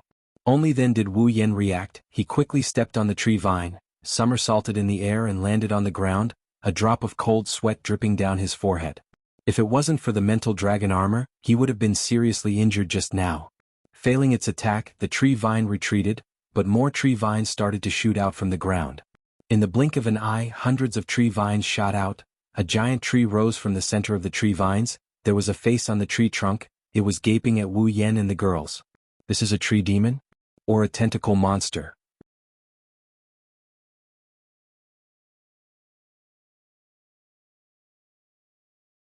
Chapter 43. Tree Demon. Level 45. The 5-meter-tall giant body and the vines that were even longer than its body swung in the air. The moment the vines touched the rolling stones on the ground, they were surrounded twice. Then, with some unknown method, the vines crushed the large stones into pieces. Wu Yan's butthole tightened when he saw this. He hugged Mikoto and Chuju tightly and shuddered. This tree demon that was familiar with the tentacle monster's skills was a great enemy. Wu Yan made up his mind in an instant. He cautiously looked at the tree demon waving its vines and decided that it would be best to end this as quickly as possible. If he was entangled, he would lose his chastity. If the two girls in his arms were entangled, Wu Yan wouldn't even have a place to cry. If he was NTR'd by a tree, Wu Yan might as well just die. Wu Yan had forgotten that Mikoto was level 69. Is it the king of this place? Chuju poked her head out of Wu Yan's embrace. She was used to Wu Yan's embrace. With Mikoto by her side, Chuju was still a little shy. She glanced at the tree demon and quickly turned her attention away. I don't know. If Hinajiku is a bit shy, then Mikoto is very shy.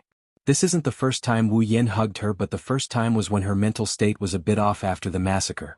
The second time was when she first heard about the sisters and her mental state was a bit off as well. This is the first time she's been hugged so blatantly by someone like Wu Yan.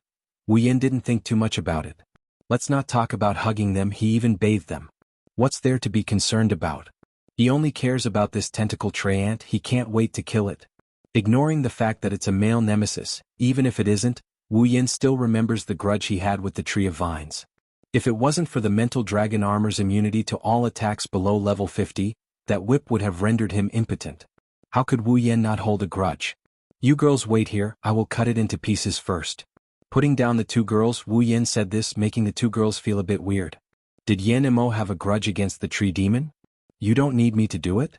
After Wu Yan put her down, Mikoto blushed and lowered her head. She's mad at herself. It's just a small tremor, a little bit of electromagnetic force would have been enough to stabilize it. Why didn't she think of that? Why did she fall into Yan's arms? Let's do it together. Let's get this over with. In order to avoid being NTR'd, Wu Yan went all out. Mikoto adjusted her state of mind and nodded indifferently. A level 45 monster is just a small monster to her. If it was together with the demon army from before, she would be a bit more afraid. Just this one? Then what about me? Hinajiku hurriedly made her presence known. You stay by Mikoto's side. Wu Yan said quickly. He waved his left hand and a katana appeared in his hand. Okay. Chuju was a little reluctant. She was weak and couldn't help Wu Yan. Chuju cared a lot. But the situation was different now. Without the resplendent breath, rushing in recklessly would only lead to death. Seeing Hinajiku's expression, Mikoto patted her shoulder and whispered in her ear, wait until you become Yan Summon, you'll be able to grow infinitely stronger. At that time, come and help him. Chuju felt a little better after hearing Mikoto's words. She nodded firmly, indicating that she understood. It's coming? A tree vine whipped towards the three of them. Wu Yan quickly reminded them as he pulled out his new Nietono no Shana. The simple yet shiny blade flashed and the tree vine that was as thick as a thigh fell to the ground. Damn. As expected of the weapon of the 10,000 years cute thing. Wu Yan touched the Nieto no Shana in surprise. Although he knew that there was a huge difference between each level of equipment, Wu Yan was still surprised by the power of the Nieto no Shana. At least in terms of sharpness, it was enough. No wonder the common armament and rare armament were only one level apart. One could only be used by low-level warriors or magicians, while the other could only be used by at least level 7. While Wu Yan was pleasantly surprised by his new equipment, the tentacle tray ant ignored the sliced vines as if they were nothing. It waved its other vines and sent Wu Yan flying. Yan? Seeing Wu Yan being sent flying, the two girls cried out in alarm. Wu Yan crawled up from the ground and waved his hand to indicate that he was fine. At the same time, he glared at the tentacle tray ant, his eyes filled with anger. Damn it, even my mother has never hit me before. It's fine if you hit me once, but you even hit me twice. I can't stand it anymore. Although Wu Yan had the protection of the dragon armor, this was the first time Wu Yan had been put in such a difficult situation by a monster of the same level. Therefore Wu Yan was furious. With a turn of his body, Wu Yan dodged the tentacle trent's second attack. He continuously stepped on the ground and arrived in front of the tentacle tray ant with the speed of the wind. He tightly held onto the Nieto no Shana and chopped it down. When Wu Yan got close, the leaves on the tentacle trent's head formed a circle and covered its body from above. Wu Yan's attack only managed to cut off countless pieces of leaves. After his attack failed, Wu Yan stepped on the ground and moved behind the tentacle tray ant. Before his attack could land, another circle of leaves fell and covered the tentacle trent's body. Helpless, Wu Yan could only chop off another pile of leaves. At this time, several vines fell from the sky and whipped towards Wu Yan. Wu Yan was shocked and wanted to dodge, but a sound stopped him and he continued to slash at the tentacle tray ant. The vines instantly arrived behind Wu Yan and wanted to whip him 3 times, but several black swords came from afar and shredded all the vines that attacked Wu Yan. Wu Yan's attack successfully landed on the tentacle trent's body and took away a piece of wood. Roar! The tentacle tray ant finally cried out in pain. Wu Yan was good at kicking a man when he was down. A red halo flashed around the Nieto no Shana as Wu Yan viciously slashed down with the glowing Nieto no Shana. Chaotic returned to Horizon Dance. With a cold shout, a red arc of sword light came out from the Nieto no Shana and slammed into the tentacle trent's face. The huge force cut the tentacle trent's body into pieces. With the remaining force, the tentacle tray ant shot backwards and cut off all the vines in front of Wu Yan. The Nieto no Shana in his hand started to burn and ignite. Wu Yan looked at the Nieto no Shana in shock and then became happy. He didn't expect the chaotic return to Horizon Dance to be able to trigger the power of the Nieto no Shana. The already powerful chaotic return to Horizon Dance was strengthened to such a degree. What a surprise. One hit kill. Stroking the Nieto no Shana's body, Wu Yan laughed and returned the sword to its scabbard. Are you alright? Seeing that the battle was over, Mikoto and Chuju came to Wu Yan's side. I'm fine. I have to thank you for the iron sandsword just now, Mikoto. Wu Yan smiled at Mikoto, making her blush. Thus, Sundra Cannon decided to act Sundra. I only acted because I saw that you couldn't handle it. Don't misunderstand. Clap clap clap clap. A burst of applause woke up Wu Yan, who was enjoying Mikoto's Tsundra act. It also woke up Mikoto and Chuju.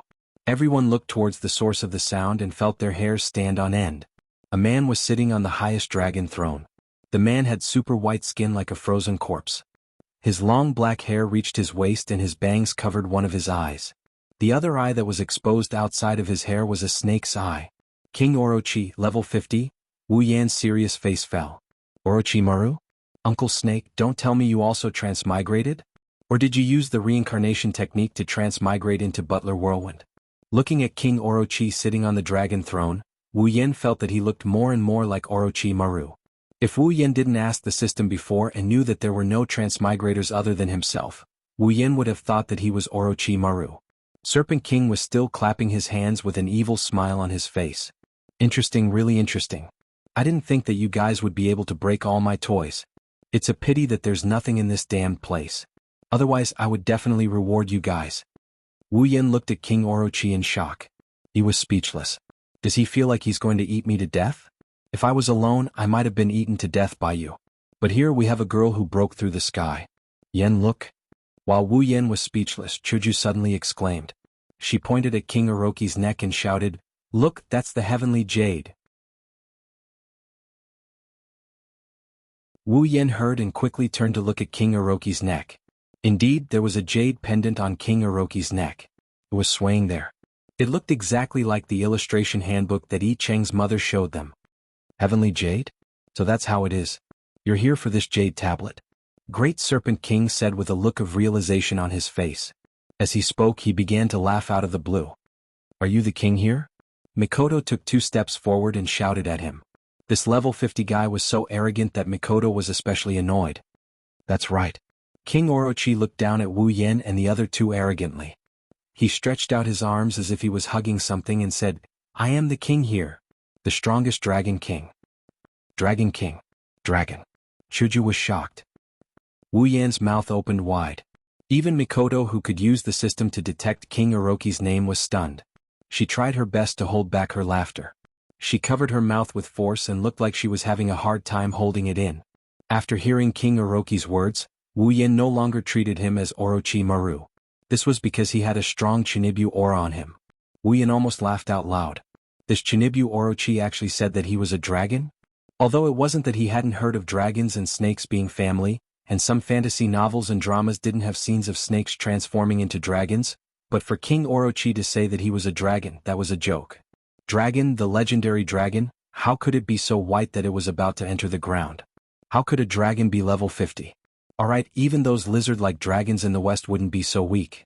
Wu Yan already thought that King Orochi was a joke sent by the will of the universe.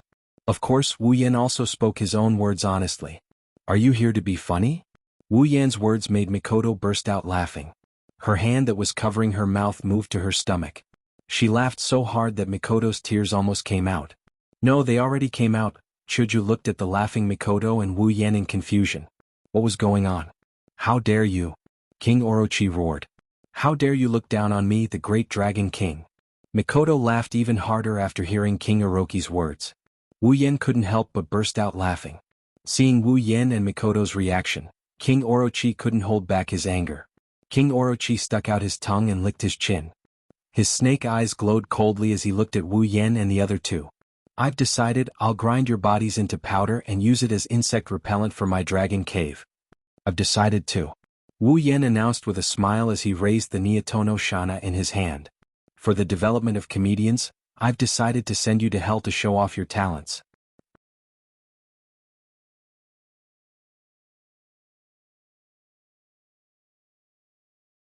Chapter 44. I want you to die. The mocking tone finally caused the Orochi's king to explode. It opened its mouth and spat out a ball of purple liquid towards Wu Yan like a bullet. Its speed was unbelievably fast. On the surface, Wu Yan didn't care about the Orochi's king. However, inside he was already very worried. Even if the opponent was Chinibyu and arrogant, the level 50 was no joke. Wu Yan knew that there was only a 5-level difference between him and the Orochi's king. However, even if Wu Yan was only level 49 and only had a 1-level difference, Wu Yan wasn't confident that he could win against the opponent. After all, this was the difference between the tiers. Level 50 was already tier 6. Although Wu Yan was level 45, he was still tier 5. The difference between the tiers wasn't small. As the tiers increased, the difference between the tiers would become bigger. At tier 5 or tier 6, the difference between the 2 was already very big. If it wasn't for the 2 rare armaments, Shana and Dragon Armor, Wu Yan wouldn't have dared to fight the Orochi's king one-on-one. Especially the Dragon Armor, it was simply a low-tier artifact. It was completely immune to attacks below level 50 and could even weaken attacks below level 60. It was a great opportunity to exchange for it. Although he didn't know if a level 50 bag was included in the range of immunity, Wu Yan didn't want to test it with his own body. This guy was a snake. The ball of liquid that was spat out from its mouth was undoubtedly poison. Mikoto, protect Chuju. As he pulled out Shana, Wu Yan quickly shouted. He then waved the sword in his hand and a gust of wind blew the flying ball of poison away. Be careful. Mikoto, who had already seen Wu Yan's intention to fight one-on-one, immediately used her superpower. Her entire body emitted a bluish-white electric current. She pulled Chuju, who was beside her, and stretched out her hand towards the wall. The 2 of them flew backwards as if they were being pulled by a rope. You still want to escape in front of me? What a joke. King Orochi laughed maniacally. Thinking that Mikoto and Chuju were trying to escape, he opened his mouth and spat out a ball of poison towards Mikoto. Would the level 69 Mikoto care about the level 50 Orochi King's attack? The answer was no. Without even looking, Mikoto's body surged with electricity and the venom was instantly dissolved. When King Orochi saw this, he was startled. A strong gust of wind came behind him while he was still in a daze. Wu Yan lowered his head and faced King Orochi's back. being distracted in the middle of a battle. Wu Yan slashed at the Orochi King's neck as he muttered the lines that would appear in many melodramatic dramas. But someone will die. King Orochi King's mouth curved into a sinister smile. Facing Wu Yan's slash, King Orochi King only twisted his neck a little. His neck strangely extended forward, causing Wu Yan's slash to hit empty air. Without moving his body, King Orochi King's head turned back. His snake eyes stared at Wu Yan's face and shot a ball of poison towards Wu Yan's face. Wu Yan cursed in his heart. You actually imitated Uncle Snake's soft body modification and even wanted to shoot me in the face. You're not a girl. At this time, Wu Yan still maintained his slash. Seeing the poison shooting towards him, not only did Wu Yan not pull back his katana, he instead used more strength to slash down. The Yamano Shana was cut into the ground, deeply embedded into the rocky ground. Wu Yan used his katana to pull his body over, avoiding the oncoming poison. King Orochi King was very surprised by Wu Yan's actions. It was as if he didn't expect it. Thus, Wu Yan unceremoniously turned around and rewarded him with a punch, sending him flying with a backhand. King Orochi King flew backwards in the air with a furious expression. He forcefully swung his leg. Following his movement, King Orochi King's leg suddenly extended and kicked the stunned Wu Yan away. For God's sake, he can even use Luffy's move. Wu Yan, who was cursing in his heart, quickly fell to the ground with King Orochi King. In their first confrontation, the two were actually evenly matched. So fast I can't even see their movements. Chuju rubbed her eyes. She forced herself to watch a battle of this level, using her eyes too much. Mikoto, who was beside her, didn't say anything. She just stared at King Orochi King and muttered to herself. Your claws actually touched this king. King Orochi King lay on the ground motionlessly. But if one looked carefully, one would discover that his snake eyes were filled with astonishing killing intent. With such a soft body, ordinary attacks couldn't cause any harm to him. But Wu Yan was able to send him flying in the battle. This made King Orochi King, who believed himself to be invincible, unable to accept. Kill. I must kill him. In contrast to King Orochi King, Wu Yan quickly got up from the ground. He touched the part of his body that was a little painful from the kick and rejoiced in his heart. If it wasn't for the mental dragon armor, it wouldn't be as simple as just a little pain. Sure enough, not all protagonists can fight above their level. If he didn't exchange for these 2C-grade equipment, he might have already lost after that kick. Holding the Neon Danza, he pointed at King Orochi King, who was still lying on the ground. Wu Yan mocked, "What? The Honorable Dragon King also has the habit of lying on the ground after losing a fight." Just as he finished speaking, Wu Yan's expression immediately changed. A chill rose from his back. Wu Yan fiercely slammed his foot on the ground and retreated. A small snake came out from the ground when Wu Yan retreated. It brushed past Wu Yan's face and slithered up. After being dodged by Wu Yan, the snake twisted its body and bit at Wu Yan. Wu Yan's expression changed again and again. Seeing that he was about to be buried under the snake's mouth, the mental dragon armor once again turned into an invisible shield and blocked the snake's attack. The small snake hit the mental dragon armor and made a crisp sound. Before it could attack again, its body was cut in half and fell to the ground. After cutting the small snake in half, Wu Yan stabilized his body. His forehead was covered in cold sweat. Phew. Chuju let out a breath and patted her chest. Her heart was filled with fear. Mikoto smiled and put down her hand that was pointing at King Orochi. Ha ha ha. King Orochi stood up and looked at Wu Yan with a smile. However, there was no smile in his eyes. Not bad. Even this move can't do anything to you. No wonder you can break all my toys. Licking his lips, the Serpent King held his forehead with his hand and laughed so hard that his entire body trembled. Wu Yan gripped his sword and coldly stared at King Orochi. He wanted to cut him into pieces. He almost died just now. Let me explain again. Wu Yan is a very vengeful person. The wind started to howl. The ground started to shake. The atmosphere started to swirl. The blade started to whistle. Right hand holding the blade, left hand pressing down on the hilt. The blade lit up with red light and a scorching aura started to spread. King Orochi stopped laughing when he felt the oppressive atmosphere.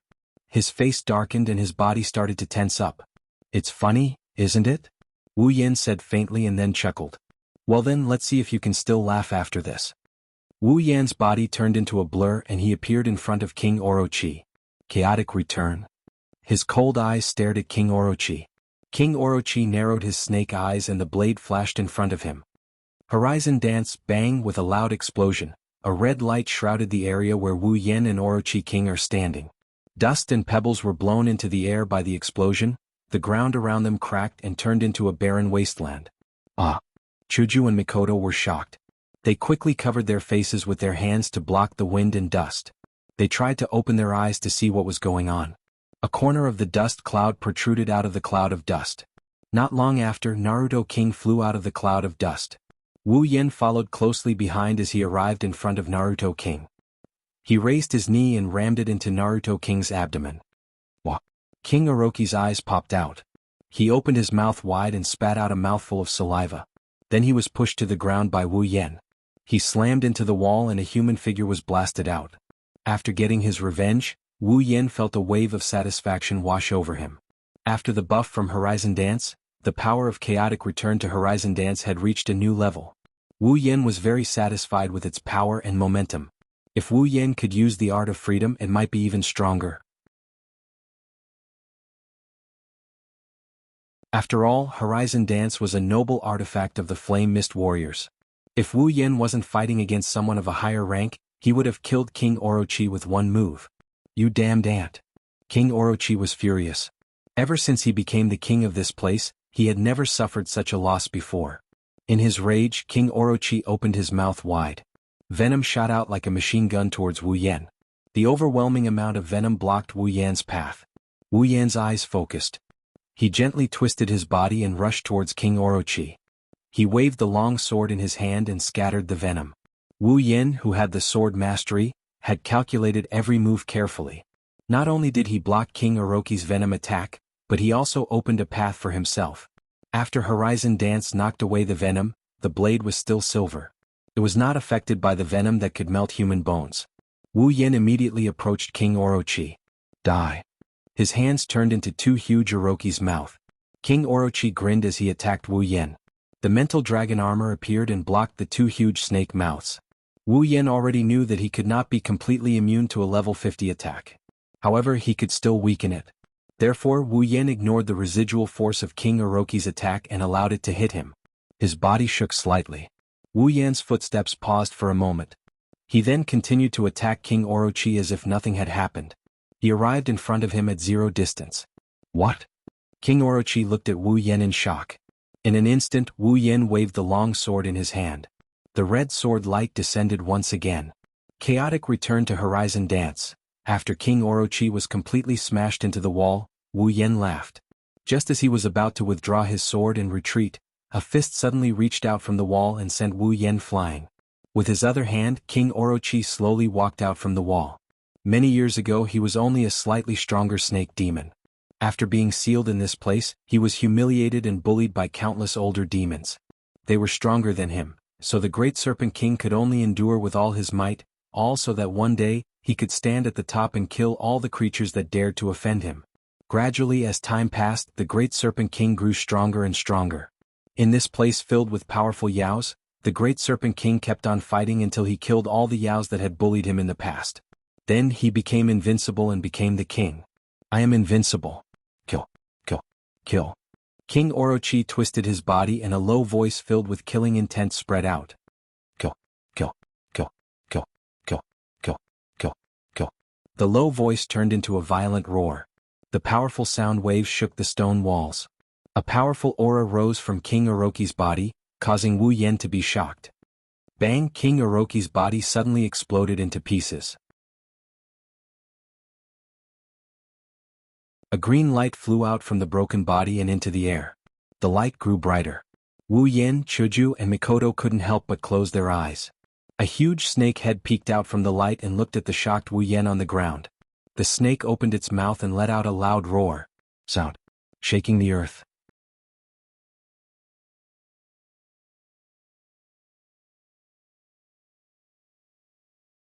Chapter 45. Hiss! Its 50-meter-long snake body was casually placed on top of the beehive-like structure.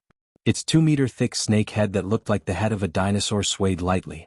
Its pale-sized snake eyes stared at Wu Yen, who was on the ground with a cold and murderous look. The tender flesh at the side of the snake's mouth twitched as if it was sneering. It roared loudly at Wu Yan. The sound wave swept away a large amount of dust and gravel, blowing towards Wu Yan, who was standing in front of the giant snake. Orochi monster, level 60, standing under the giant snake head, Wu Yan resisted the trembling of his body. He held Shana tightly until the web between his thumb and index fingers split open and blood dripped down. Wu Yan did not care. He only looked at the Orochi monster with bitterness in his heart. He did not expect that in the previous battle, King Orochi did not use its true strength at all. But it made sense. If it was only level 50, it might be able to defeat any monster in this huge monster horde. However, it was not enough to suppress such a large number of monsters. To suppress such a large number of monsters, it would require at least the current level and a body that surpassed everything. Orochi monster. King Orochi monster's true form. Level 60. Level 7. Relying on Nippon no Shana, Psyche Dragon Armor and Chaotic Return to Horizon Waltz, Wu Yan can challenge the level 50 Orochi King who is one tier above him.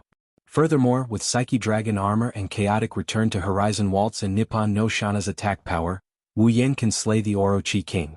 But 2 levels higher, even if they had B-grade equipment and gold-grade armaments, it was still impossible. Unless, like the demon army from before, they relied on their terrifying numbers to attack in a frenzied manner, as if they were sending themselves to their deaths. But was it possible for one person? The answer was, of course it was possible. Under the cold gaze, Wu Yan took a deep breath. He raised his right hand holding the sword and pointed at King Orochi monster. Run. In this sealed cave, where could he run to? Therefore they could only fight. Of course, attacking blindly would only lead to death. But don't forget, Wu Yan's real trump card was the 830000 item points. Disregarding everything else, as long as he could exchange for a bottle of resplendent breath, he would definitely have a chance of winning the upcoming battle. The resplendent breath could force one's body into a state of invincibility. As long as one drank it, they would be invincible for 3 hours. This was probably Wu Yan's surname. At this moment, other than killing intent, the Orochi demon felt smug. In its imagination, when it revealed its true form, that ant should have a face full of fear and despair. Then it would start to run away. Then it would tease him and vent the resentment in its heart before dealing with him. But what he didn't expect was that this damned ant didn't seem to be afraid at all. He didn't run away as he thought, and he even dared to point his weapon at him. At this moment, King Orochi monster's smugness completely turned into endless killing intent. Wu Yan, who was shrouded in killing intent, froze and began to tremble uncontrollably. Wu Yan laughed at himself in his heart. Then he clenched his teeth and prepared to open the system list to exchange for the resplendent breath. Yin, the next battle belongs to me. A bolt of lightning flashed in front of Wu Yan from afar, crackling incessantly. Mikoto stood there looking at the great snake demon, her eyes were filled with the will to fight. Mikoto. Opening the system list, Wu Yan looked at Mikoto, who suddenly appeared in front of him.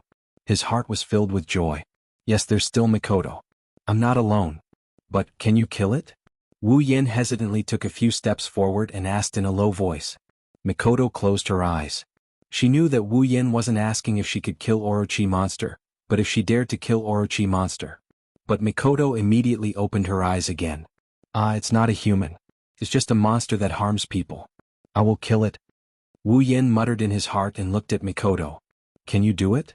Hearing this, Mikoto raised her head proudly with a face full of confidence. Who are you asking? I'm Tokuwadai's trump card, the LVL5's third place, Railgun Misaka Mikoto. Wu Yan was stunned. Looking at the confident Mikoto, a smile bloomed on his face. Then it's up to you, Mikoto. Wu Yan opened the system list and used 100,000 item points to exchange for a bottle of resplendent breath, and stuffed it into Mikoto's hand. If there's an accident, drink it. Although Mikoto's life was fused with his, as long as he didn't die, he could use half of the summoning points to revive Mikoto.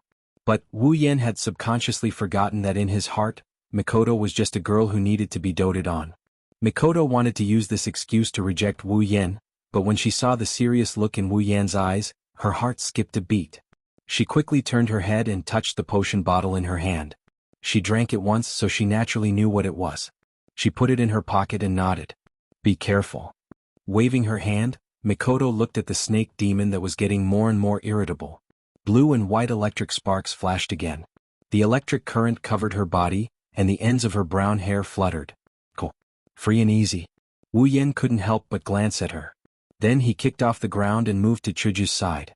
Seeing Wu Yen backing away, the Orochi monster wanted to attack Wu Yen. An inexplicable sense of vigilance rose from its heart. The Orochi monster quickly focused its mind. It saw Mikoto staring at it. The electric sparks on her body jumped even faster, causing the Orochi monster to feel a sense of danger.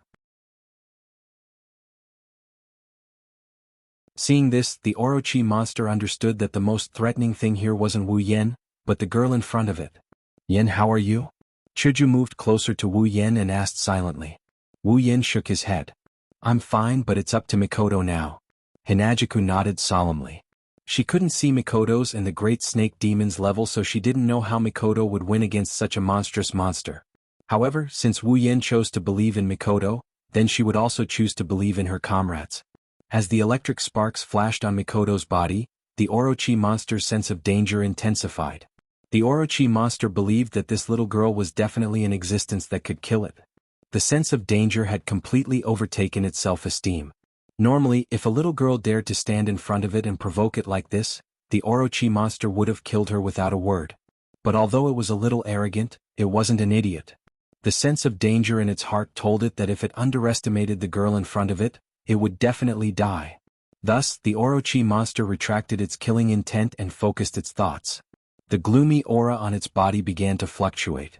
"Aren't you going to attack me?" Mikoto shouted loudly. She couldn't help but be excited to duel with a strong opponent. She was a competitive person to begin with. Even if the opponent was a monster, even if this duel had escalated to the point where life and death were up to fate, Mikoto only had one thought in her mind. "When? Since you're not going to attack me," her bangs rose slightly, electric sparks flew to Mikoto's forehead and converged into an even brighter electric current. Then it shot towards the Orochi monster. "Then I won't hold back." The electric spear was Mikoto's most common move. It didn't have much attack power, but it had the advantage of being extremely fast.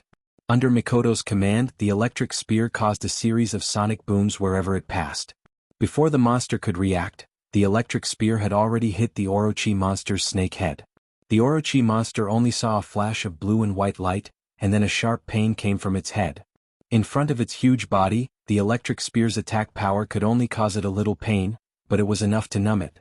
It wasn't until 2 or 3 seconds later that it reflexively raised its head.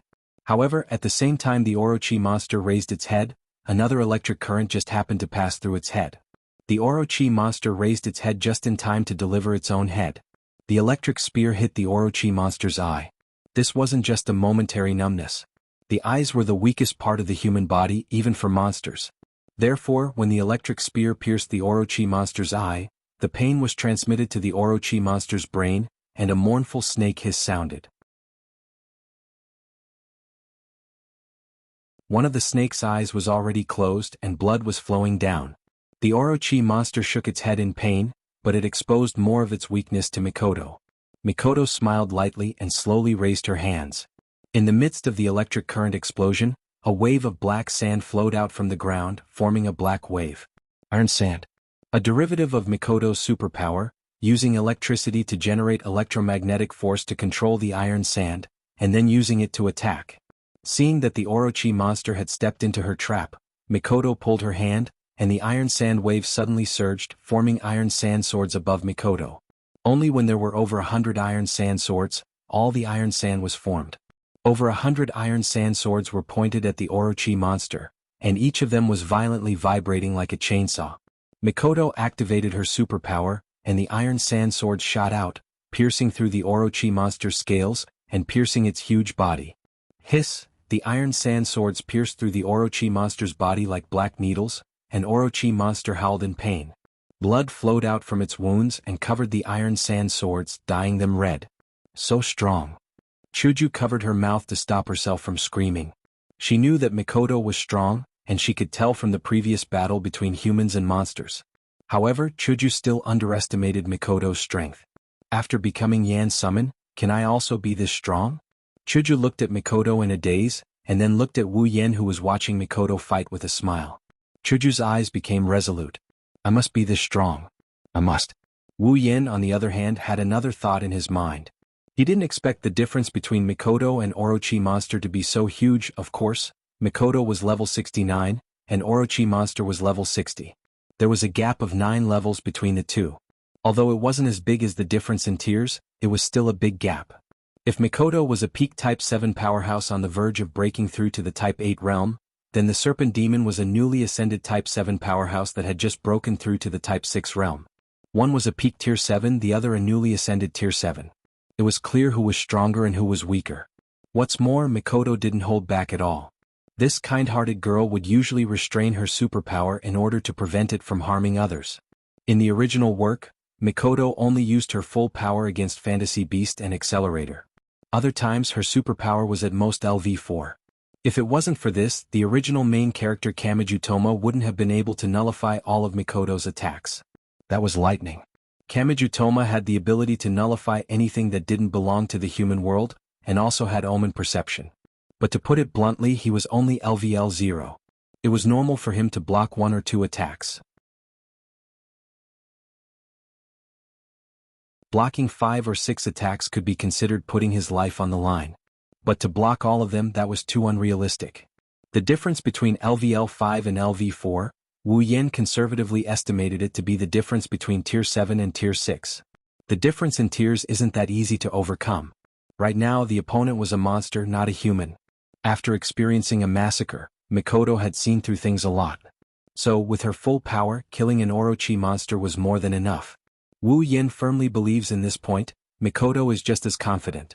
You're tuning in to the Han Lee's Wuxia Chronicles YouTube channel. We're so grateful for your support, and don't forget to subscribe to join us on this incredible journey through captivating stories.